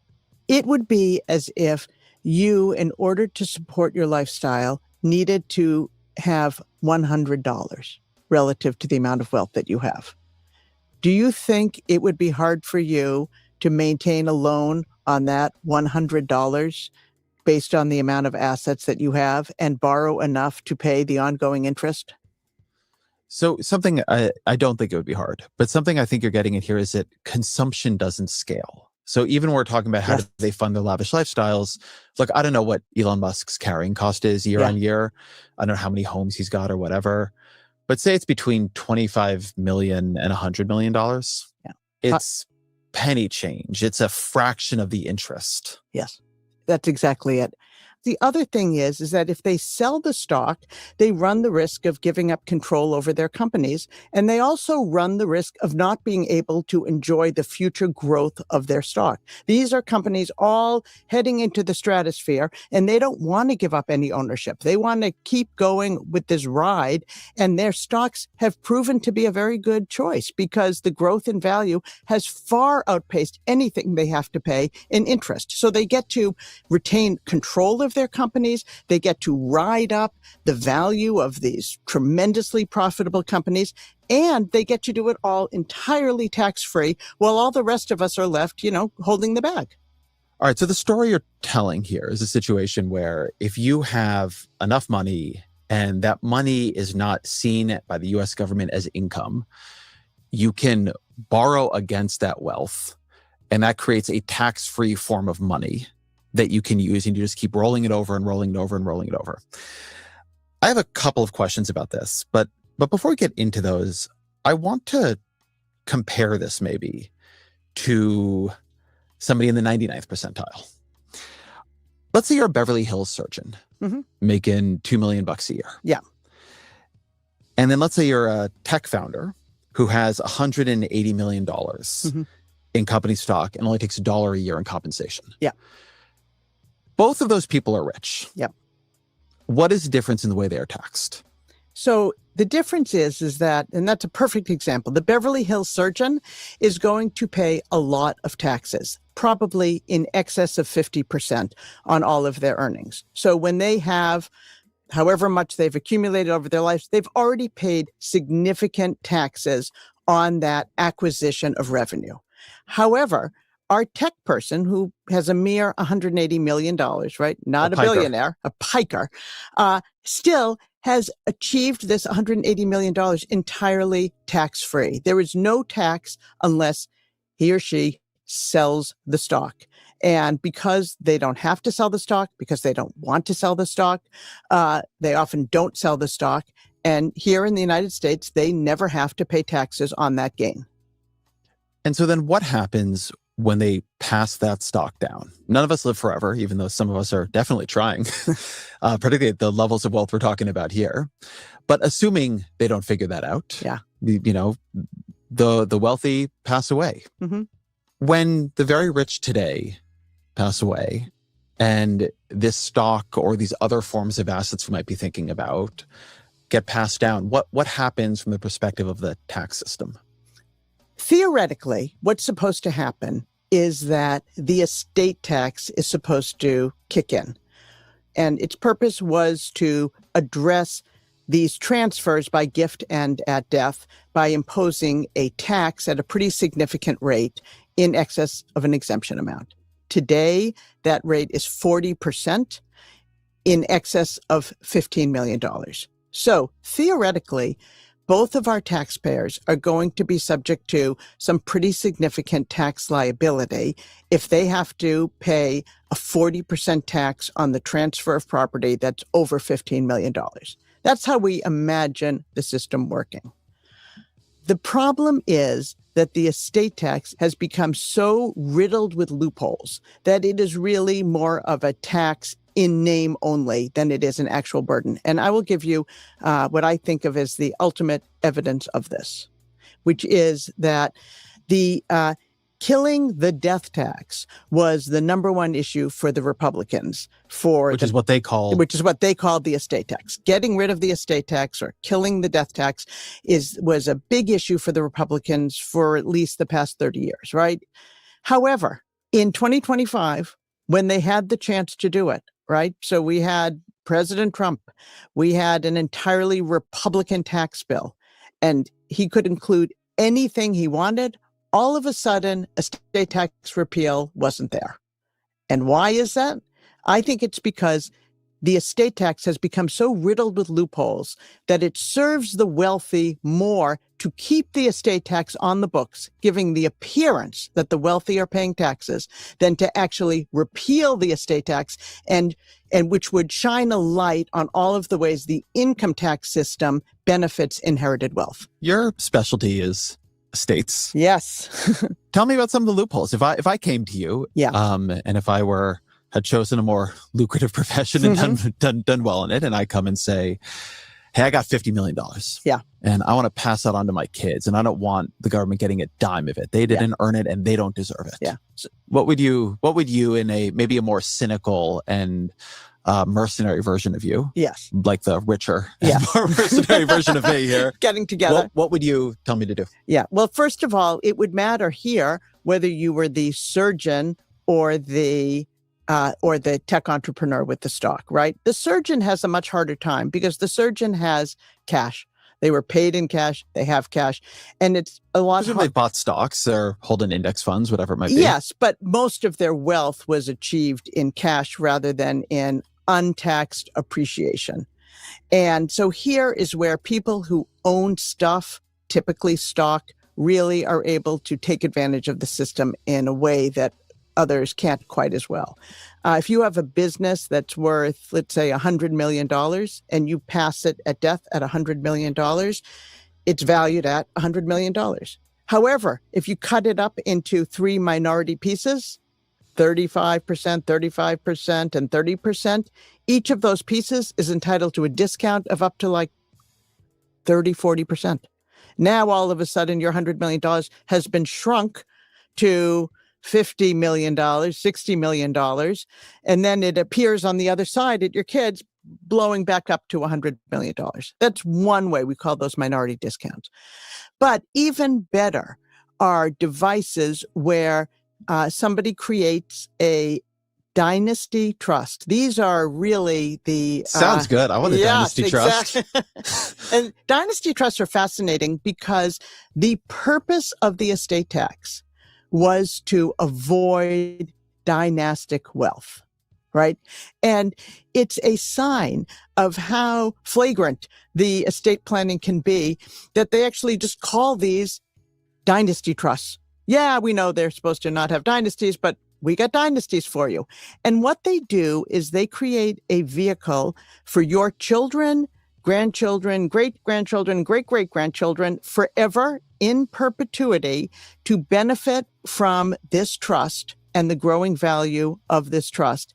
And they get funded through a lot of complex arrangements, oftentimes through sales. You will sell your stock early on to this company in exchange for a low-interest note. And for estate tax purposes, you've gotten it out of your estate, but for income tax purposes, you're treated just as if you're dealing with yourself. So you pay no taxes on that transfer. And these dynasty trusts, through devices like that, are being stuffed with billions and billions and billions of dollars. And this is happening all around the country. Around the country, estate planners are helping their clients fund these dynasty trusts. There's also charitable vehicles that are used where basically you give a charity an interest up front and then at the end it goes to a private person, but you price it such that all of the gain is somehow written out of the picture until it magically appears at the end of the story. It's the same thing with grats, rolling grats. A lot of these are stories of... rolling grats. Rolling grats.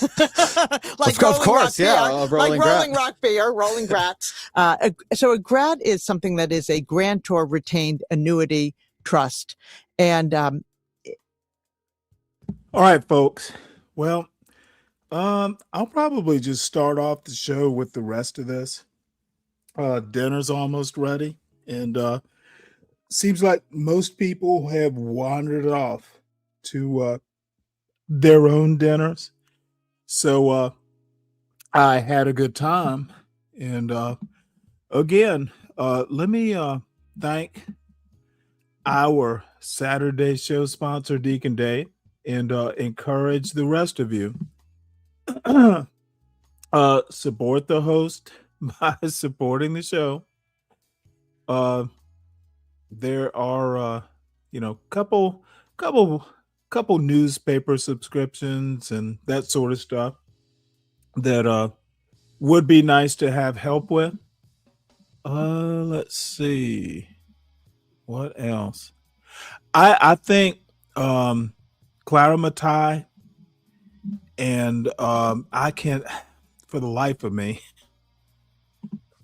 I cannot remember this lady's name, and I've watched her before. Damn it. What is her name? Because I have to give her credit. I think her name's, she calls herself Ray Madoff, probably Rachel Madoff. Bottom line is she is 100% right about the tax code. People need to be forewarned and forearmed with this sort of information before you get in there and you start talking about how great capitalism is, American capitalism in particular. Oh, the graduated taxes, fair, et cetera, et cetera. This country was founded as an elite enterprise. Okay, there were no poor framers of the Constitution. There were no poor founders of the country. And people need to understand that Andrew Jackson made the country more democratic. And people like Clarence Thomas I have no clue why someone as supposedly smart as he is can't start with Andrew Jackson and go from there as far as progressivism and all that stuff. Mainly because Clarence Thomas is a politician. People who think the Supreme Court is not a political branch are mistaken. Maybe back in the day it wasn't, but since the John Marshall days, first Chief Justice, it's always been political. People need to stop fooling themselves, including the justices. So I will see everyone tomorrow. Probably will start off with this particular video. So y'all gather around tomorrow for more drama. Enjoyed it. See y'all later.